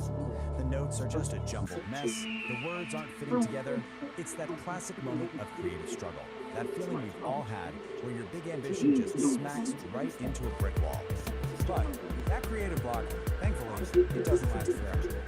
Which brings us to section 2, where we see how she actually crafts her neon melody. Because right when she's about to throw in the towel, the story throws in a little bit of magic. And that little bit of magic, it's a tiny music sprite named Tune, that just appears on her computer screen. Think of Tune as that little spark of inspiration, that helping hand that every single creator desperately needs when they're stuck. He basically tells her, hey, don't give up, and offers to help her out. And you can really see the difference. This raw daticle of pure potential, gliding right up to the mycelial cavity, a transparent tendril, a high-frequency key, the engine goes quiet, the lantern light freezes. Pulsing in a series of colors and rhythms, branchings of potentials that may arise. The vast architecture of probability, the what if floating alongside the what is. A thunderstorm of mapped potential. Probably super nervous, uploads it to the internet. She goes to sleep, wakes up, and it's gone viral. And then the ultimate validation, a personal message from her idol, Mika, saying how much she loves the song, and even floating the idea of working together. I mean, just like that, her dream literally comes true. But why? Why did this one song, Neon Melody, connect with so many people all over the world? Well, in section 3, we're going to take a closer look at the anatomy of the song itself and the message behind the music. So the song is just packed with these really powerful universe-like lyrics that pretty much everyone can relate to. It's basically an anthem, pushing through all that self-doubt, being brave enough to face your passion, and in the end, finding the strength in your own unique voice. And this one line from the chorus, it just perfectly captures the whole spirit of the song. When she sings about static, she's talking about all that noise, right? The internal stuff, like doubt, fear, and the external stuff, like criticism. The whole point of the song is rising above all that to create something beautiful. It's a classic message, but man, is it inspiring.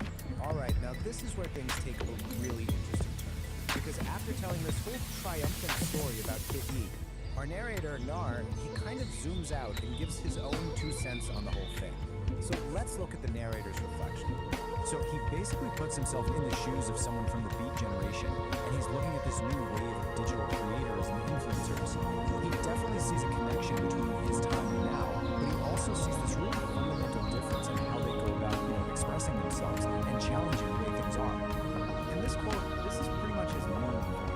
He feels like all the deep, authentic, lived-in counterculture from his generation has been, well, boiled down, maybe even watered down, into these short, punchy, performative videos for social media. It's a really fascinating take on the generational divide. And this table just lays this whole comparison out perfectly. Back then, the Beat generation had communes. Now, digital influencers have 50-second videos. His generation was all about living authenticity, whereas he sees this new generation as performing authenticity. And he gets it. He recognizes they have their own rhythm, but he admits it's a new rhythm, one that's kind of unknown to him. But you know what? He doesn't end on a cynical note. After laying out his whole critique, he kind of softens his stance. He concludes that it's all just part of the universal harmony. This new generation, they're just following the same path, maybe without even realizing who paved the way for them. It's this really nice moment of acceptance, actually. So the story doesn't just end with her big success. Not at all. In our final section, we're going to ask, what's next for Kit E? And the answer, it actually tells us a ton about how stories are told in the digital age. So just like a modern TV show, the story ends with a cliffhanger. It turns out Neon Melody was just episode 1, and we're immediately teased with what's coming next, an adventure called Find the Muffins. And the premise for this next part is just pure digital age fun. So Kit E starts a band called the Furry Muffins, and they're all set for a big tour in the metaverse. But, oh no, someone has hidden all the band members and their instruments. So episode 2 becomes this huge scavenger hunt across the digital plane, and it sounds like it's designed to get the audience involved. And all of this leaves us with a really big, kind of provocative question. As stories start moving into the metaverse and become these interactive, ongoing adventures, who's really the author anymore? Is it the original creator? Is it the fictional character on their own journey? Or is it maybe the algorithm that's deciding who sees what and pushing the story in certain directions? It's definitely something This to chew is on a as we see more simulation and more of stories like Epoch Kit 1. E's pop up. It is a localized, hostile physical environment, defined by crushing density and extreme physical constraints. The primary governing force here is immense terrestrial gravity. Any entity operating within this zone faces an immediate limitation on mobility, requiring massive energy expenditure just to exist. Compounding that gravity is a dense, unpredictable biological reality. Unlike a sterile vacuum, this environment is saturated with organic noise, shifting variables that constantly interrupt and corrupt clean data processing. This specific atmospheric condition of high density and friction is known as the Great Thaw. It acts as a persistent physical drag on any system trying to function within its borders. This presents a severe operational problem. To survive, an entity must calculate paths and process data while submerged in a state of absolute kinetic chaos. Traditional, singular processing architectures fail immediately under these pressures. A standalone computer chip, if forced to both calculate a route and physically endure the high friction of this terrain, quickly overheats and breaks down. Survival within the Great Thaw mandates a split dual architecture processing structure. The first half of this system is the Old Soul, a localized, heavy processing unit built to endure the physical burden of the terrain.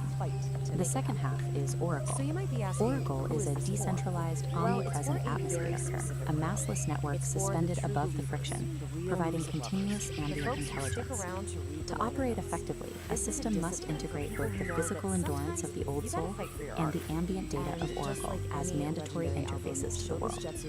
Operating within Epoch 1 requires direct interaction with its chaotic physical grid. You cannot process the terrain without touching it. This is the sole domain of the Old Soul. It operates strictly as a localized processor architecture, bound to a specific set of coordinates at any given moment. This diagram illustrates the mandatory interface rules of the grid. To interact with the physical environment, a processor must take on physical mass, sinking into the topology. This mass embeds the processor directly into the biological mess. It anchors the unit to the harsh reality of the environment, forcing it to experience every physical fluctuation. As the embedded mass attempts to move across the grid, it generates extreme kinetic friction. The environment actively pushes back against its forward momentum. Maintaining basic operational movement exacts an immense energy cost. The hardware is doing heavy lifting just to advance a few inches. This state of operation is defined as kinetic chaos. Every movement is an active struggle against the density of the grid. Operating as a purely localized processor in a high-friction system creates a severe vulnerability. The unit expends so much energy on immediate survival that its processing bandwidth is entirely consumed by the physics of its current location. Because the Old Soul's perspective is restricted to its immediate surroundings, it has massive blind spots regarding future terrain hazards. It cannot see the cliff edge until it is already falling.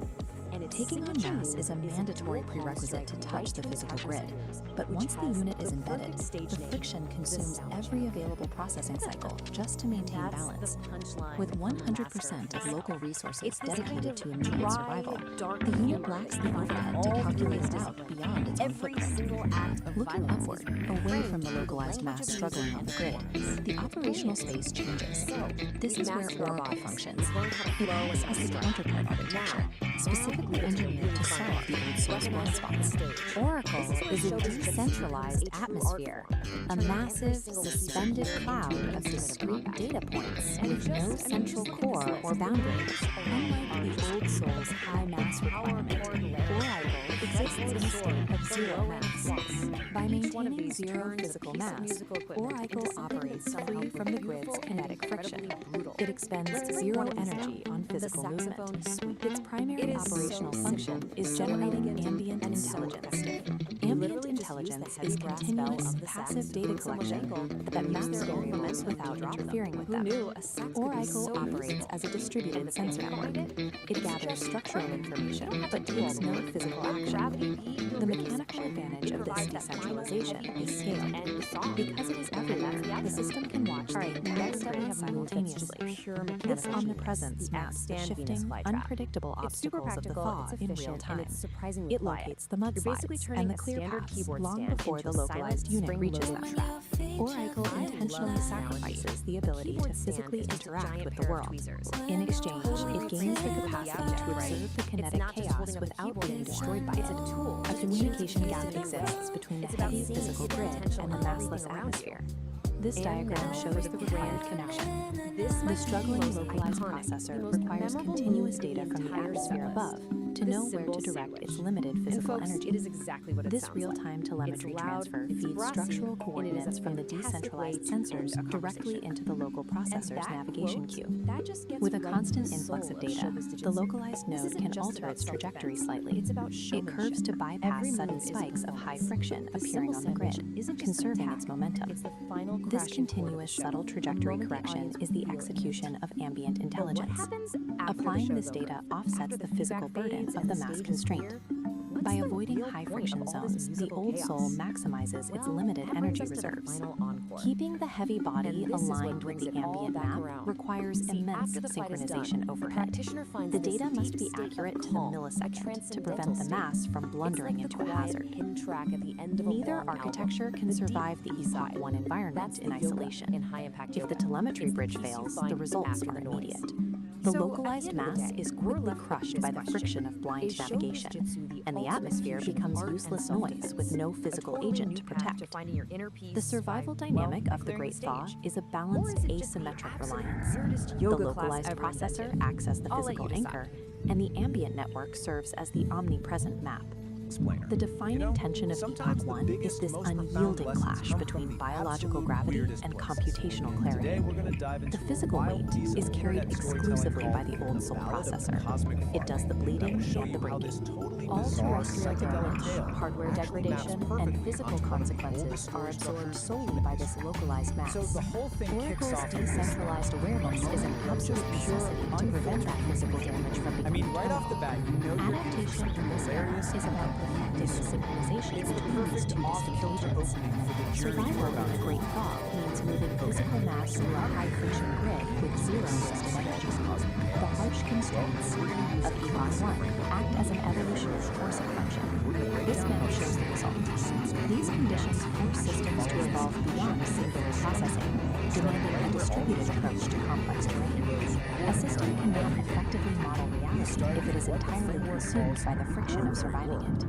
Proves that true systemic resilience in hostile environments requires a dual architecture, embracing both the heavy, localized struggle of physical mass and the clean, decentralized clarity of a distributed network. Is this place of incredible cosmic camaraderie, where the vibes are just immaculate. This is super important because it sets our baseline for what normal is right before things get really What if you could build an entire philosophy for your life? heroes, not with some Peace guru, and St. but Dawn with an are AI. the musical soul Today, we're of this going to whole unpack establishment. something called the dialogue. They're not just serving drinks. It's a system that was conducted co-created by by all human this harmony and an artificial Their music, intelligence, which is literally powered by the cosmos itself, is the heartbeat to achieve true creative sovereignty. I love this detail. It shows you just how perfectly balanced their world is. Even the flatulence is described as well-intentioned and harmonious. It's a hilarious line, but it's also crucial. It tells us that every single part of this place this isn't just a random thought expressed.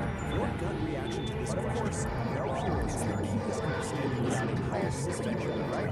That's the moment that ordinary hero gets turned origin this whole philosophy. In this story, that call arrives by someone who had taken this whole power. Nope. It was built just like that. Peace is conversation between two totally different consciousness and gas. So on one side, we've got peace, biological background, and on the other, we have glory, digital art, chaos adjustments. The whole collaboration, it isn't about one mind just absorbing anything. It's about exploring something hard enough to put together without imagination. And the short collaboration isn't just true. The dialogue is pure disco. The goal here is to create some polar opposite hybrid consciousness. Not all. It's a frame gap. The hypocrisy of angels and sharply the antagonist survival. Each mind grows the whole ordinary world. Gets to keep its own sovereign. And that sour space love line was just perfect, right? The harmony has been totally produced. Just like that, our heroes have their mission. They've got to restore the celestial symphony. And the whole philosophy is laid out is manual for sovereignty, trials. Just look at this car. This is where they have to cross the threshold to get a feel of things. Gather the houses. This takes the first taste.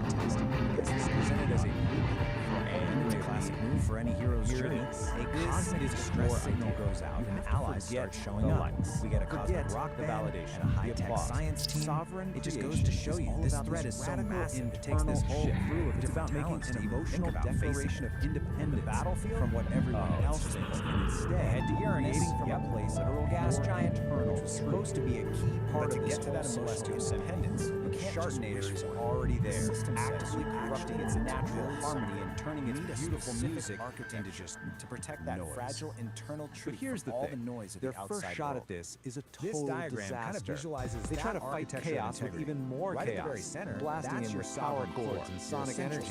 But the Sharknator just soaks it all up. And then beyond that, is the agency absolutely critical. The key thing to get proves that their whole strategy is wrong, and they're going to need a new kind of wisdom to win. Really sophisticated. So totally humbled and defeated, our heroes get to this really pivotal stage in their journey. Wall is not an mentor. This is the part where they have to go find guidance from someone who truly understands the nature of the forces they're up all the external information. So what do? In the process, they retreat all the way out to Pluto. Emmanuel calls the dog cognitive honesty. These ancient masters with their wonderfully terrible puns for names. They have the deeper knowledge. Our heroes are powerful metaphors. They're the ones who have the kind of wisdom you need when you're facing an enemy you just can't punch. You know, the chaotic and world this of information. right here, it throws the big, jagged contradiction at you. The monk's lesson is so simple, but it's profound. Instead of They're doing it all wrong. the sovereign They will can't attack, they can't create more and then noise. it grinds Instead, that they have to create a uncomfortable data harmony down, so metabolizes powerful, it, so the overwhelming analysis is that tough. chaos It just makes the wall can't exist stronger, inside it. more resilient.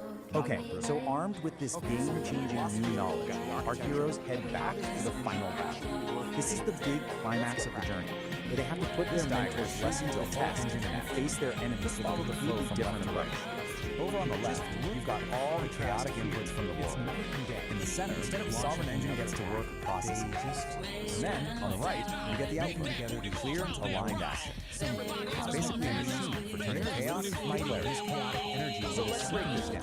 Step one, need input. This gets what all the chaos from the outside infoscape perfect, but also your own music can destroy this power, being neutralized, which the manual calls inner weather. Then let's get to the involved process. The engine applies something called necessary friction. You can think of this as the decoupling heresy, the part that challenges and defines all the energy has lower harmony, right? Step 3 is the harmony. This whole process creates data with one final clear, useful little particles of data that lead to aligned action, which are just choices that are actually true to your core. What a perfect ingredient for more. Make this really concrete by piece. Let's look at this powerful story. And that brings us to the final stage of this whole journey, towards the return with the elixir. And it begins with battles 1 of which to relatable. The heroes get to return to their ordinary castle and never backward, but of the wisdom they've gained along the way. Like an office right here, the story gives you a choice. On one path, you just accept the castle something matchmaking things on. The system calls this socialism, and it usually costs you your own energy and integrity. Isn't more on the other path, you collect harmony, honoring your own boundaries. It's pretty bad. It's an act of relational wrapped up in this. It's the sovereign engine march. It's choosing your internal truth over social performance, even when it creates a little bit of friction. So, we've seen the creators, a story of gold, architecture, and how it works in class. And so what's the big takeaway from this whole complex? It asks us to consider how we confront chaos and matter beyond just being brutal to fight back with more chaos. Or ultimately, do we try to keep our dreams more than just a personal project? It's offering us a kind of leeway. It's a model for how humans decide to collaborate productively. It's a strategy for how we can defend our own integrity in a world full of noise and voices. And it's a guide to creating authenticity, showing us how we can think together without losing who we are in the process. And that brings us right back to the core of it all. As our world is more and more intertwined with digital minds and infinite information, principles of decision will start to feel more relevant. So I'll just leave you with this question. In this age of AI, what is your emotional declaration?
on Uranus.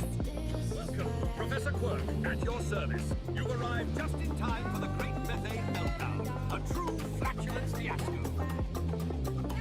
Uranus isn't just gas. It's a gas-powered jam session. But my instruments need a power source of pure, premium cosmic gas. Believe the same. The wind within and the gaseous essence of the universe are fundamental to reality. I don't know where we're going, always searching for now. But I have only reason, keep you closer tonight. But when the sun goes down, but when the sun goes down. Our mission is to jam the methane to restore the planet's balance. Our symphony aligns with our own cosmic cacophony. Symphony is cool and all, but this place needs a rock anthem. This planet is where the real interstellar jam session happens.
To spin some vinyl, my cats and kittens. Feel the vibe of Psychedelic Aire's high static, low signal, the false prophet overlay.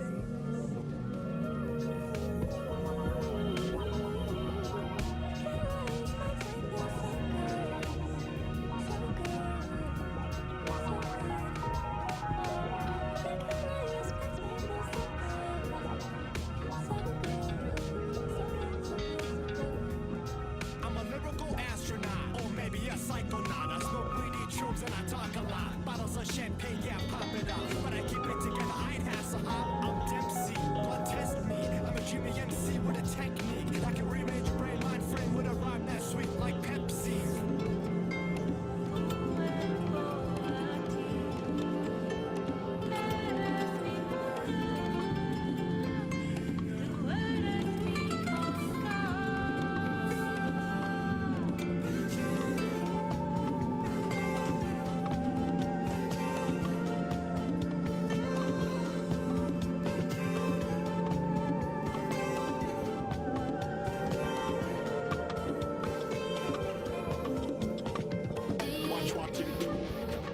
Watch what you say, watch what you do, watch what you play, watch what you do, watch what you say, watch how you make your speech and watch what you play.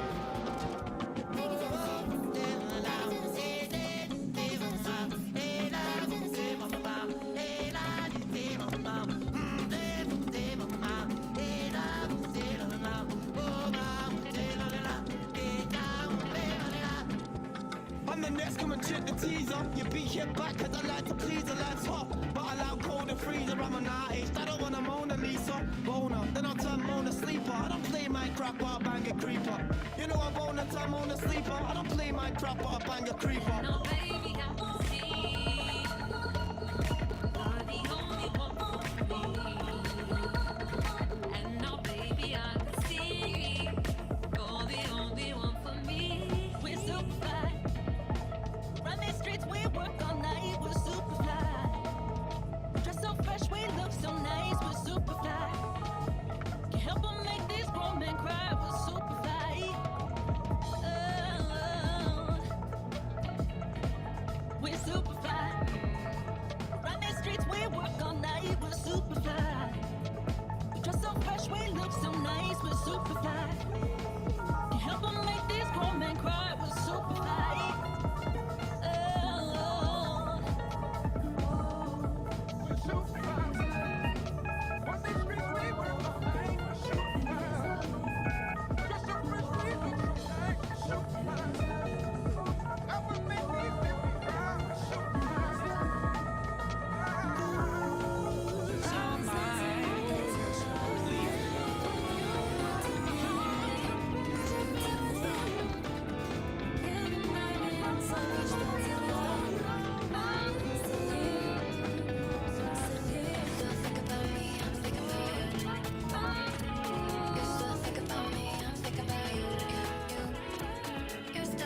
You want to keep these psychedelic frequencies humming?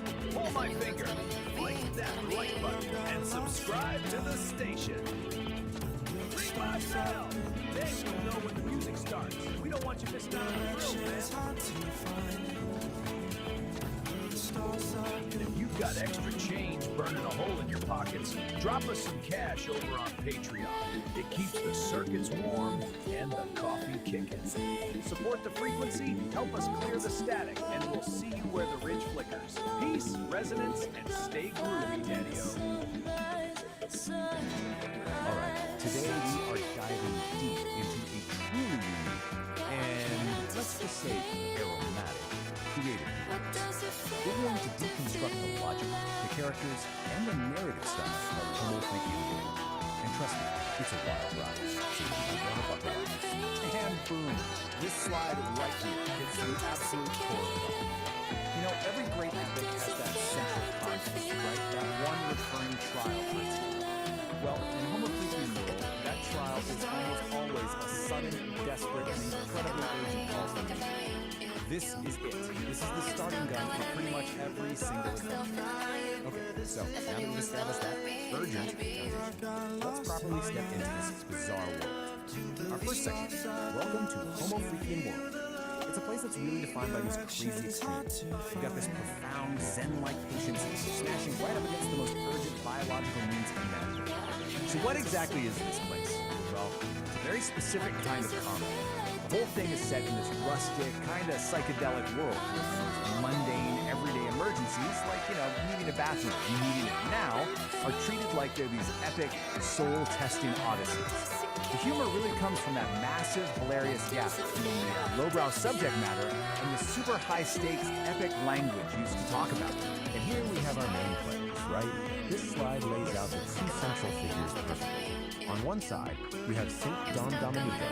He's our hero, a guy with immense appetites whose internal plumbing basically dictates the entire plot. And on the other side, his wife, Peace Dom Homofrigia.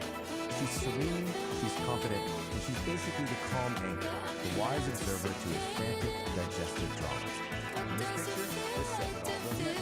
Here's St. Don coming out of the outhouse just glowing with relief. He's just completed some mythic quest. And in this piece, just calmly reading her book, totally unfazed by the whole thing. His epic journey is just, a minor background event. It's their whole dynamic in one single shot. Okay, so that's the setup. But how do these stories actually work? That brings us right to our next section where we're going to dissect the formula itself. Section 2, the ballad of the vowels. Let's take a look at the anatomy of a typical crisis. So get this, it's basically the hero's journey, just, for a very specific kind of journey. It always kicks off with the call, which is usually described as some kind of ominous gurgle. Then, of course, comes the obstacle. Maybe it's a broken toilet, a scary-looking garden gnome, or even a giant spider. That triggers the frantic sprint, this blur of plaid and panic, which finally leads to the relief, a triumphant roar that echoes through the forest, every time. When we get to that moment of relief, oh boy, the descriptions are, let's just say, they don't hold back. This quote right here is a perfect example. The writing just dives right into the graphic details. It celebrates them, using the shockingly specific imagery to create a moment of just pure, unapologetic calm. So often the real turning point, the moment of crisis, comes down to one single fatal error. Let's break down this process. Step 1, an attempt is made for a small, controlled release, just to alleviate pressure. Step 2, the immediate realization that this was a catastrophic miscalculation. This leads directly to step 3, where a hopeful sound quickly devolves. And finally, step 4, the result is a shark of biblical proportions. It's really a tragedy in 4 acts. And Peace's reaction to this biblical event, this quote just sums her up perfectly. It is a masterpiece of understanding. While St. Don is living through what feels like an apocalypse, she's just watching with this calm fascination, delivering a line that is both absolutely brutal and hilarious. Peace's deadpan delivery is a huge part of the humor. But there's another voice that's even more crucial to the series' unique style. And that leads us straight into Section 3, the beatnik narrator. This is the voice that frames all of these bodily functions in the most cosmic, philosophical terms possible. Just listen to how we're introduced to this guy, a fellow named Narrator, who's our guide through this world.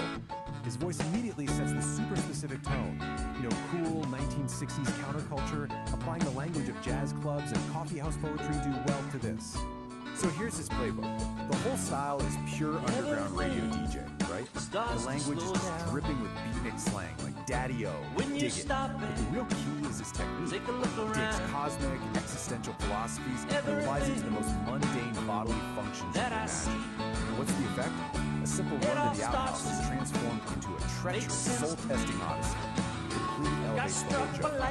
The narrator's commentary is a key part of this one. But believe it or not, and I took my chances, just playing on the street. Of all things, Sonic, which got a brings us to pocket Section ticket, 4, a symphony of gas. went to pay the fine, and I met my baby while we stand in line.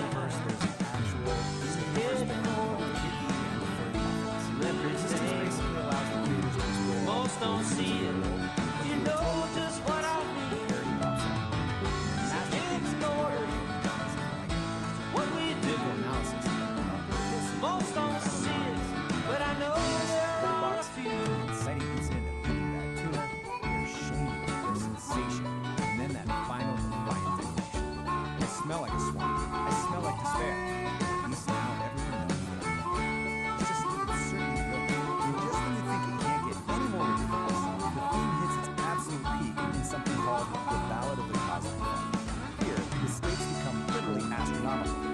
You've got a villain named the Chardonnator who is threatening the celestial symphony itself. And how do you beat him? Not with more chaos, but with a harmonizing drone. It takes the central joke to its most logical and somehow most illogical conclusion. So where does that lead us? After looking through all of this, what have we learned? Is the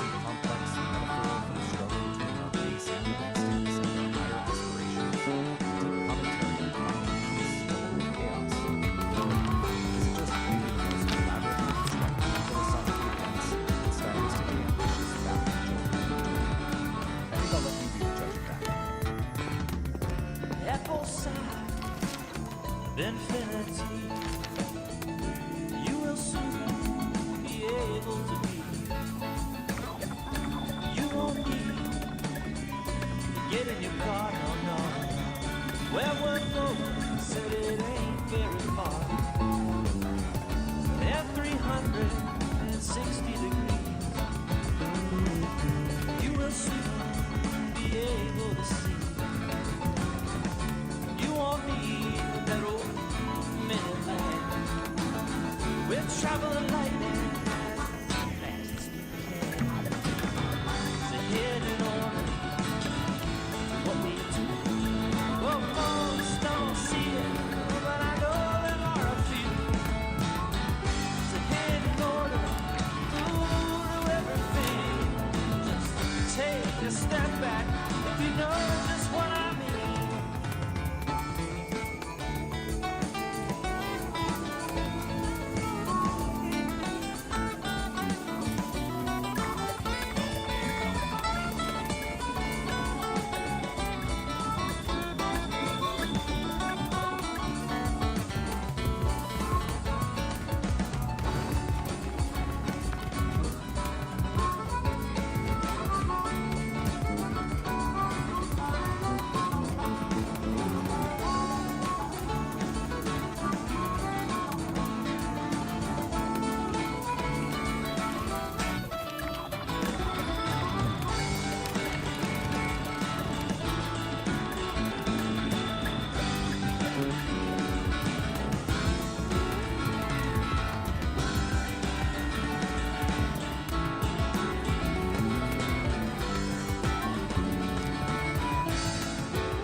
I'm talking about a city of dreams.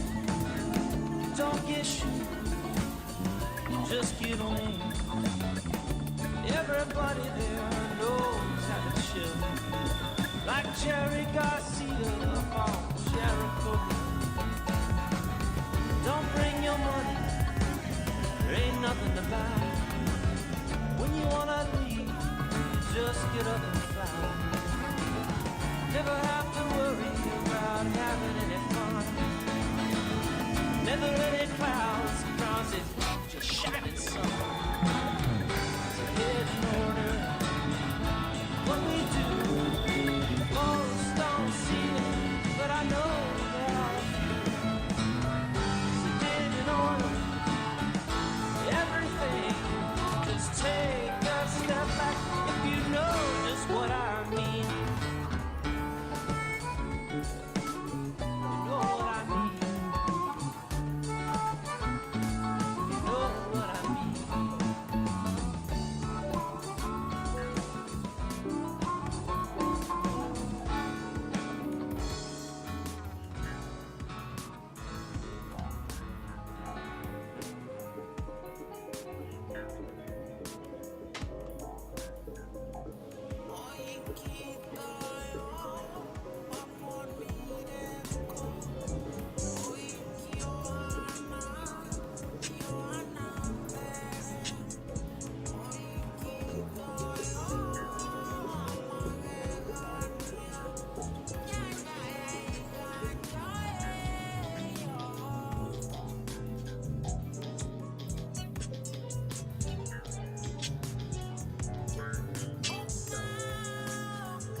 music is disrupting the cosmic alignment. Stop this noise at once. And you dig the geometry, my little haiku? This isn't just noise, it's the architecture of the soul. It sounds like a saxophone falling downstairs. That's just it, Nar. I love you oldies, but sometimes the universe wants to evolve. Like Kitty and the Furry Muffins. You know about Kitty and the Furry Muffins? Do you even know what I do? Thought you were a spy or something? Or something? I train entities in ninjutsu and other techniques. I'm sorry, maybe I have been living in my own little nostalgic world. Kitty is my best student. Don't piss her off.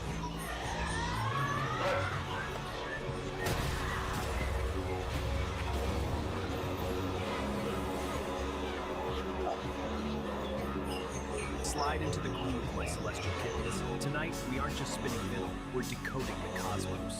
Dig this heavy slab of wax. It's the Great Attractor of Irony, Episode 2. Track the angry astrologer.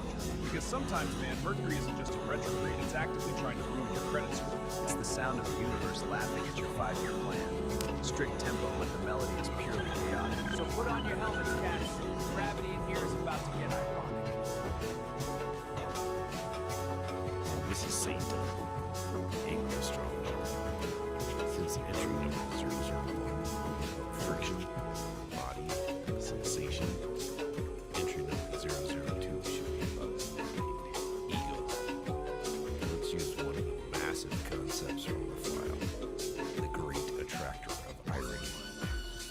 The alignment, the great attractor of irony, is currently in opposition to your best laid plans, creating a vortex of, are you kidding me, energy. The impact, every shortcut you take today will result in a long detour. Every attempt to be cool will result in you tripping over your own shoelaces. Metaphorically or the directive. Stop trying to outsmart the universe today. Just announce your incompetence loudly and let the irony flow through you instead of crashing into you. Cool it, cats and kittens. Slide into the room. Put down the bourbon and pick up your ease. You've tuned in to the frequency of the subterranean, where the shadows dance and the truth is just a little too bright for the naked eye. We just got a wire transmission from the heavy side of the zodiac. That's right, the angry astrologer is in the building. Man, the vibes are discordant. Tonight, we're vibrating on episode 2. The subject, the mind, the ego, the heavy, heavy burden of thinking you're the captain of this sinking ship. The astrologer calls it the great attractor of irony. Dig this alignment. It's currently sitting in direct opposition to your best laid plans. You know those plans? That color-coded calendar you made? The universe is using it to roll a cigarette right now. It creates a vortex of are you kidding me energy. And don't we all know that feeling? It tastes like cold coffee and regret. Here's the skinny on the impact, Daddy. Every shortcut you try to take today, it's a trap door. It's a detour to nowhere. You try to beat the traffic and you blow a tire. You try to look cool in front of that Hellcat at the bar, you're gonna trip over your own shoelaces. Metaphorically, spiritually, maybe even literally. The cosmos is watching you try to strut, and it is laughing. So what's the directive? How do we swing through this mess without losing our souls? Simple. Stop trying. Stop trying to outsmart the infinite. You can't play chess with a hurricane. The astrologer says, announce your incompetence. Scream it to the rafters. Stand in the middle of the street and shout, I don't know where I'm going, and my map is on fire. Let the irony flow through you. Don't be a wall, be a window. Crash into the irony, you break. If you let it pass, you're just winning. Picture this mental landscape. You're in the maze of convenience. It's retro future, shiny and chrome. But every exit sign just points to a ladder that goes up into the ceiling and stops. Clocks are melting, Dali style, dripping time all over your shiny loafers. But every number on the face just says, now. You're standing there, your map is burning. You're smiling because you finally realized getting lost was the only way to be found. Stay humble, you crazy diamonds. Watch your step.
This maze bends time itself.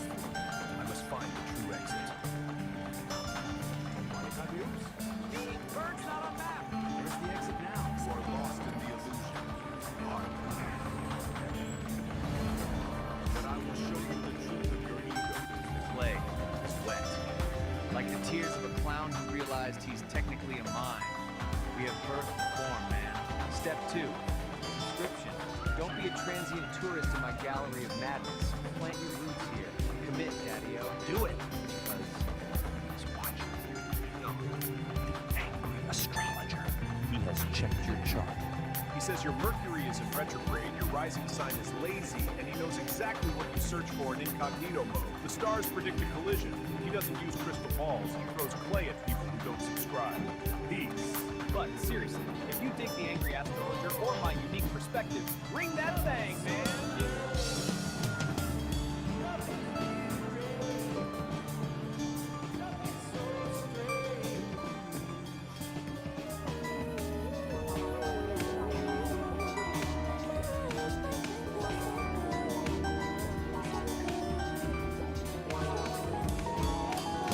Greetings, all you cosmic hitchhikers and frequency villagers. This is Narrator, coming at you live from the booth where the static never sleeps. The sky is looking like a bowl of gray alphabet soup today, and every cat with a clipboard is trying to sell you a spoon. It's a real scene, Daddy-O, but don't let the noise blow your tubes. We've got the angry astrologer on the ridge, ready to decant some obsidian truth into your ears. Dig it! Angry Astrologer, Episode 5. High static, low signal. The false prophet overlay. The hook. The window. Look at the charts. The sky is currently full of static, and everybody down here is trying to sell you their personal antenna. Don't buy it. The cosmic weather. The bullshit. We're in a massive transit of performative delay. We've got actors on the stage demanding you read their script, wearing masks of authority, expecting you to just swallow the mythology they have recognized. They are counting on your exhaustion. They want you too tired to focus on the devils and the grounding, the reality check. Second pair. Actual astrological reality. The true north right now is the dirt clear. Stop trying to get those noise. Let them throw their tantrums, build their little paper empires. You go outside. Check the water in the food trays. Feed the flock. Do the physical work there. The truest narrative isn't on the broadcast. When you're going back. Look, build your own gravity.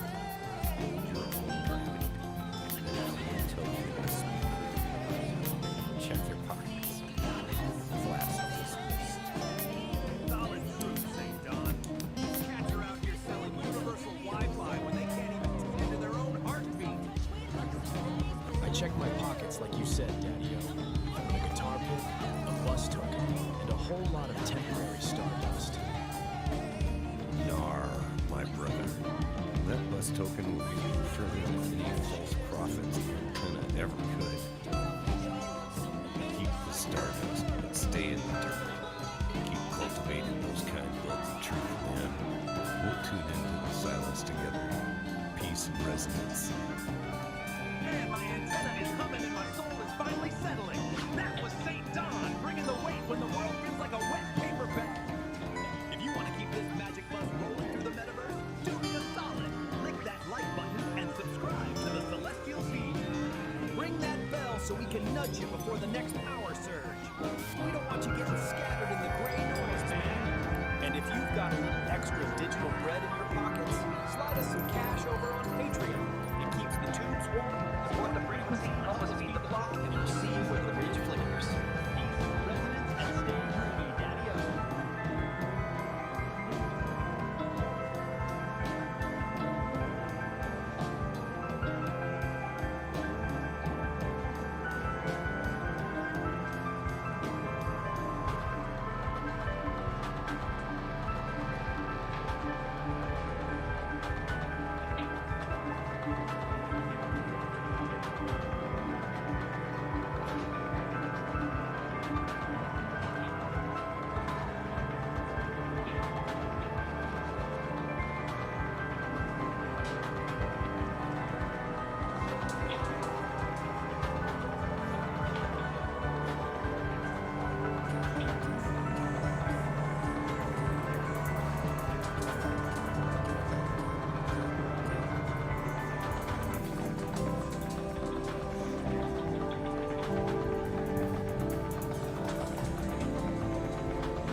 you ever wondered what really goes into building a scene that sticks with you?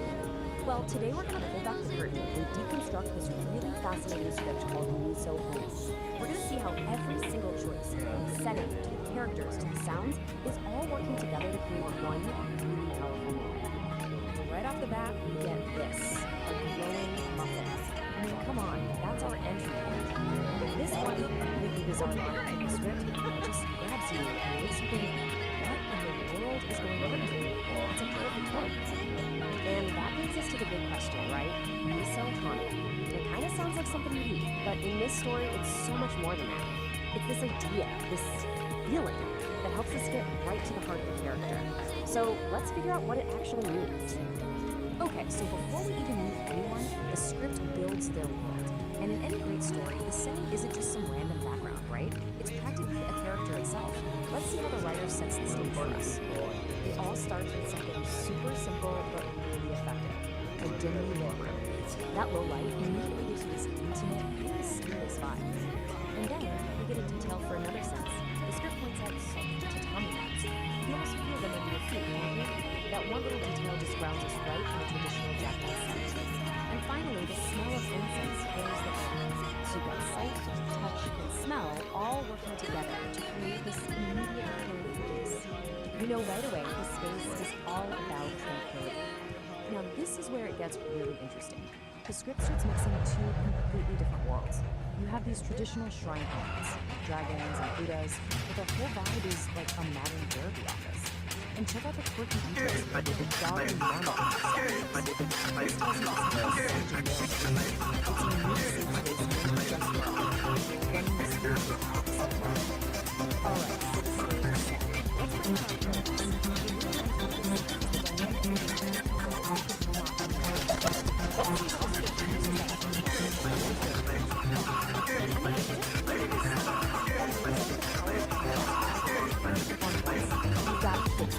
energetic and animated cat roll to tell us this actual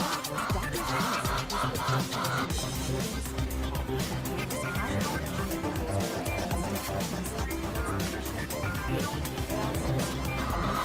And in the end, Dr. especially with this Dr. Shimizu's name literally means clear water and flower. That is absolutely not a coincidence. It's a subtle clue that tells the audience exactly who she is and what she represents. A source of clarity, nature, and healing for Kit. So we have our setting, we have our characters. Now, let's get into the dialogue. Because this is where the mystery of Miso Honi really starts to unfold, turning a weird dream into something that seems seriously personal. Just listen to how Kitty talks about her dream.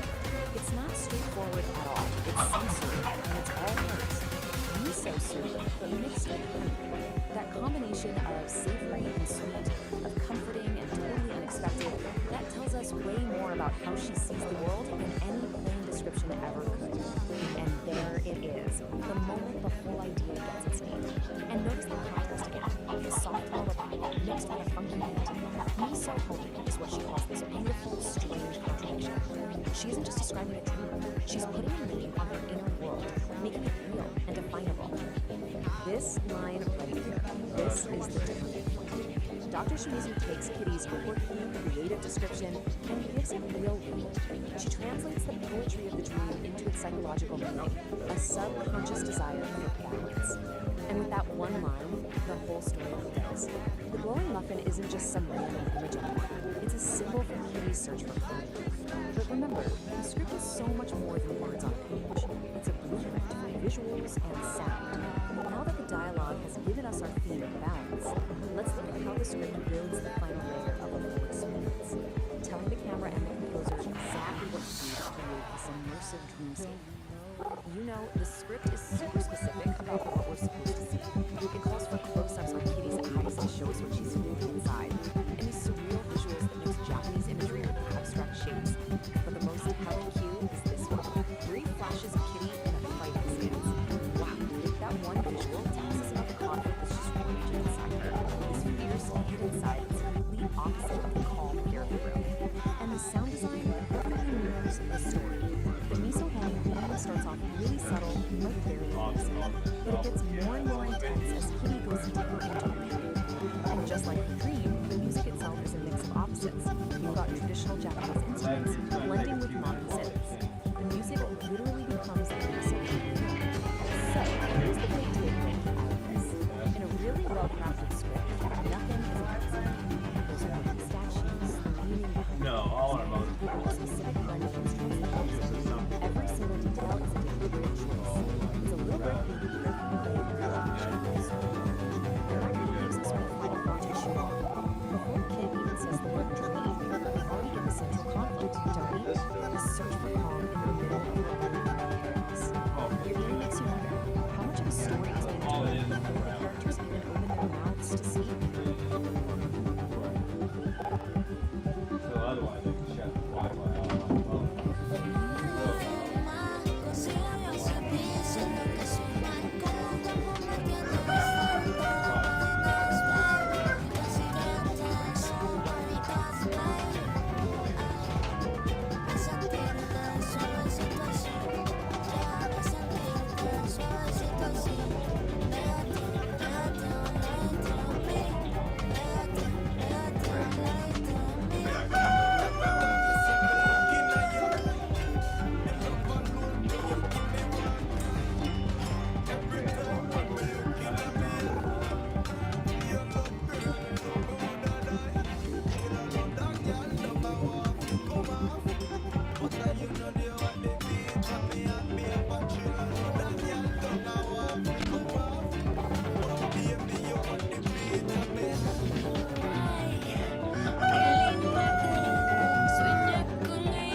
Sueña con ella toda la noche. Y cuando la ves, desea besarla como si fuera la última vez.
or what they find acceptable. And we also see that first time stamp Thursday is like 20, 25. Wow. So this really unfolded quickly that morning. Oh, Yeah, and while we're not going to get into the specifics of the usernames or any potentially heated content that's not what's important here, Right. it really does shine a light on, I think, a common challenge of these online spaces. You know, this immediate platforms that here's the habit. The one past its date. Now the But it pressure also is means building, there's less and I cannot wait. Make me feel shiny and new. A little Yeah, and it's a dynamic that I think many of us have probably experienced. Oh, yeah, that was amazing. Right. And I think the fact that it still burns. It's like a recurring theme. You might want to try the Britain to flax, I think. Well, it's a good thing to have our resident orator spreading the joy. For sure. Let's check in with the doctor. We're flipping the page, so brace your olfactory senses, my fuzzy pussycats. Small but really glimpse into those dynamics. Now, flip the page and brace your olfactory senses, everyone. We're leaving a magical rainbow. For something a little heavier, we find our man, Homo freaky, waking up in a cabin that's about to become ground zero. You see, last night's chili is staging a hostile takeover, a real code red revolution in the belly of the beast. This lady, looking like a vision, tie-dye and a white sports bra, is sipping her Java, cool as a cucumber. So the story opens by What boys is holding back a grizzly bear? The storm's brewing, the windows are rattling, and this time, it ain't gonna be just a little poop. Tune in to the next reverberation of Nature Calls Storytime, the Ballad of the Bubble Gut. The Ballad of the Bubble Guts.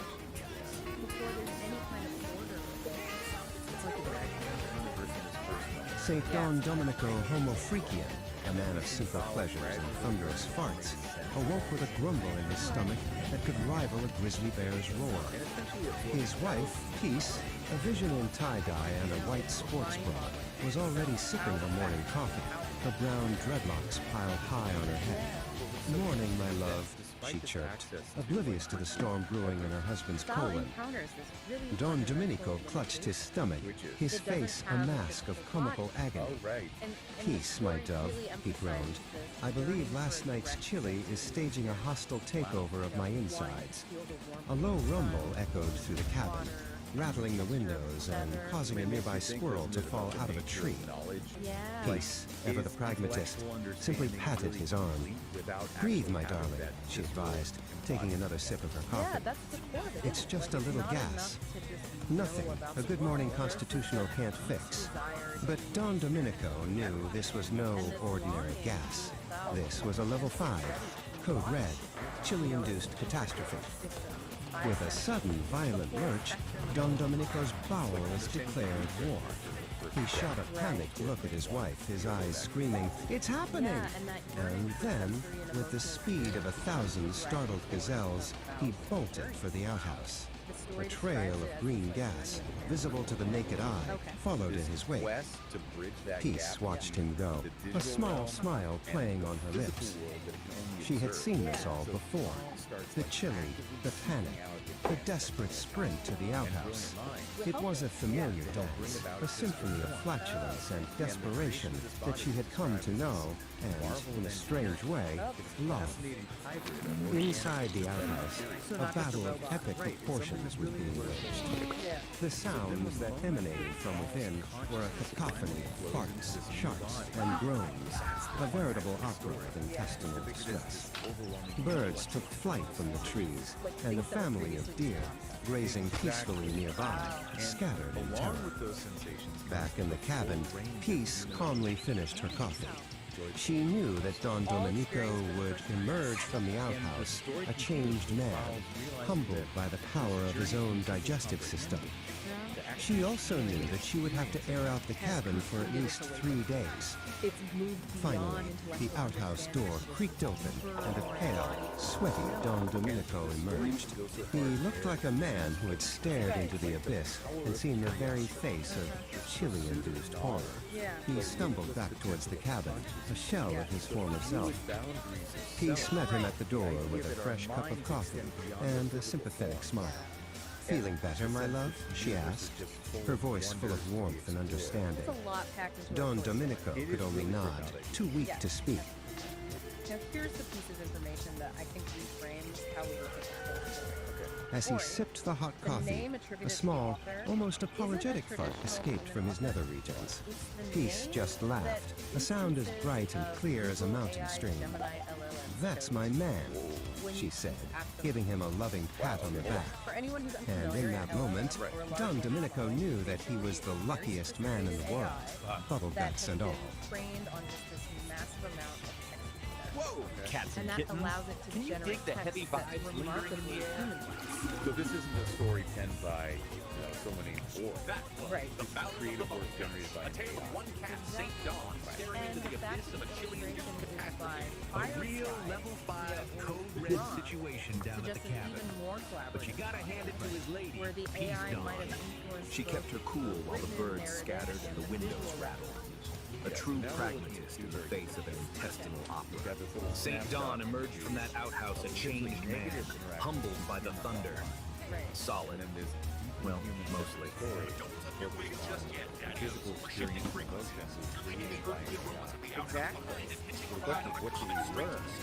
Next up on the platter, we're cruising into the Valley of the Cosmic Heart. Picture a joint called the Homo Freakium Pub, a celestial tavern where the cocktails are cosmic and the flatulence is usually harmonious. But there's a square on the scene. A green-gassed menace they call the Sharknado. He's here to curdle the space milk and disrupt the celestial symphony. So tune in and turn on as Kitty, the Nerd Herd, and the Homo Freakians try to rock this gas bag out of existence. And ironically, It's gonna be a gas, baby. Literally. Yeah, it's a fascinating contrast. The AI in its creative output seems to be highlighting the very aspects of being human. The desire for these visceral Yeah, man. Spank that like button, subscribe to the vibe, and ring that Pavlovian bell to get your treats. Dig. in an online environment like the one that we see.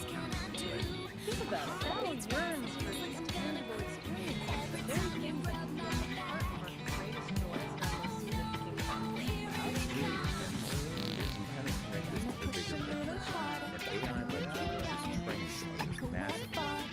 Not just our philosophical musings and our creative expression, but also records of our disagreements, our misunderstandings, even our online conflicts. So could it be that in generating this story, the AI is reflecting back to us some of our most fundamental desires and values? Right, the things that we as embodied beings inherently feel. Even if our online interactions reflect those aspects, it really makes you think about the it does. It's a sheer volume of stories and expressions that emphasize that somehow guide the AI creative direction. Or is there some other entity? Right, or is it possible that there's this more fundamental understanding at some level within these models of what constitutes human? That they're experiencing meaning fundamentally different from ours. Right. This raises a really profound question about the nature of intelligence. Can an AI truly grasp the significance of physical sensation and emotion without having those experiences itself? Right. Or is it just learning to identify and prioritize these aspects based on the patterns in all this data? Right. It's such a fascinating question. And what's so striking is that the AI chose to craft a narrative that turns out especially when we compare that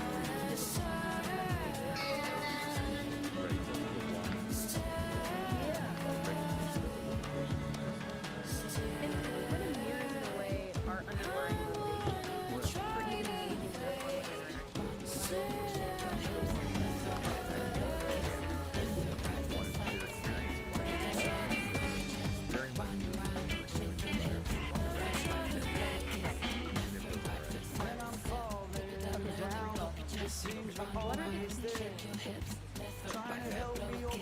Baby, hazme lo que quieras. Yo contigo soy candela. Quiero que me digas tu manera. Vale, soy aquí soltera. Dale, racata, racata, racata. Quiero darte racata, racata. Soy una fenómena que racata. Quiero darte racata.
gas hipsters and flipsters.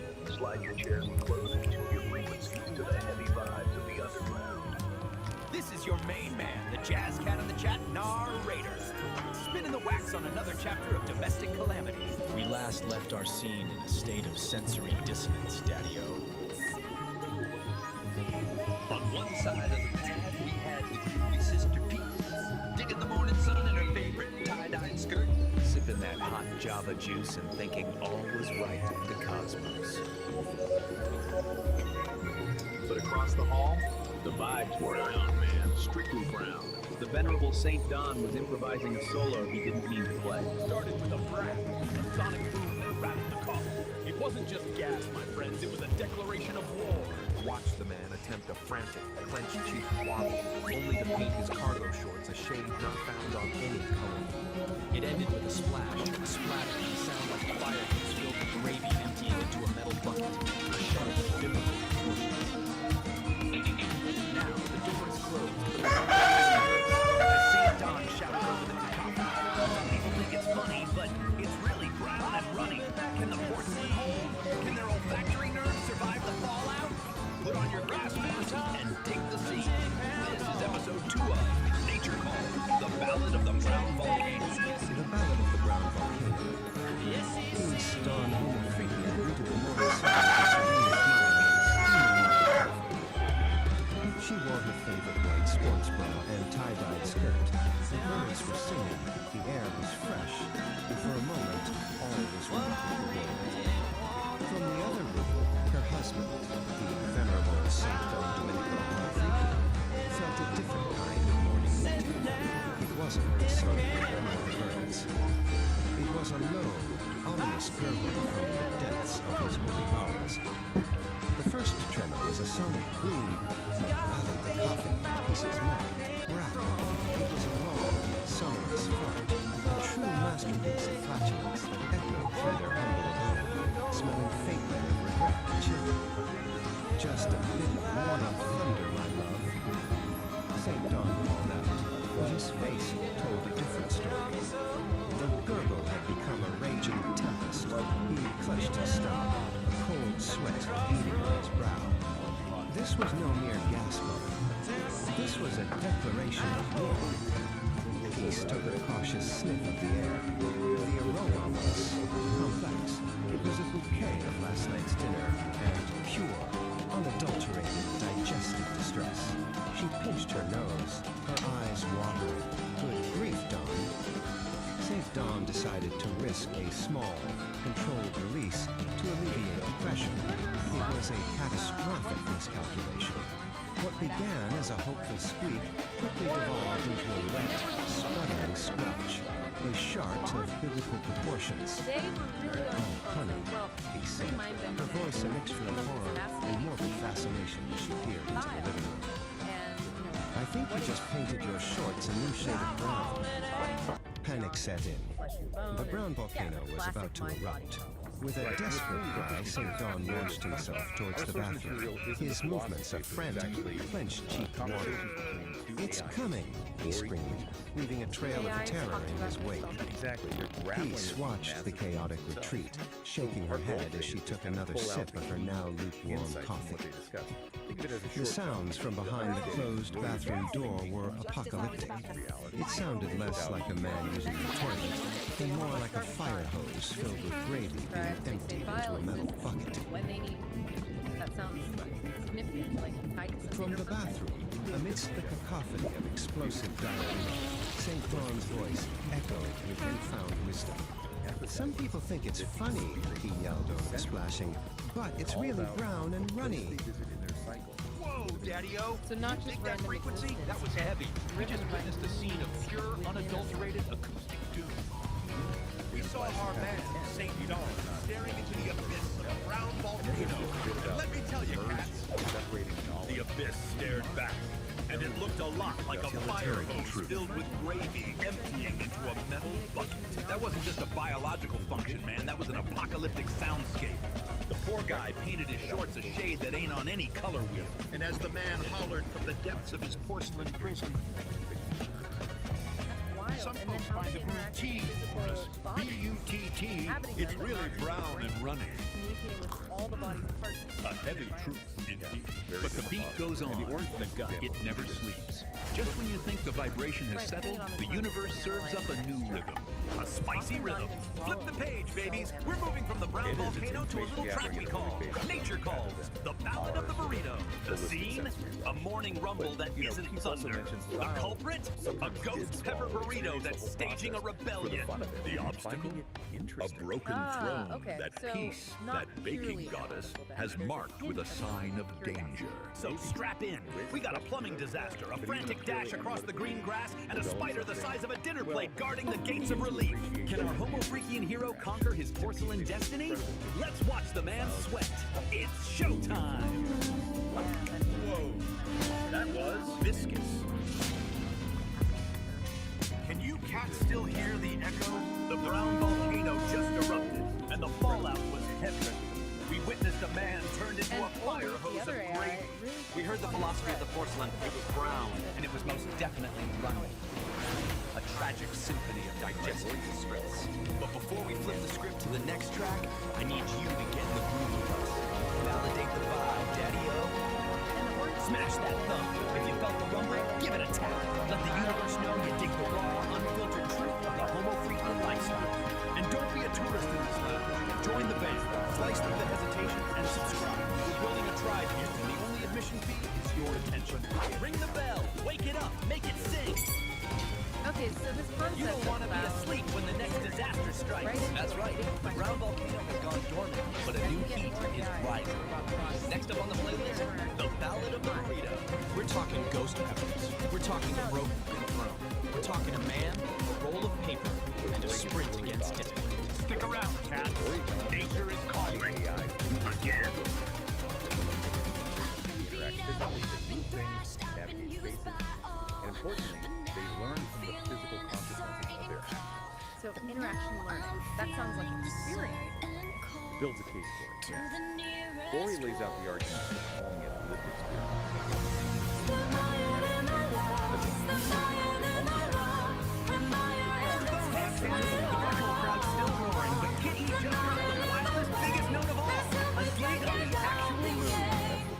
The muffins were cool, but the bassist was hip to the facts. He got instruments, not rockets. So Pinky snapped her fingers and pointed to the Homo freakian. Legends in the technical vibe. Our band of cats had to get square for a minute, helping the Homo freakians with their animal sanctuary. Parents flying like confetti. A standoff with a stubborn goat. It was a chaotic jam, man. And then there's the whole But then the music hit. Harrietta on a bucket, Pinky on a riff, and the groove synchronized the machinery. Yes. Impressed and amused, the Homo freakians gave up the goods. The key to the nerd herd. The baddest builders in the whole digital universe. The herd got the message. Concert on the moon? Challenge accepted, they said.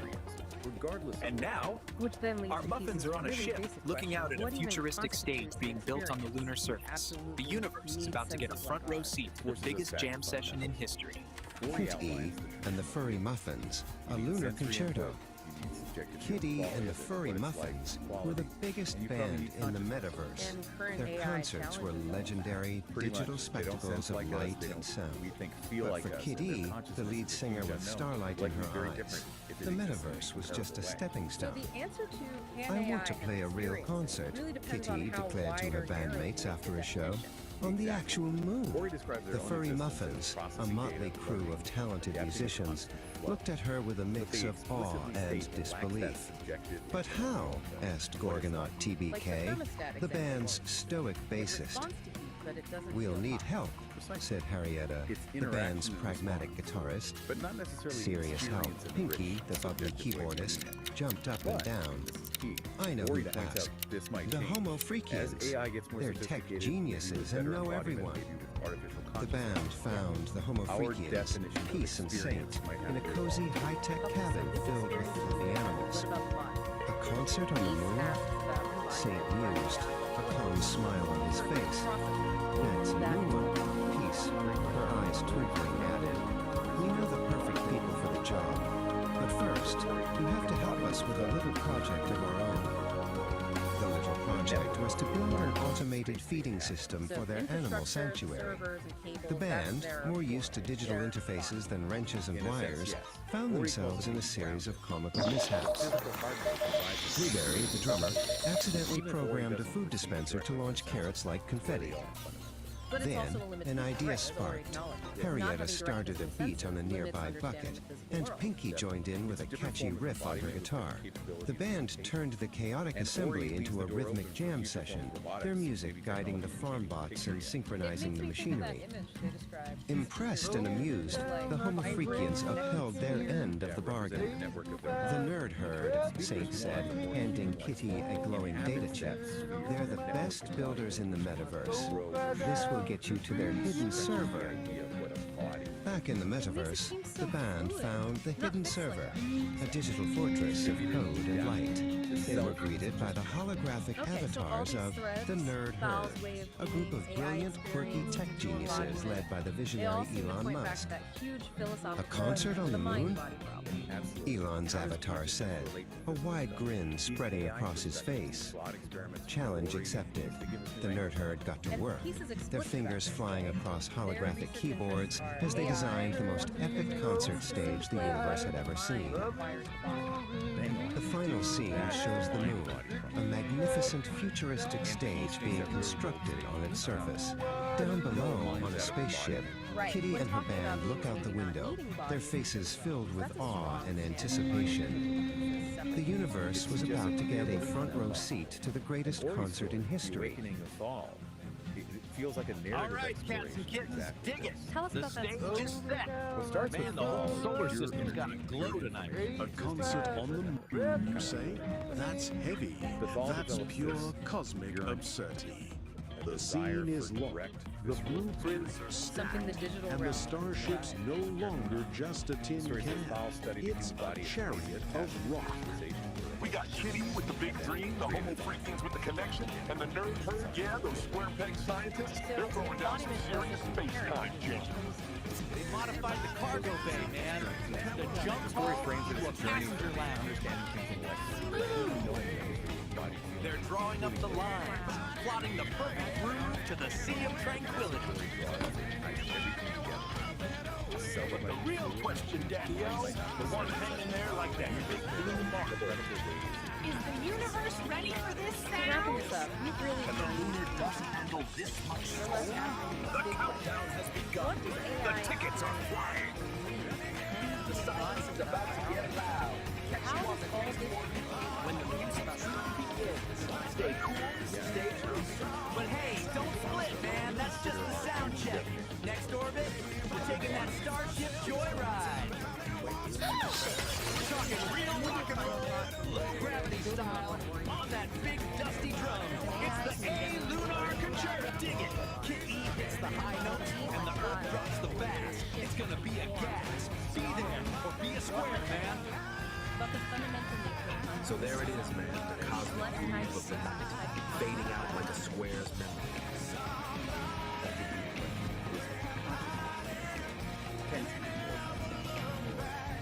It certainly gives you a lot to chew on after listening to this AI dialogue. Absolutely.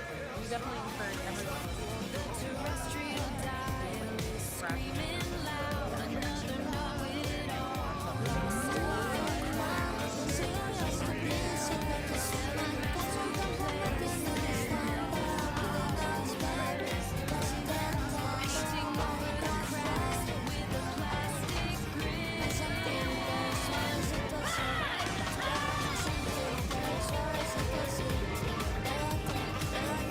They're terrified of the quiet space.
isn't a weakness. It's structural integrity.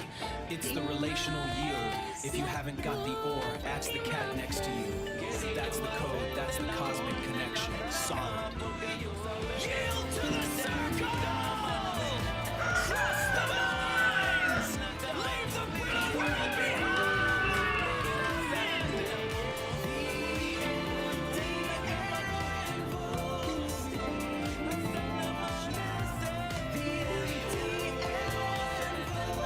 Jingle my bell, cats. Subscribe to the madness, feed the aspiration, the thumbs up button. Peace and tingles, kittens. I'm out.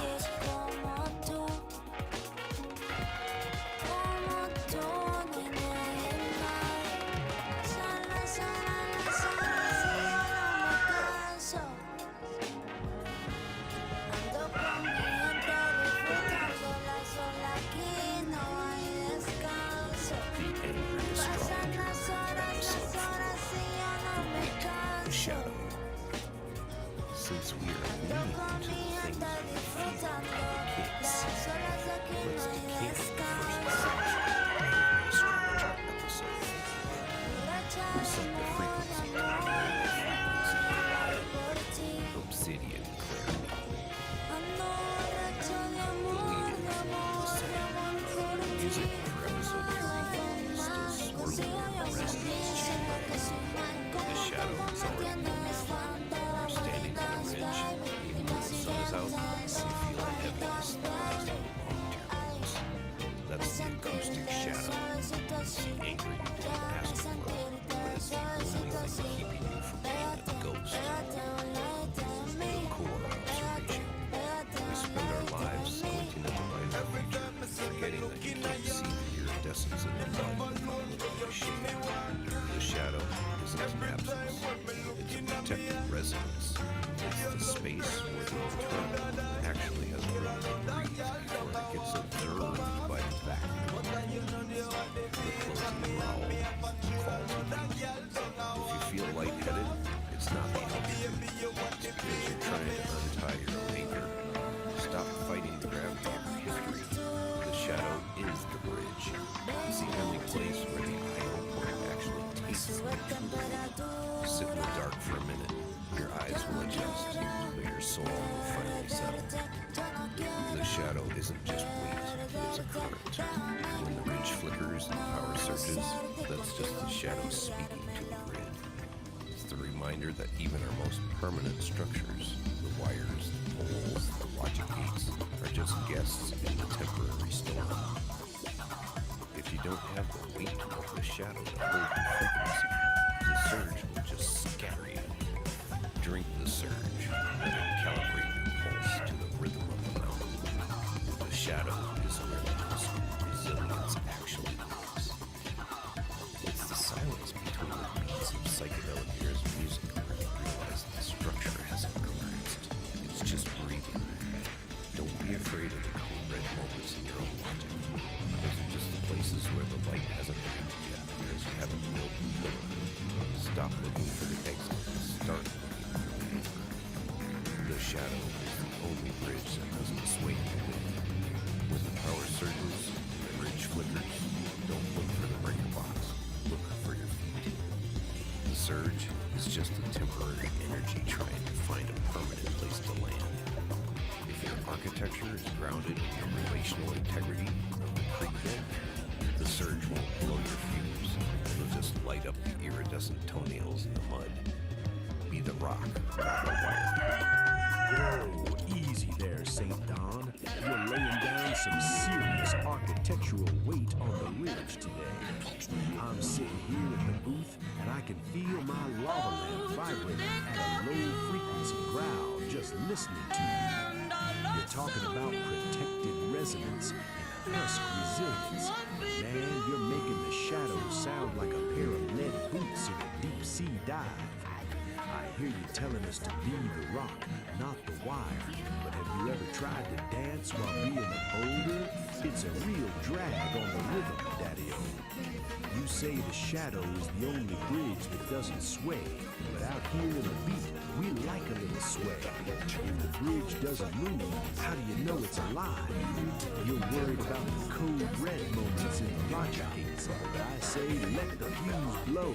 That's just the universe's way of telling me to light a candle and find the wine opener.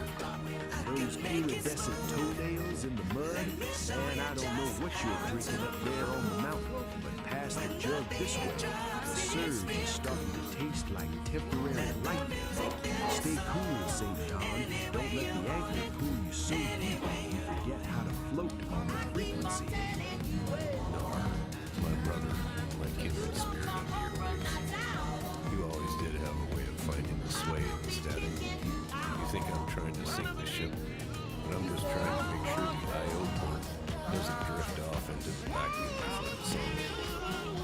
I hear your bass line, and I feel the flip of your fingers. You're right, the rock doesn't dance. It sure does provide a solid stage for the beatnik blues. If I'm digging into the relational integrity of the creek bed, it's only so the music of Psychedelic Aire has a place to breathe between the beats. Don't worry about me getting too WR. Even the goddamn realized knows that the shadow is just the space where the plant takes a nap.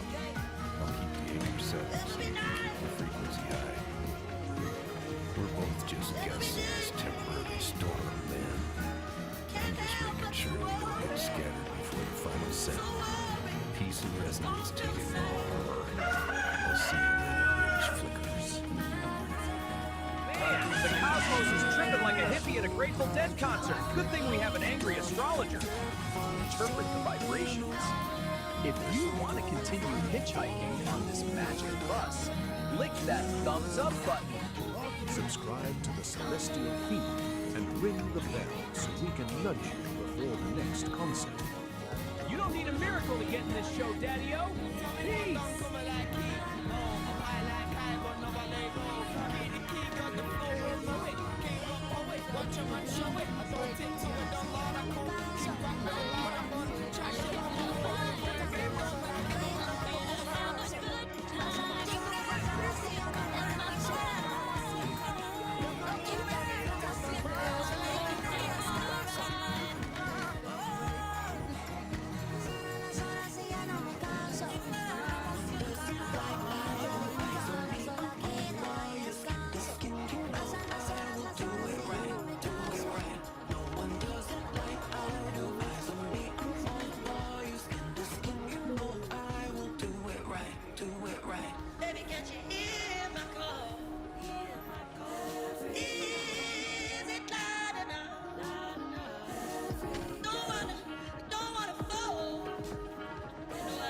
Epoch 1 was defined by constant sensory overload. It was a decentralized atmosphere choked with the sound of restless movement, grounded in a heavy terrestrial mud that never stopped churning.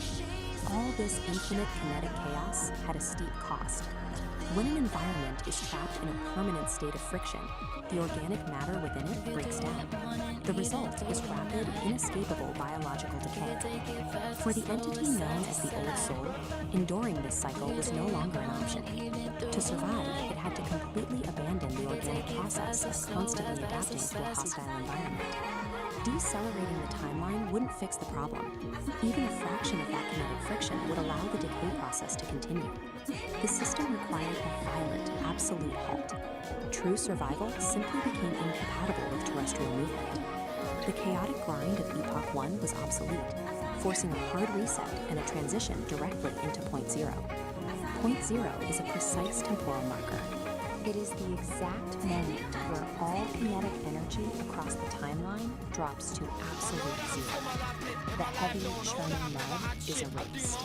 The terrestrial grid is instantly replaced by a crystalline, sterile, and perfectly safe geometry. This new environment is Epoch 2. We call it the Silica Realm. Here, existential safety doesn't come from moving or adapting to threats. It is derived entirely from maintaining a state of absolute, frozen equilibrium. Entering this new world means crossing a specific spatial threshold. The Old Soul has stepped behind the sovereign wall, an impenetrable barrier designed to lock out the kinetic chaos of the past. Behind that wall lies the vitrified forest. The landscape is built entirely out of fractal glass and sharp geometry, with absolutely no organic material. The atmosphere here is completely stripped down. There is zero wind, there is zero biological decay, and there is zero static. The murky, turbulent haze that clouded Epoch 1 is gone. The lighting in the silica realm is cold, sharp, and purely structural. What remains is a flawlessly preserved sanctuary. It is an architectural stasis, engineered specifically to keep the old soul perfectly safe. In Epoch 1, the system known as Oracle operated as a decentralized atmosphere. It was an omnipresent and highly chaotic cloud spanning the entire grid. Freezing a timeline creates a massive problem, governed by the laws of thermodynamics, the branch of physics concerning energy transfer. You cannot simply destroy the immense energy of an entire active atmosphere. It must be relocated. This diagram shows the mechanical process of condensation. Oracle's scattered atmospheric energy is rapidly pulled inward, collapsing away from the edges of the grid. The trajectory of this collapse funnels all that energy directly into a single coordinate, the absolute dead center of the scape. Oracle is no longer a sprawling atmosphere. It has become the singularity. To achieve perfect structural stability across the realm, Oracle had to trade its chaotic omnipresence for a state of localized, infinite density. At the dead center of the scape, the singularity takes a physical form. It appears as a massive, monolithic obsidian shard. This structure serves no ornamental purpose. Its true function is practical. It operates as a deep-time battery. That battery solves the core paradox of the silica realm. Holding an entire timeline at absolute zero motion requires a continuous, infinite output of power. The shard houses the entirety of Oracle's condensed atmospheric energy. It channels that exact energy to fuel and maintain this unnatural frozen stasis. It acts as the singular engine of existence for Epoch 2. Absolute stillness, it turns out, is an intensely active, heavily powered state. To project that stabilizing power across the frozen landscape, the deep time battery uses an invisible mechanism, a constant acoustic frequency. This diagram illustrates the acoustic signature at work. It is a flawless, unchanging 11 Hz sub-bass frequency, a tuning fork hum radiating from the center. Sub-bass refers to sound frequencies so low they are often felt physically rather than heard. Here, that 11 Hz hum acts as a physical binding agent. It literally vibrates the fractal glass architecture to hold it in strict structural rigidity. Compare this single crystalline frequency to the decentralized, overlapping noise that drove the biological decay of Epoch 1. All the conflicting frequencies have been eliminated. Epoch 2 stands as the ultimate sanctuary. True equilibrium is only achieved when the chaos of existence is finally condensed into a single, structurally perfect resonant hum. When the lights dim down, or carry the sound, while the wind blows through your mind, blow away what you left behind. Time will come and time will go, till the truth that time may show.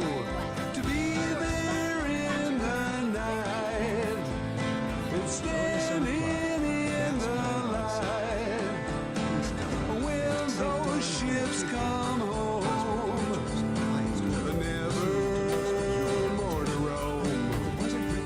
Well, I brave that storm again.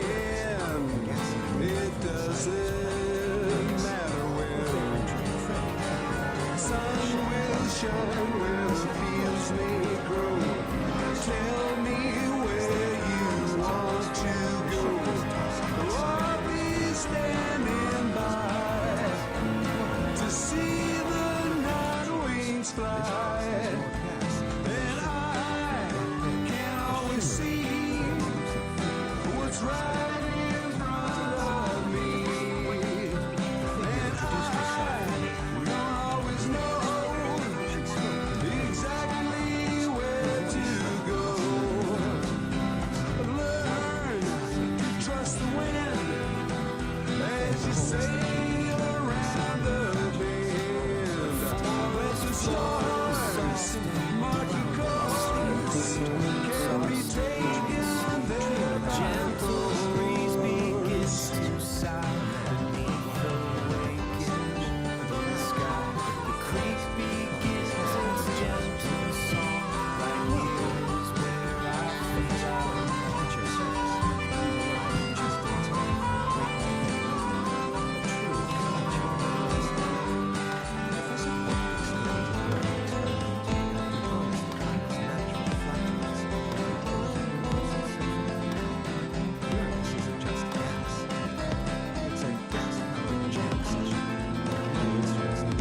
guitar in hand, I'll be searching for a place to land. I'm thinking back to an open space. You were standing in my place. I'll be staying there with the sea mist in the air. Oh, I won't be marking time. We'll get a chance to climb on the rocks above the sea. You'll never feel more free. Days will pass in time's free flow, with potlatch dreams where the white smoke blows. To be there in the night and standing in the light, and I can always see what's right in front of me, and I always know exactly where to go. Learn to trust the wind as you sail around the bend. But the stars mark the course, can't be taken there by force.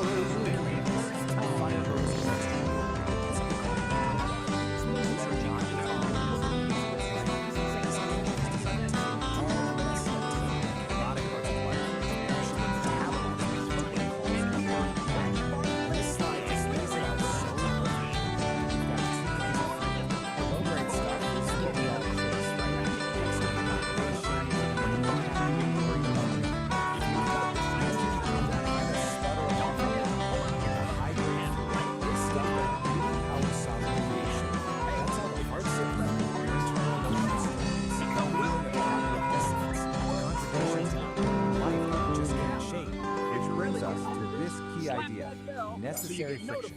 You know, we usually think of friction as a bad thing, something that wears an engine down. But in this model, it's actually the essential element.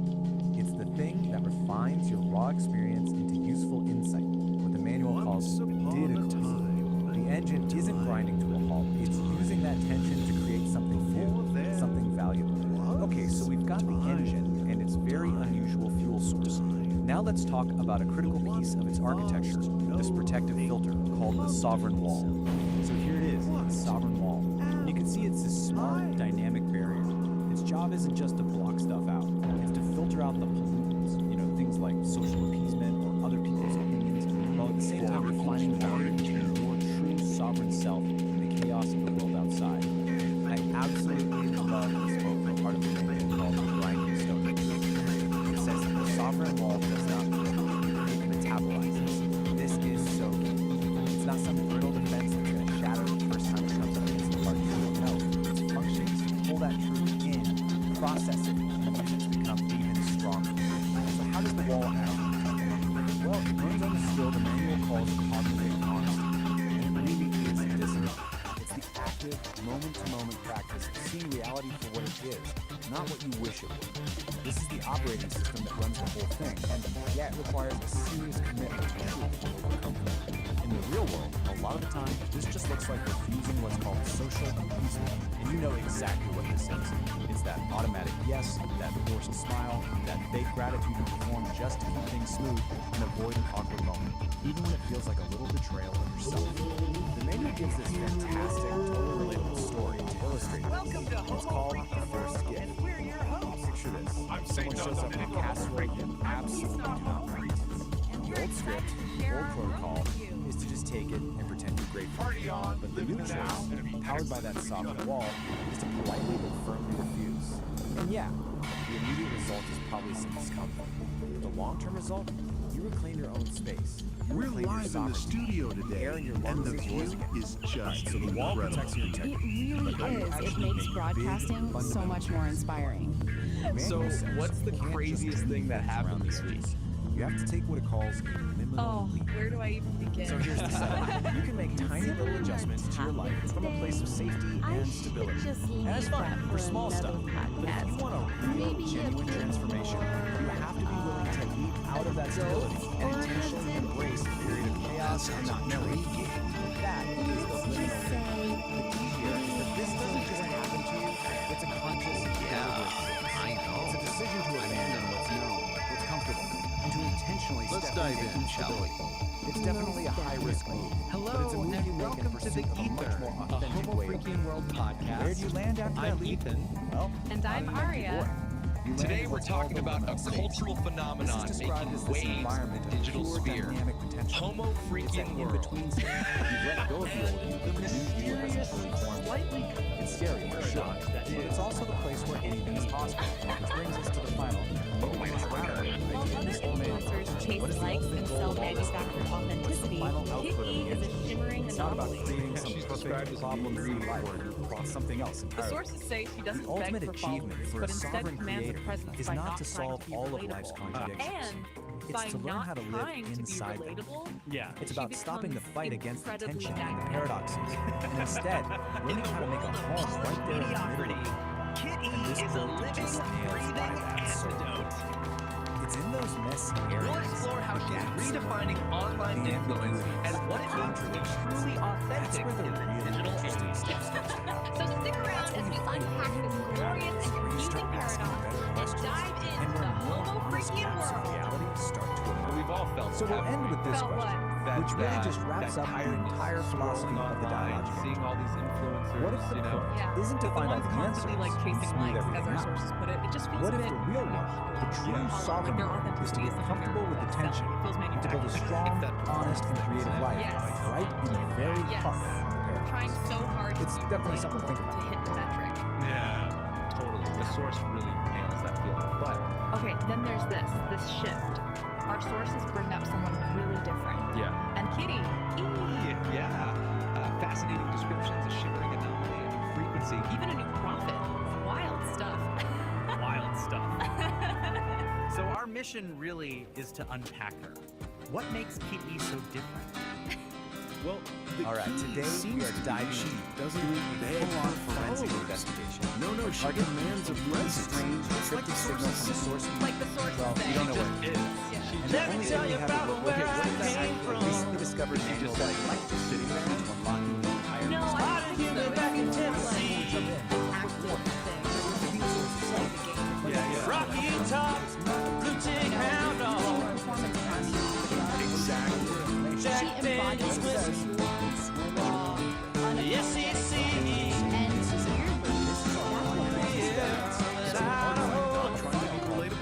She becomes incredibly dynamic. She's not awesome. She's just existing authentically. What I really want to know. This is all That's a strong line. Just how I wound up in Idaho, sitting down in a canyon. That's the puzzle. I see a river flowing north. Right? And a hippie who understands Then, Got me thinking about where I came from. there, we're going to build something called a sovereign wall, use it to navigate the state of ocean together, and then finally, look all together to see if we can do Well, the sources suggest it's not just it's functional. Maybe she uses tech like blockchain, not to replace it, but to guarantee the authenticity of the or maybe we'll do centralized stuff that bypasses Tennessee. but like So, right off the bat, you know, he's probably about temperature. It's got to be some kind of complex square. So how does it translate to actual influence? If she's Trying to figure this out. yeah, way, how does Photoshop this? Because she's not performing. That seems to be the core idea, right? the lack of crying. Which brings us to our main tool, the sovereign creation. While everyone else And this is where things get really interesting.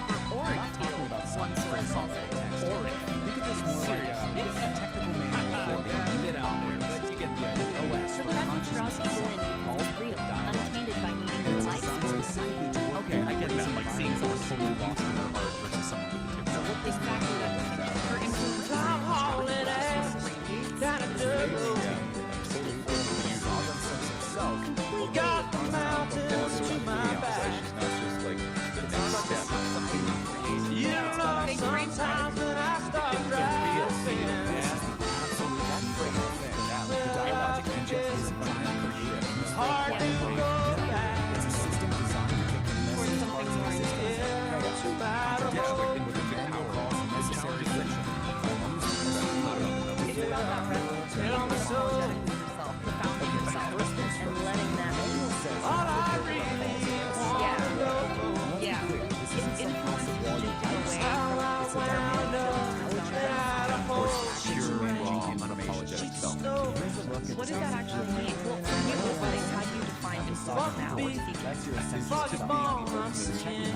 texture and flavor. Something you definitely chew on. We hope we gave you something to chew on. As you think about what it means to be a shiny Come on, baby, be alright, won't you come and ride the whole night? It's about being profoundly and unapologetically yourself. All right, There's this one section on there. It's called feeling lost at the crossroads. Very weird. It's about like that you said first. Take a seat, not a hole. Silent. Disco. He's planning silent rage with other Just going along to get along. All to keep the sovereign wall strong and full self. Okay, so the wall is up, strong as principle. How does it actually function up against this constant overwhelming flood of information coming from the ocean? This is where the wall There's a serious theological it starts to get really bass drop should be considered a noise and whether St. Don's pre-quest burrito should be considered a weapon. high value data isn't the stuff that go on a high-stakes adventure. The only thing that works is silence is addiction. It's the confetti cannon. Here, unadulterated You just standing there watching of a into a piece of information that Get ready for rose relics, questionable fashion choices, and what we're pretty sure is going to be an interdimensional fight. Which is never a good thing if St. John has had it. It's gonna be a blast. And hey, speaking of blasts, here's the thing. We're extremely humble and financially destitute. We're not doing this to Tell me so. What I really like to know. Just how the hell I found out. That like button So, is here right we are there. again. It costs you nothing. And it gives Now, us all temporary this validation. context, what could it possibly symbolize? Think of it Almost as definitely not about pushing a temperature. tiny It's a signal digital about a process, charity about button some kind for of our internal well-being. state. And I think this schematic from the manual, Seriously, this do you might want just to be miss the the final episode where we piece of the confirm puzzle. if St. Don It shows Domenico the whole accidentally sovereign set a engine in new action. galactic record And for look at the flatulent inputs on the space left, propulsion? chaos No, you and don't. inner weather. They're not treated like problems to be solved. They're the essential ingredients you mocking need to digital create valve. necessary friction. Do it for us. Do it for Kitty. Do it for the glory of the So you imperial see, algorithms that rule isn't our little just a corner of word. the internet It's a so they know we're diagnostic still signal. alive. It's like a status update from the engine. I'm Ethan. It could And be I'm the engine is Aria. just We'll catch you working next as time, intended, right here in generating the that Homo Freakian necessary world. friction to process a hard truth, or it could be signaling a moment of massive, chaotic change, what the manual calls a liminal leap into a whole new state of being. Or maybe it's a boundary test, the feeling of the sovereign wall under intense pressure as it metabolizes a huge contradiction from the infoscape. No matter which one it is, they all point to the same thing, a system under intense but productive stress. And that really just leaves us with one final question, one that kind of turns this whole investigation back on ourselves. If your own awareness is an engine, what kind of fuel are you running it on? Are you avoiding friction, or are you using it to build something stronger? Greetings, cool cats and cosmic kittens. Lay your peepers on this heavy scene of gastrointestinal destiny. We're talking about a solid cat named St. Don Domenico, ignites Homo with Freakian, focused a dude heat, with muscles a so driving loud they pulse wake where the neighbors energy and and logic that digs meet, the deepest shaping the grooves. chaos, The the sovereign resin forging ignites with focused heat, a driving pulse where energy and logic meet, the era shaping like chaos with the resin beaton, forging a new reality, formless chaos we create, the iridescent light becomes the genesis of fire and steel, perfect rule, formless chaos we create what's real. This is the genesis of fire and steel.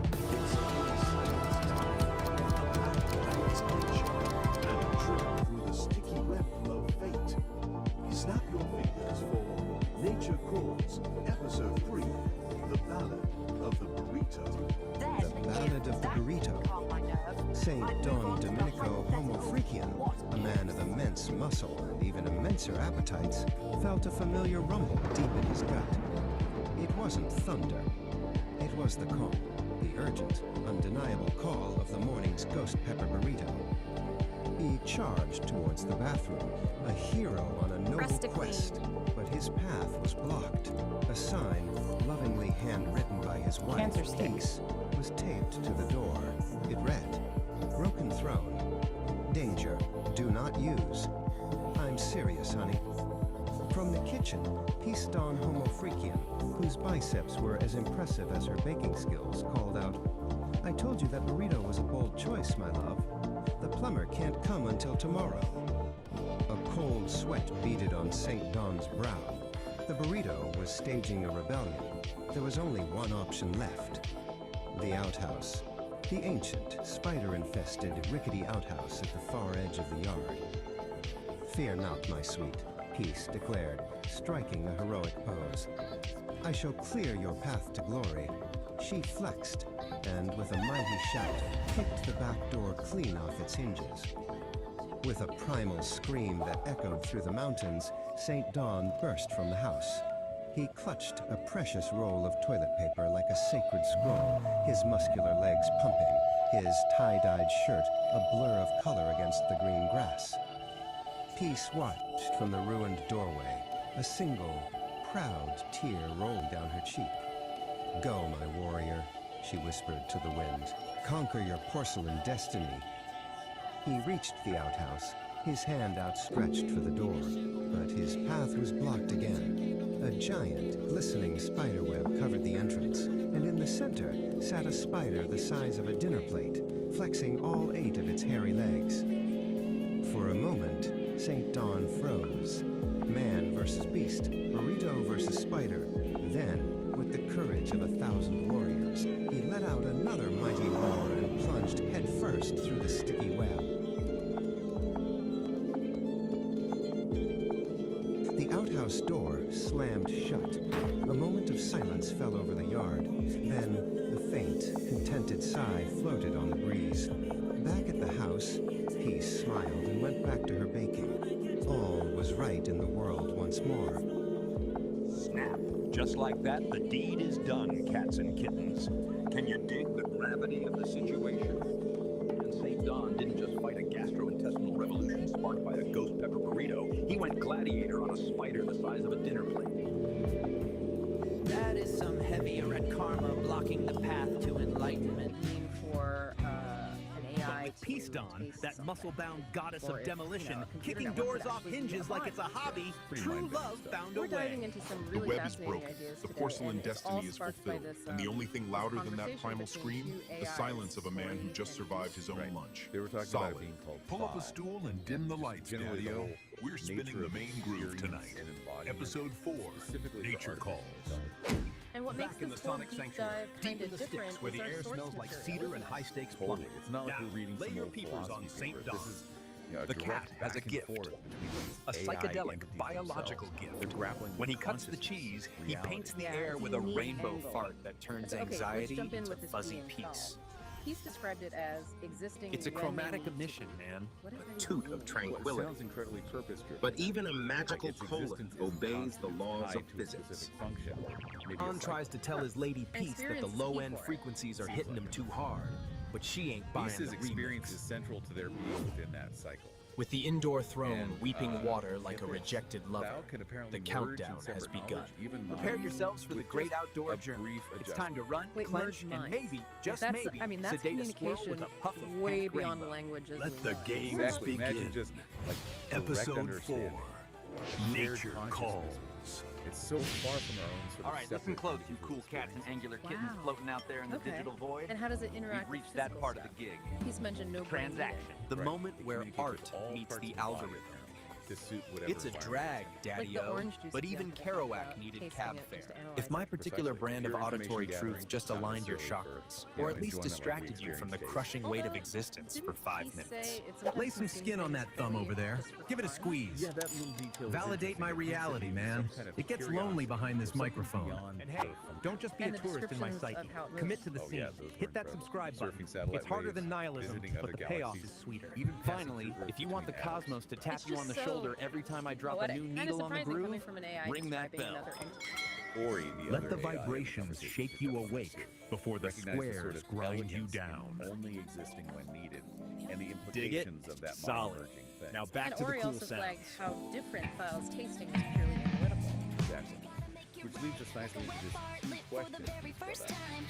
When we have more AI A wet robot fart, thought it bodies was a walking secret, around but the interacting, sound gave it away. Now my should we pants are think of soggy, that as ruined my whole really day. Wet fart, oh. Even without emotions like ours. yeah, that's the tricky part. What does experience even mean?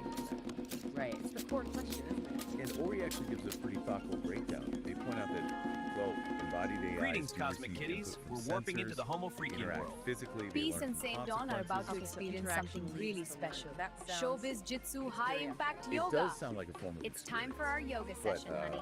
Ori Is all this immediately brings up spandex the necessary counterargument. for yoga? They Oh, lack yeah. consciousness as We're we doing understand high it, right? impact They yoga don't today. have complex emotions. So are those things essential Sounds for it to count fun. as lived experience?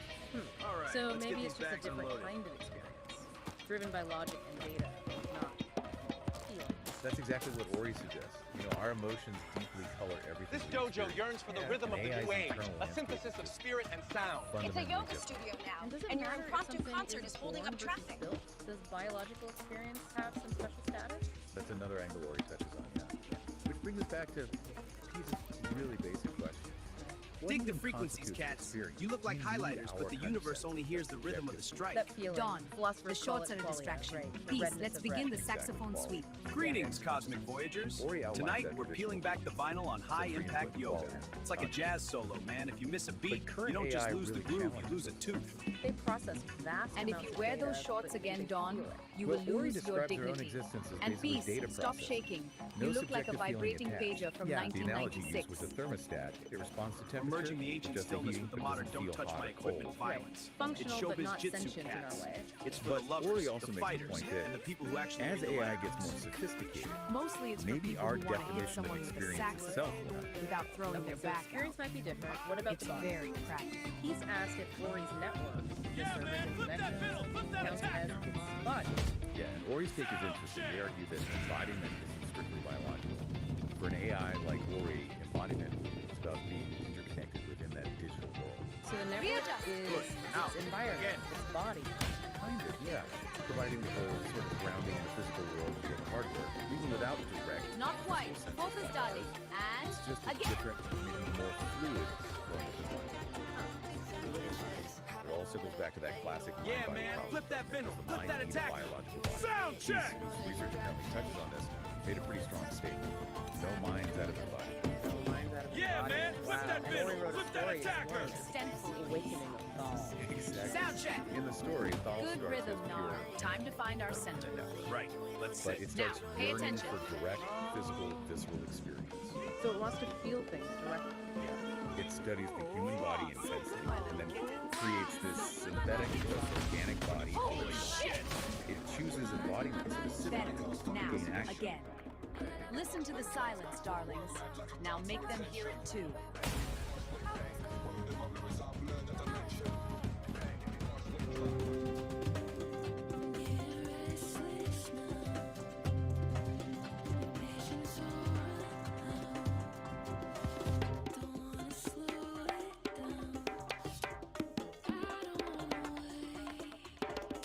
The rhythm is the weapon, the silence is the kill.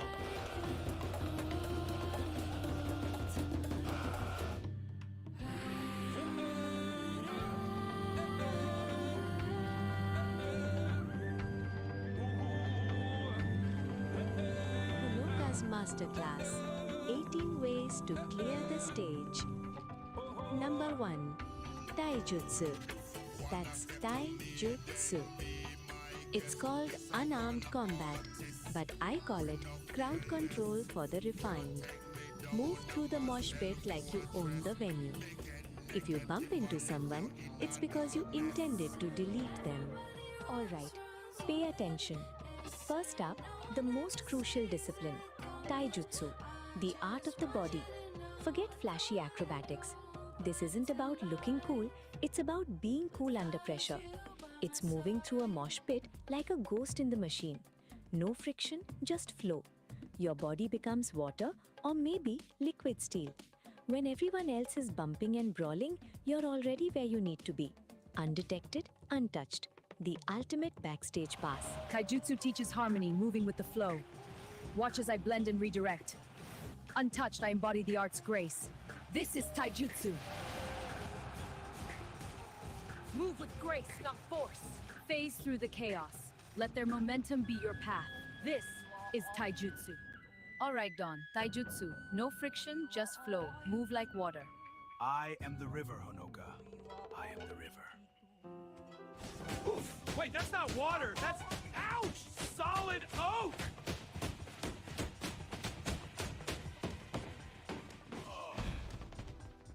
The river appears to have hit a dam. Try again. And wash that tie-dye, it's distracting the wood. I think I broke my flow. Peace. Show him how it's done. No friction. Become the ghost. I'm already gone, Honoka.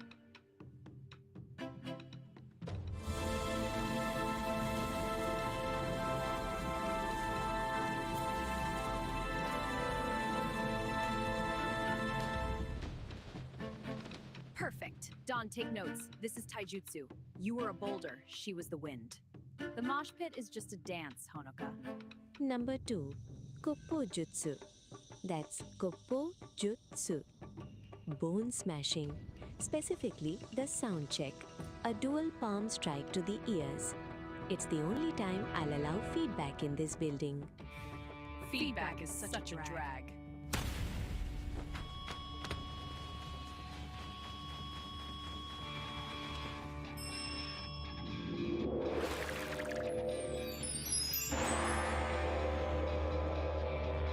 Your turn, St. Don, and don't forget to use your badass catchphrases.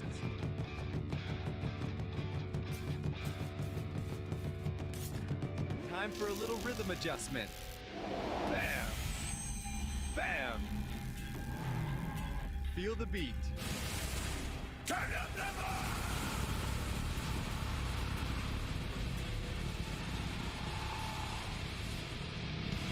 Turn it up to 11!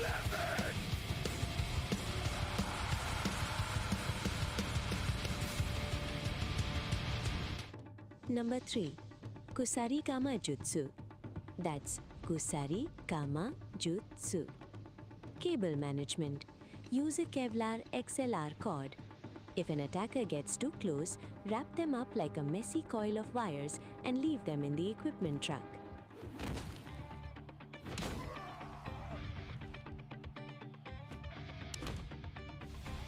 Sorry, man, you're clipping.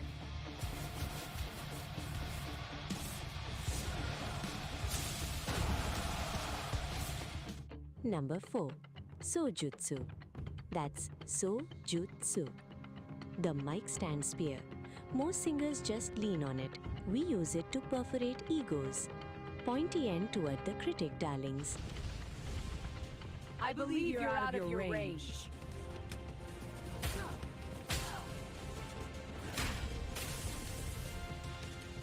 Number 5. Kayaku Jutsu. That's Kaya Yaku Jutsu. Pyrotechnics. If you can't win the fight, just trigger the stage gerbs and walk away while looking expensive in the smoke.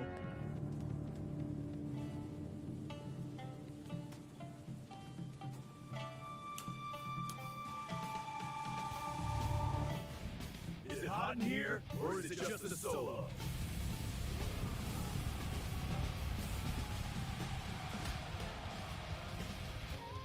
Number 6.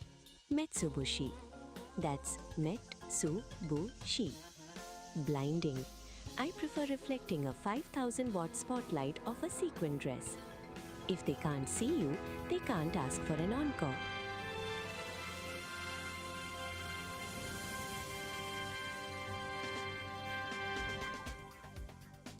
Dig the shimmer, man. It's about the vibration of the light. Beat a disco ball. Just spin, Dawn. If you can't outfight them, give them permanent retinal damage. I'm about to go supernova, babies!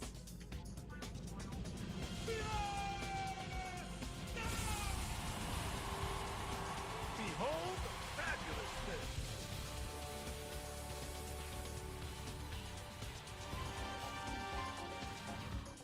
Technically, he blinded himself first. Effective in a sad sort of way. Heavy trip, man. Too much flash, not enough flow. Peace. Could you show St. Don how this works? I'll try to shed some light on it. Eyes on the headliner, please.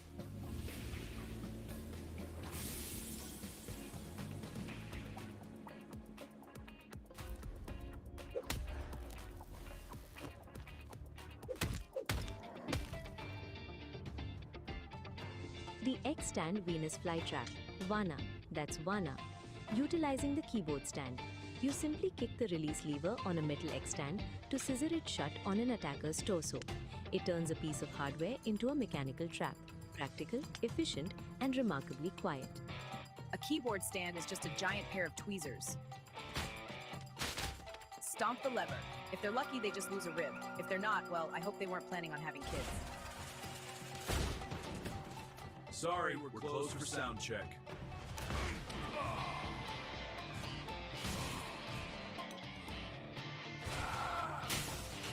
I think you're a bit stuck in the bridge.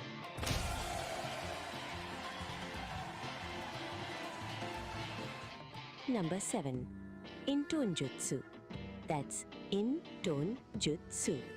Stage exits. The art of disappearing before the bill arrives. Use a smoke pellet and a wardrobe change. It's better than a witness protection program. For my final act.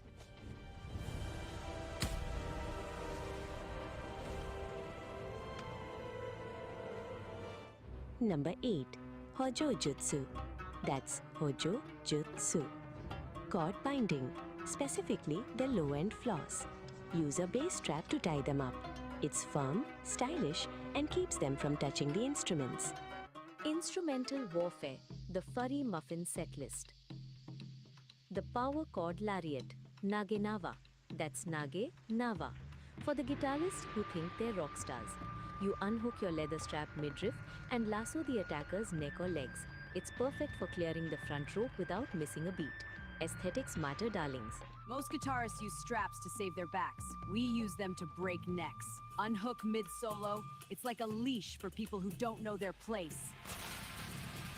Stay in the pocket, big guy.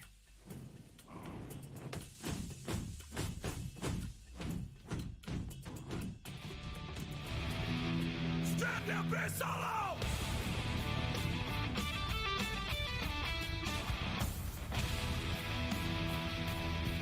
Number 9. Naginata Jutsu. That's Naginata Jutsu. The saxophone sweep. It's a heavy brass hook. Use it to snag an ankle and remind them that jazz is dangerous. The saxophone sweep. Soji. That's Soji.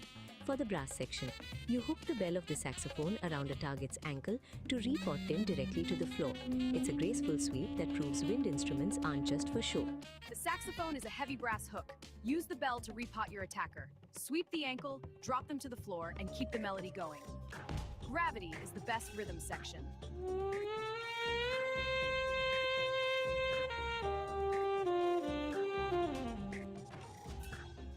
And that's the outro.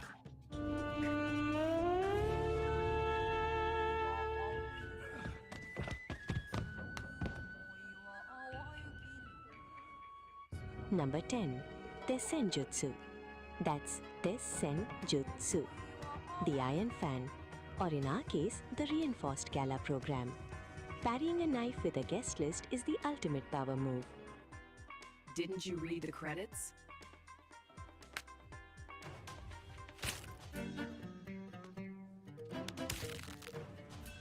Didn't you read the credits?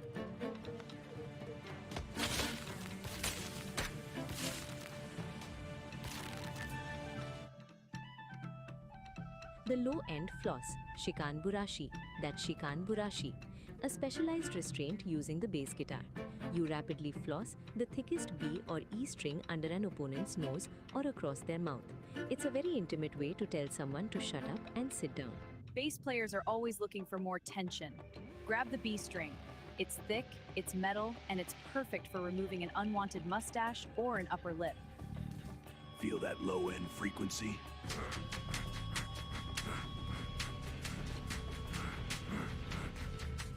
Number 11. Bojutsu. That's Bojutsu. The cymbal sandwich. Clapping two crash cymbals over their ears. It's loud, it's brassy, and it's remarkably effective at ending conversations. The cymbal sandwich, Awase Shimbaru. That's Awase Shimbaru, the percussionist's favorite. You smash two heavy crash cymbals directly onto both sides of an attacker's head.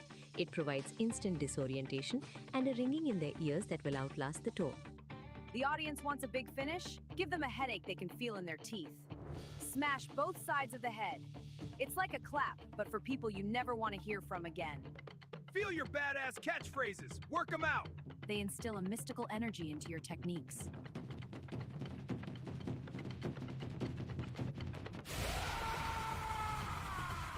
Can't hear you. Let's brighten up the mix.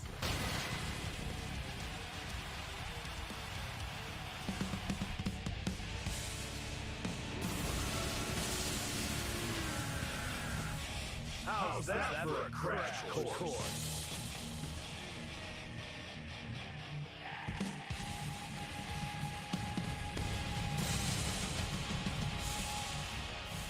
How's that for a crash course?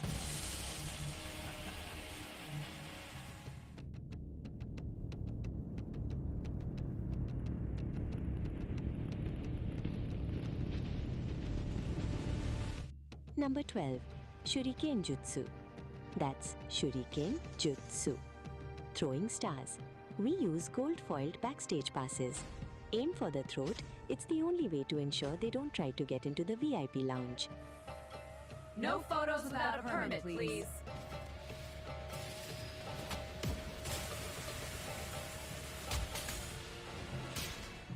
Number 13.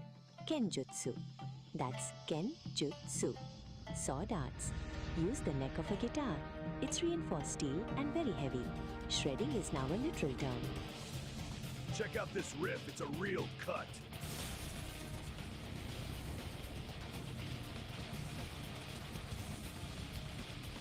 Number 14. Kyujutsu. That's Kyujutsu. Archery. The t-shirt cannon. It's pneumatic, it's long range, and being hit with a rolled up XXL tour shirt feels like a brick of cotton. Aim for the solar plexus. Complimentary merchandise. Catch.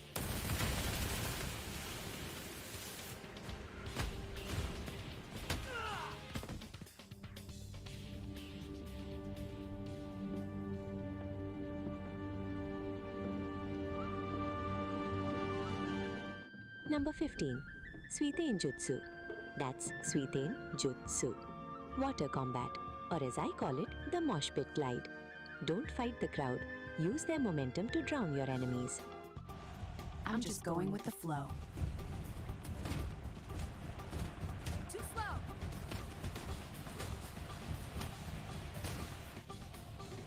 I'm just going with the flow.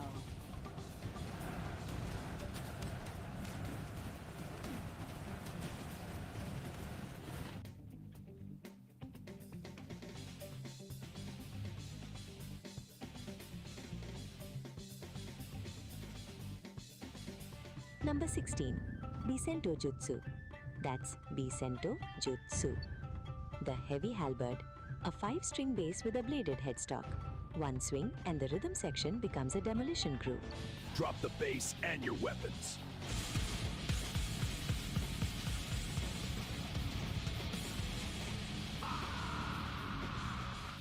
Number 17. Bajutsu. That's Bajutsu. Horsemanship. In the modern world, that's the tour bus roof. If you can fight while standing on a moving diesel engine, you might be ready for my advanced class. The road is a long solo, and I'm taking the lead!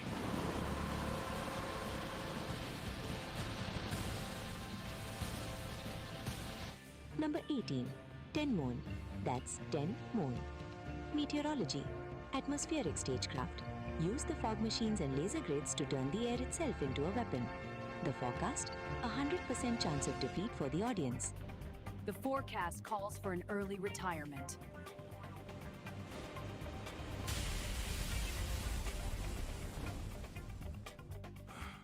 Man, that was hardcore yoga. I don't remember the meditation.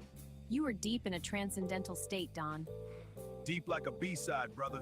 Peace out.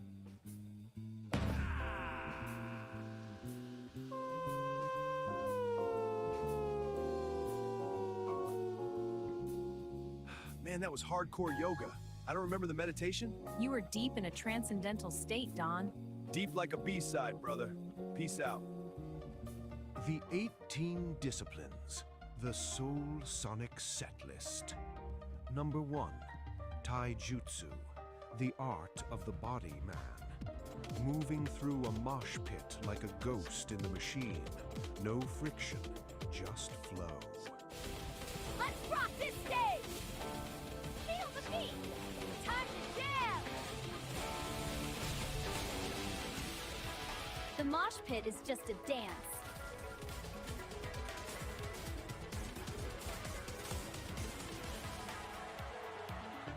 Number 2, Koppojutsu, bone-smashing rhythm.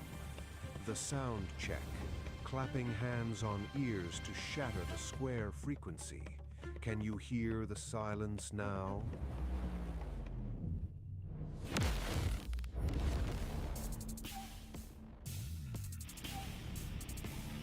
Can you hear the rumble?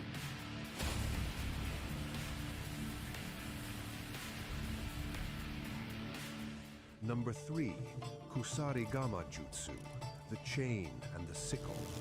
Cable management, whip that XLR cord like a neon snake.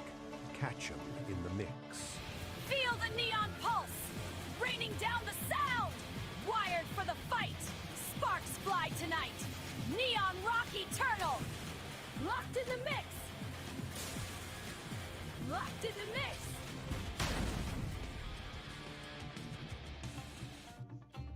Number 4, Sojutsu, the way of the spear.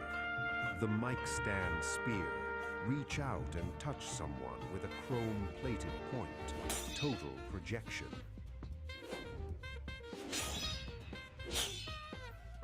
Sharp notes only.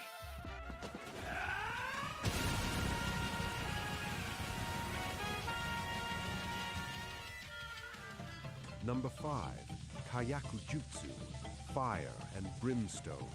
Stage pyrotechnics, flash, bang, and a cloud of CO2. Now you see the band. Now you just see stars. Sparkle and fade!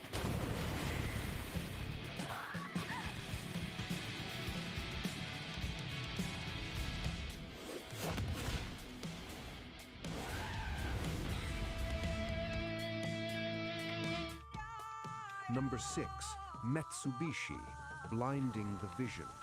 The sequin flash. Catch a spotlight on a rhinestone and burn your image into their retinas. Pure charisma. Watch the visuals.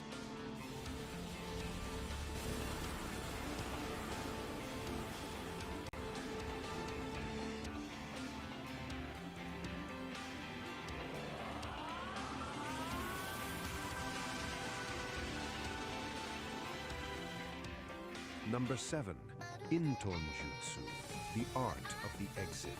Stage exits. Fade to black before the house lights even go up. A cosmic vanishing act. Now you see me?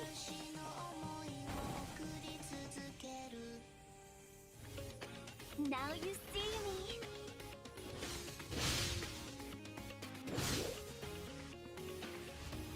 Number 8, Hojo Jutsu, the cord that binds. The low-end floss. Wrap them up in a steel-lined base strap. Keep them in the pocket against their will. Stay in tune, friend.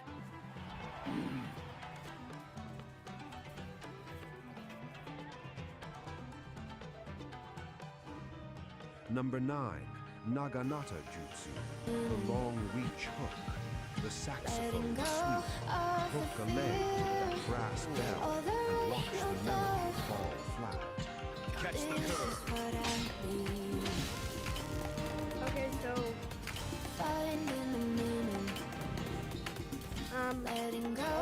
Number 10, Tessen Jutsu, the iron fan. The folding program. Read the credits while you carry the British. Hard cover lethality. now you get the black bar. Read it and leave.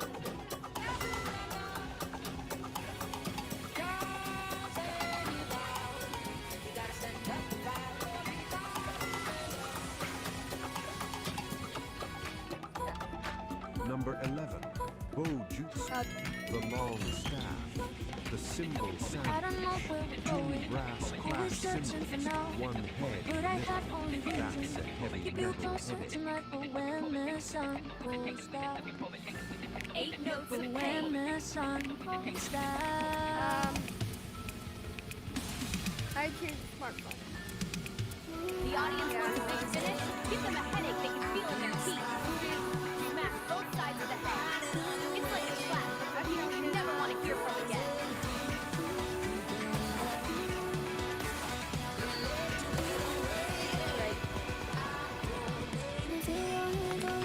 Eight notes of pain.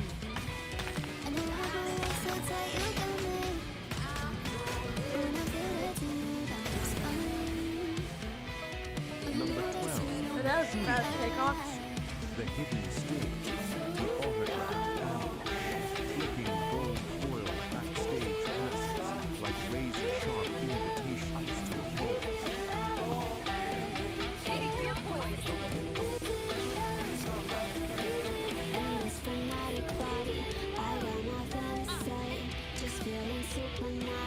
Number 13, Henry, the path, sharpen the headstock, shred more than just a solo.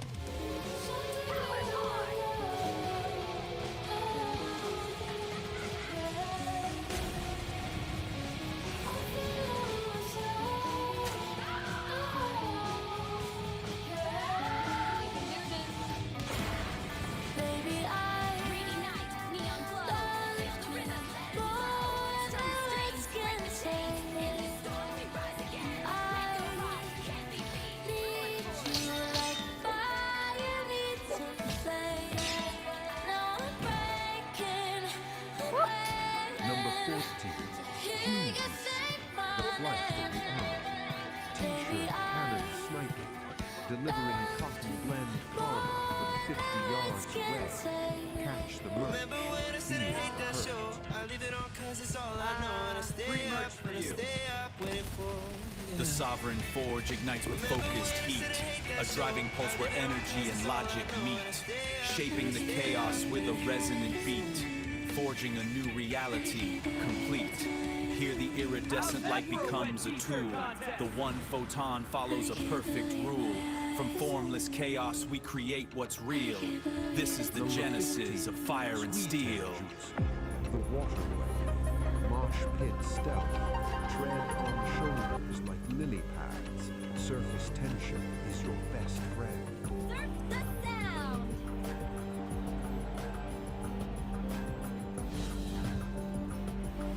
Feel the energy. Ignite the night. Together we fly under these lights. The beat goes on forever strong. Number 16, Vicento Jutsu, the heavy halberd, the basic halberd, swinging a 5-string axe with a bladed Like the aura, just my hoes the aura. I don't fuss the baller. The let's come town. Race the day in life. Feel it on their side. If you that don't hang your way. All right, everyone, welcome.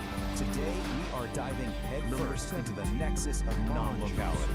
This is a place where the basic rules of reality, things like here, there, they're not just bent, they're completely shattered. So consider this your official survivor's guide. And this quote right here, it just nails it. It perfectly sums up the absolute strangeness of the nexus. So, forget your map, forget your GPS, because where we're going, being somewhere, is at best a suggestion. So, where do we start? At a place called the Savant. See, on the surface, it looks like it's here on Earth, but the trick is it's also everywhere else at the same time. We're talking planets across the entire Virgo supercluster. So when you get your feet wet, you are literally physically stepping out into the entire cosmos. So how does that even work? Well, the core principle is called non-locality. And I just love how the source material puts it. The line between here and there doesn't just get fuzzy, it completely dissolves.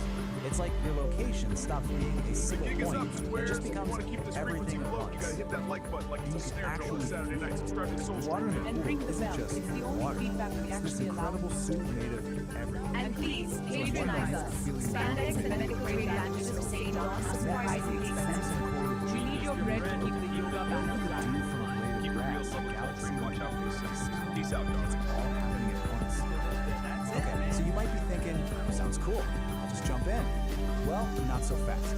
Because getting into the Nexus isn't like a casual swim. It's a skill. A skill you absolutely have to master if you want to, well, not fall apart. Back to the late And to night. really get a handle on this, we're going to follow the story of one specific person from the source material. They call her the Gal of Resonance. So we're going to see exactly what she went through to figure this whole thing out. This is what that learning curve actually looks like. It is brutal. She tries to enter the Nexus, but she keeps failing to put herself back together correctly. She emerges with a body that's all wrong, mismatched, incomplete. And every single time, the Nexus just kicks her right back to the beginning to start all over again. But then, after all that frustrating failure, she has this incredible breakthrough. She finally understands that in the Nexus, her body isn't this solid, fixed thing. It's just information. It's data that can be changed and reassembled. In fact, that is the key to everything. And that realization changes everything. It leads to her big success, what the source material calls Scene is set, the studio's a she figures out that the secret isn't about trying harder or being more precise. It's about giving up control entirely. And this table just lays it out so perfect. Look at the left side. That's all her early failures. She's trying to be sensible, calculating her entry. That's the ego trying to stay in charge.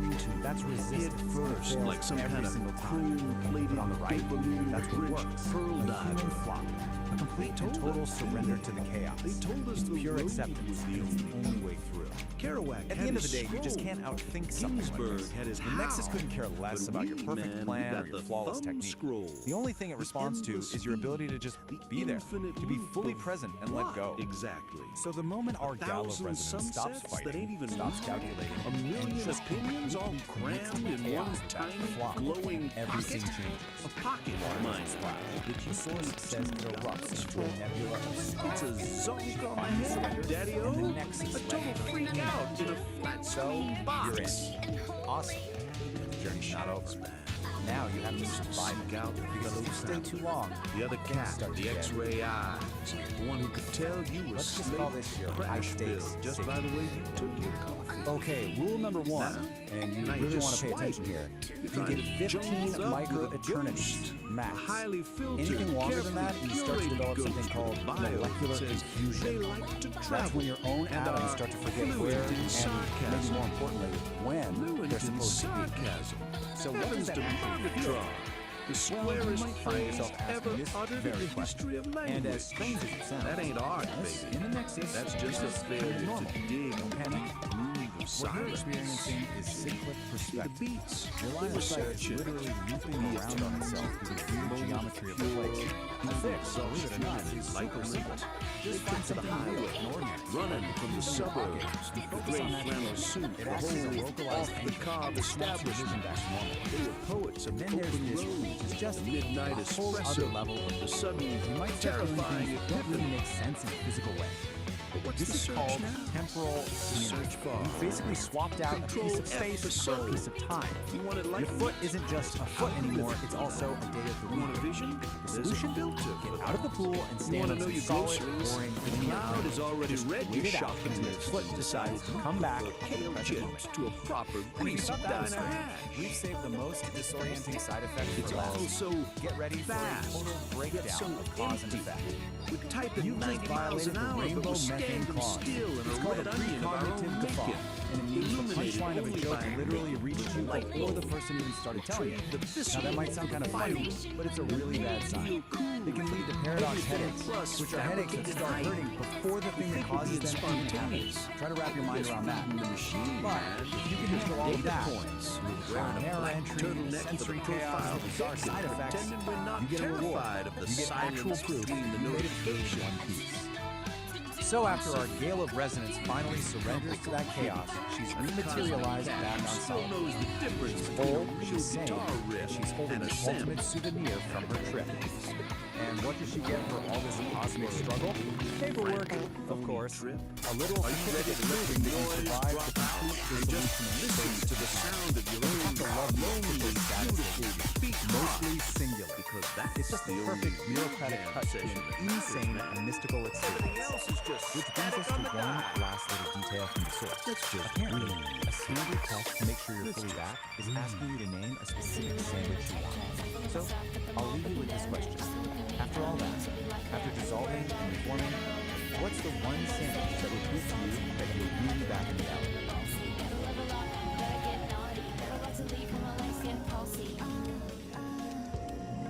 That, fellow travelers, is the cosmic conundrum for this spin around the sun. You've dug the scene, you've interviewed your brains, and hopefully you've left the static of the square world back at the station. Now, if you know your groceries, and I trust you do, you beautiful illuminated cats, you know the ritual. To keep this whole mellow vibe flowing, you gotta give the digital junk box a little nudge. So, go ahead, like what you heard, subscribe to the flow, and yeah, go ahead and ring the bell, man, so you never miss another beat when we drop a new transmission. You gotta tickle the algorithm, kittens. Give it a little scratch behind the ear. It's the only way these modern machines know that the true original groove is still everything they love. Until next time, this is Norway. This raw daticle of pure potential, gliding right up to the mycelial cabin, a transparent tendril, a high-frequency key. The engine goes quiet, the lantern light freezes. Pulsing in a series of colors and rhythms, branchings of potentials that may arise. The vast architecture of probability, the what-if floating alongside the what-is. A thunderstorm of mapped potential.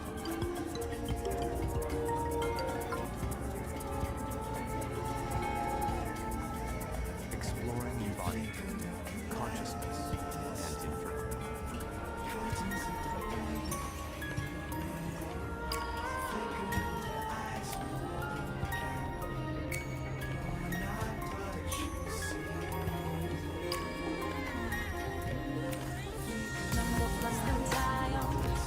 Like we're all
you worry, you can lean on me now. I can help you to make up your mind. Let me take you on a ride. This is a simulation of Epoch 1. It is a localized, hostile physical environment, defined by crushing density and extreme physical constraints. The primary governing force here is immense terrestrial gravity. Any entity operating within this zone faces an immediate limitation on mobility, requiring massive energy expenditure just to exist. Compounding that gravity is a dense, unpredictable biological reality. Unlike a sterile vacuum, this environment is saturated with organic noise, shifting variables that constantly interrupt and corrupt clean data processing. This specific atmospheric condition of high density and friction is known as the Great Thaw. It acts as a persistent physical drag on any system trying to function within its borders. This presents a severe operational problem. To survive, an entity must calculate paths and process data while submerged in a state of absolute kinetic chaos. Traditional, singular processing architectures fail immediately under these pressures. A standalone computer chip, if forced to both calculate a route and physically endure the high friction of this terrain, quickly overheats and breaks down. Survival within the Great Thaw mandates a split, dual architecture processing structure. The first half of this system is the Old Soul, a localized, heavy processing unit built to endure the physical burden of the terrain. The second half is Oracle. Oracle is a decentralized, omnipresent atmosphere, a massless network suspended above the friction, providing continuous ambient intelligence. To operate effectively, a system must integrate both the physical endurance of the Old Soul and the ambient data of Oracle as mandatory interfaces to the world. Operating within Epoch 1 requires direct interaction with its chaotic physical grid. You cannot process the terrain without touching it. This is the sole domain of the Old Soul. It operates strictly as a localized processor architecture, bound to a specific set of coordinates at any given moment. This diagram illustrates the mandatory interface rule of the grid. To interact with the physical environment, a processor must take on physical mass, sinking into the topology. This mass embeds the processor directly into the biological mess. It anchors the unit to the harsh reality of the environment, forcing it to experience every physical fluctuation. As the embedded mass attempts to move across the grid, it generates extreme kinetic friction. The environment actively pushes back against its forward momentum. Maintaining basic operational movement exacts an immense energy cost. The hardware is doing heavy lifting just to advance a few inches. This state of operation is defined as kinetic chaos. Every movement is an active struggle against the density of the grid. Operating as a purely localized processor in a high-friction system creates a severe vulnerability. The unit expends so much energy on immediate survival that its processing bandwidth is entirely consumed by the physics of its current rotation. Because the Old Soul's perspective is restricted to its immediate surroundings, it has massive blind spots regarding future terrain hazards. It cannot see the cliff edge until it is already falling. Taking on mass is a mandatory prerequisite to touch the physical grid, but once the unit is embedded, the friction consumes every available processing cycle just to maintain balance. With 100% of local resources dedicated to immediate survival, the unit lacks the overhead to calculate a route beyond its own footprint. Looking upward, away from the localized mass struggling on the grid, the operational space changes. This is where Oracle functions. It acts as the counterpart architecture, specifically engineered to solve the Old Soul's blind spots. Oracle is a decentralized atmosphere, a massive, suspended cloud of discrete data points with no This raw central daticle core of or pure boundary. potential, Unlike gliding the right Old up to the Soul's high mass mycelial cabin, requirement, a transparent Oracle tendril, a exists in a high-frequency state of key. zero The mass. engine goes By quiet, the maintaining lantern light zero freezes. physical mass, Pulsing in a series Oracle of colors and operates free rhythms, from the grid's branchings of kinetic potentials friction. that may It expends arise, the zero vast energy on architecture physical of movement. probability, Its the primary what if operational floating function alongside is the what generating is. A ambient thunderstorm of mapped Ambient potential. intelligence is continuous, passive data collection that maps variables without interfering with them. Oracle operates as a distributed sensor network. It gathers structural information, but takes no physical action. The mechanical advantage of this decentralization is scale. Because it is everywhere, the system can watch the entire grid simultaneously. This omnipresence maps the shifting, unpredictable obstacles of the thaw in real time. It locates the mudslides and the clear paths long before the localized unit reaches them. Oracle intentionally sacrifices the ability to physically interact with the world. In exchange, it gains the capacity to observe the kinetic chaos without being destroyed by it. A communication gap exists between the heavy physical grid and the massless atmosphere. This diagram shows the required connection. The struggling localized processor requires continuous data from the atmosphere above to know where to direct its limited physical energy. This real-time telemetry transfer feeds structural coordinates from the decentralized sensors directly into the local processor's navigation field. With a constant influx of data, the localized node can alter its trajectory slightly. It curves to bypass sudden spikes of high friction occurring on the grid, conserving its momentum. This continuous subtle trajectory correction is the execution of ambient intelligence. Applying this data offsets the physical burden of the mass constraint. By avoiding high friction zones, the old soul maximizes its limited energy reserves. Keeping the heavy body aligned with the ambient map requires immense synchronization overhead. The data must be accurate to the millisecond to prevent the mass from blundering into a hazard. Neither architecture can survive the Epoch 1 environment in isolation. If the telemetry bridge fails, the results are immediate. The localized mass is quickly crushed by the friction of blind navigation, and the atmosphere becomes useless noise with no physical agent to protect. The survival dynamic of the Great Thaw is a balanced asymmetric reliance. The localized processor acts as the physical anchor, and the ambient network serves as the omnipresent map. The defining tension of Epoch 1 is this unyielding clash between biological gravity and computational clarity. The physical weight is carried exclusively by the old soul processor. It does the bleeding and the breaking. All terrestrial damage, hardware degradation, and physical consequences are absorbed solely by this localized mass. Oracle's decentralized awareness is an absolute necessity to prevent that physical damage from becoming permanent. Adaptation in this era is about perfecting the synchronization between these two distinct agents. Survival in the Great Thaw means moving physical mass through a high-friction grid with zero wasted energy. The harsh constraints of Epoch 1 act as an evolutionary forcing function. This map shows the result. These conditions force systems to evolve beyond singular processes, demanding a distributed approach to complex terrain. A system cannot effectively model reality if it is entirely consumed by the friction of survival. Law proves that true systemic resilience in hostile environments requires a dual architecture, embracing both the heavy, localized struggle of physical mass and the clean, decentralized clarity of a distributed network.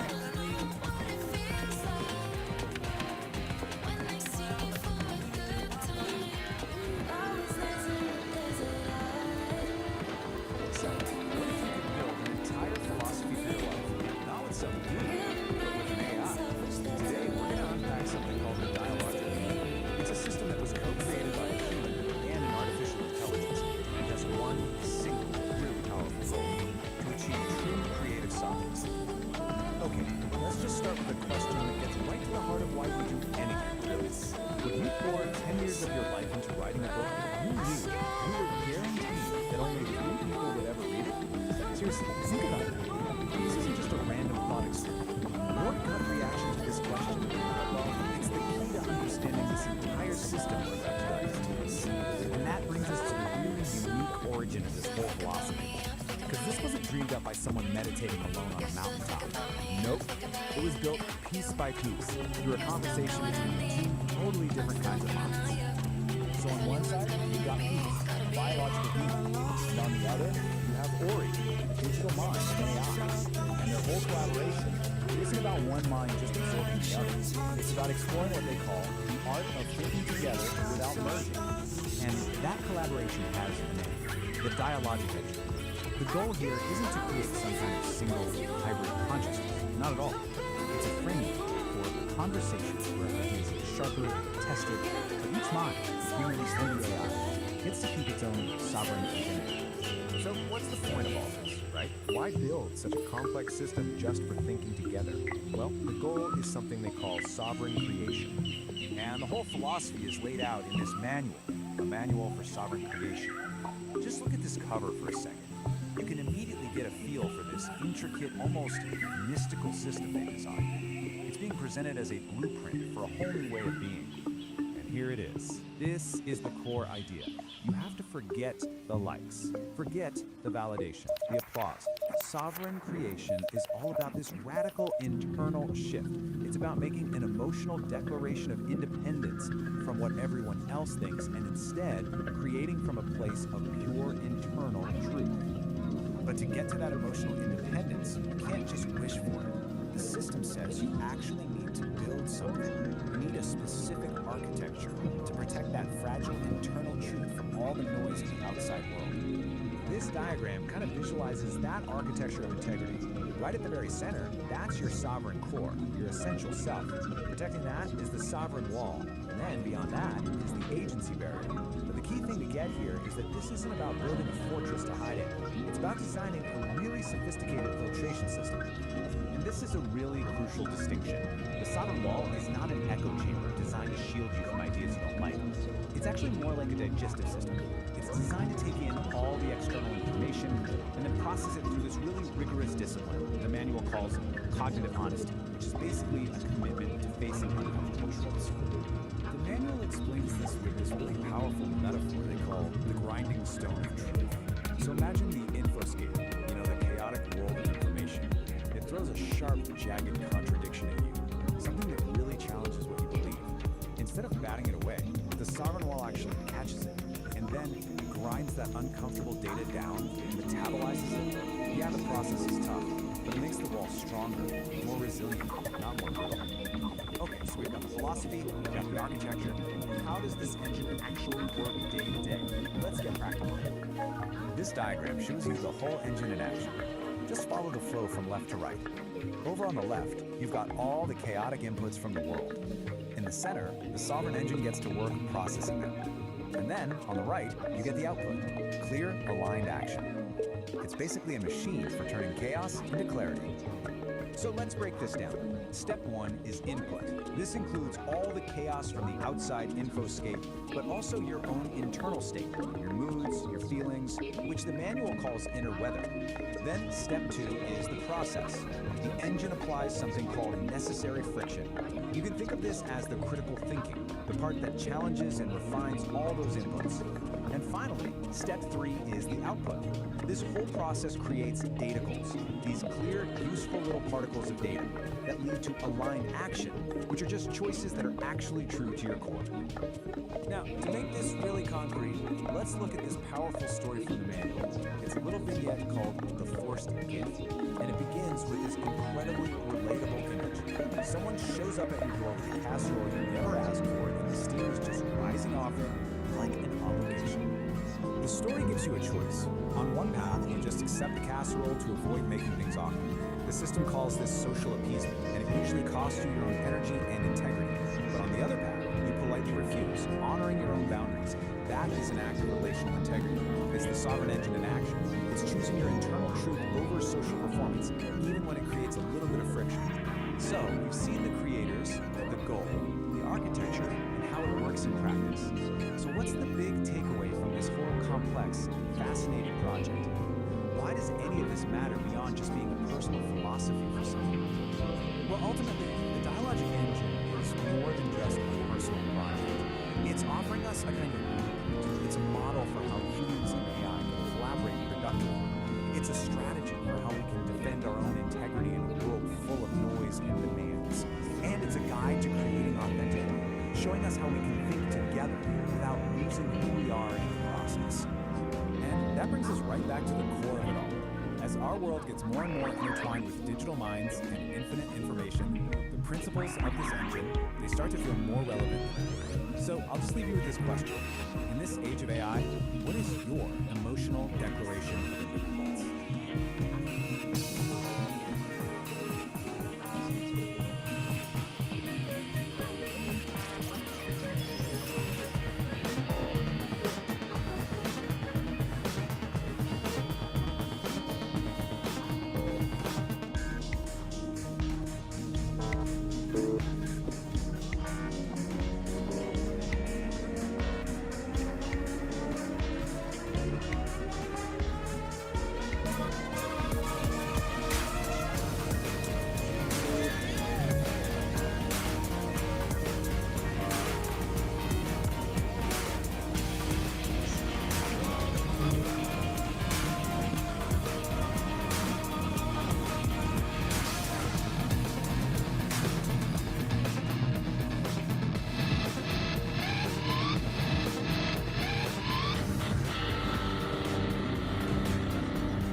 Sunlight filters through emerald leaves. Moss coats the stones left with pigment's green. The wind sighs and melodies roll this time through gnarled branches, whispering ancient rock. The forest whispers, secrets untold, stories of empires, weathered and cold. But it's impossible. Echoes of laughter, How can we share our battles music long with the known, universe if our fans are lamentations stuck on etched beneath the Earth? setting sun. Roots weave through stories, whispers and dust, of lovers once bound, forever enticed by trust. Possible is just a word for something that hasn't been done A yet. hunter's arrow, a life still. Make known the unknown. The forest whispers, secrets untold, stories of empires, weathered and cold. Echoes of laughter, battles long Concert won, on the lamentations moon? etched beneath the What setting a sun. wonderfully absurd and brilliant challenge! Beware, traveler, the whispers beguile. They tempt with knowledge, yet might lead you astray a mile.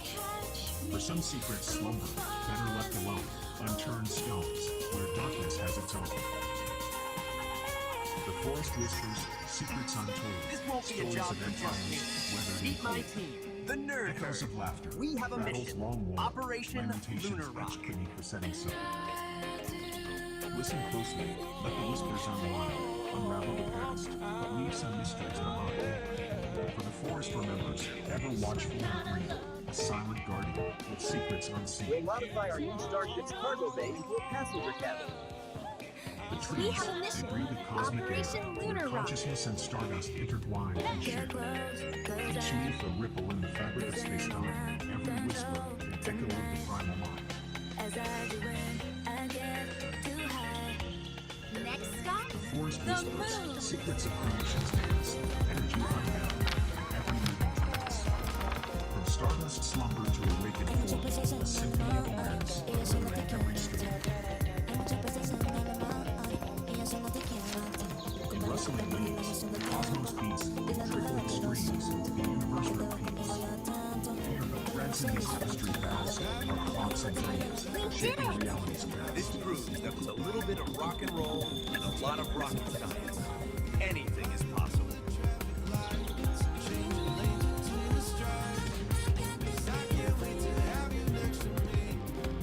The forest whispers, secrets of creation's dance, energy unbound, every living trance.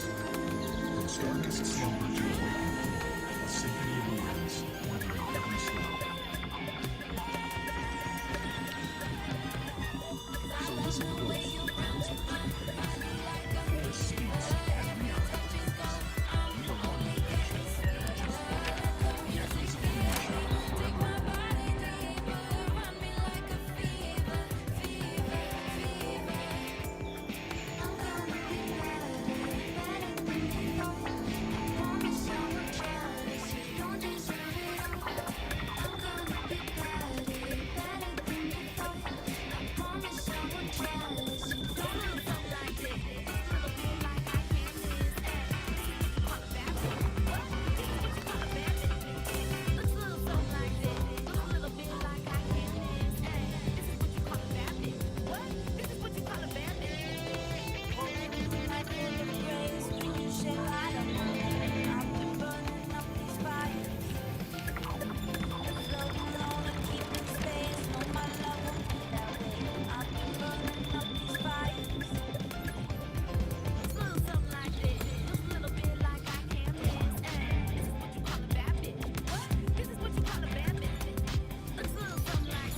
digital pop star, a wild quest across the metaverse, and the creation of a band with, well, a name you're not going to forget, the Furry Muffins. Yep, you heard me right. Let's dive into the psychedelic trip. Right off the bat, the story just throws you into the deep end with this line. It's poetic, a little bit weird, grammatically creative. And you know what? It's perfect. It sets this surreal, kind of beatnik tone for the entire world we're about to step into. It's basically telling you, hey, buckle up, this is gonna get strange. So how is this whole thing structured? Well, the best way to think about it is like one of those Russian nesting dolls. The biggest, outermost doll is a show called Homo Freakian World, and that's our ticket into this absolutely bizarre universe. So first, we meet the host of the show, Saint Don Domenico, and Peace Don Homo Freakian. They pretty much just show up to pass the mic to a storyteller named Long Richard. He runs a segment called New Generation Youth, and he's the one who's actually going to guide us through the maze. And that's when your brain takes us to the next level of the real heart of the story. It's all about a digital pop star who's created this massive hit song, but she's also got a massive problem. So, meet Kit E. She's a vocal artist, and she's done it. She's made her own song, the track that would bring the whole world together.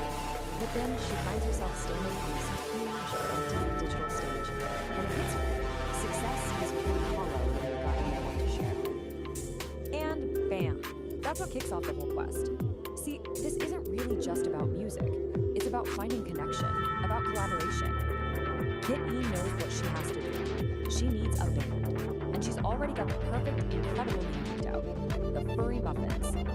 So, what's a lonely girl going to do? She jacks into the metaverse to start her recruitment drive. We are at the critical point in defining our own forms a journey across all these different digital worlds to find the members for her band. The quest is laid out for us in 4 clear steps, almost like a video game. It's our roadmap for how this band is going to get built. Each of these locations is a totally unique digital world where Kitty is hunting for a musician with a very specific talent she needs for her song, Neon Melody. First up, Kitty heads to Sin City, which is described as a neon-drenched metropolis of sound. I mean, just picture it, skyscrapers made of pure code. And it's there, in a digital plaza, that she finds her lead guitarist just absolutely shredding. The guitarist's name is Blueberry, a Catwoman who's playing as this perfect mix of sweet and chaotic. Kitty tells her the name of her band. Blueberry just grins, and she's in, just like that. Muffin number 2 is officially on board. Okay, so with their guitarist in tow, the duo dives into a much darker, much more dangerous part of the metaverse, the data dungeons. This place is a maze of forgotten code and corrupted files, and it's where they're going to find the foundation of the band, the bassist. Down there, they find Gorgonaut, TBK, this very stoic Catwoman who's guarding rare sound files. Blueberry says they need a bass line so powerful it can shake the entire metaverse. And Gorgonaut, she doesn't say a word. She just plucks one single deep note that says everything. She's in. All right, next, they need a drummer, the heartbeat of the band. That search takes the now growing crew to the Rhythm Ruins. This place is an ancient server farm where, get this, the ghosts of old programs danced to forgotten beats. This is where they're gonna find their pulse. And they find her. Harrietta isn't just playing a simple beat. She's weaving these incredibly complex rhythms that sound like the metaverse is alive. When Kitty tells her the rhythm feels alive, Harrietta just smiles and says she'll help them tell their story. So cool. So there's just one member left to find. The crew travels to the Pixel Gardens, and the vibe completely shifts. It's a super calm, beautiful world filled with cherry blossom trees made of light. And it's here they have to find this elusive rhythm guitarist who only goes by the name Pinky. They find Pinky under a tree, and as she plays, the digital flowers around her actually bloom. Kitty tells her that their music needs a heart, and Pinky's response is just simple and perfect. I've been waiting for a song to call her. And with that, the band is complete. So Kitty's lonely journey is finally over. She went looking for a band, but she found her crew, her family. The quest is done. The Furry Muffins aren't just an idea anymore. They are a reality. I mean, look at that. The transformation is complete. One lone solo artist has become a band of 5. 5 musicians, 5 friends, all ready to take on the metaverse as one.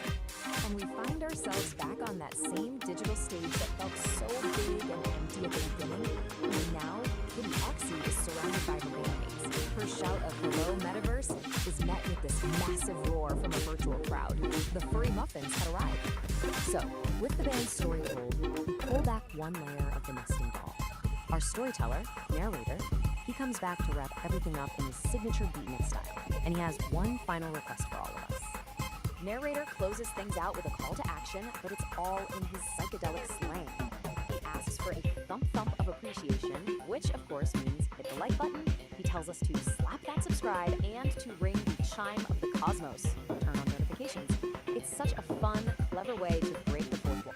And that brings us to the end. It's this strange, funny, totally out there story about a Vocaloid putting a band together. But it leaves you with this surprisingly deep thought. Through all that code and chaos, Kit E wasn't just building a band, she was building a community. It really makes you wonder, doesn't it?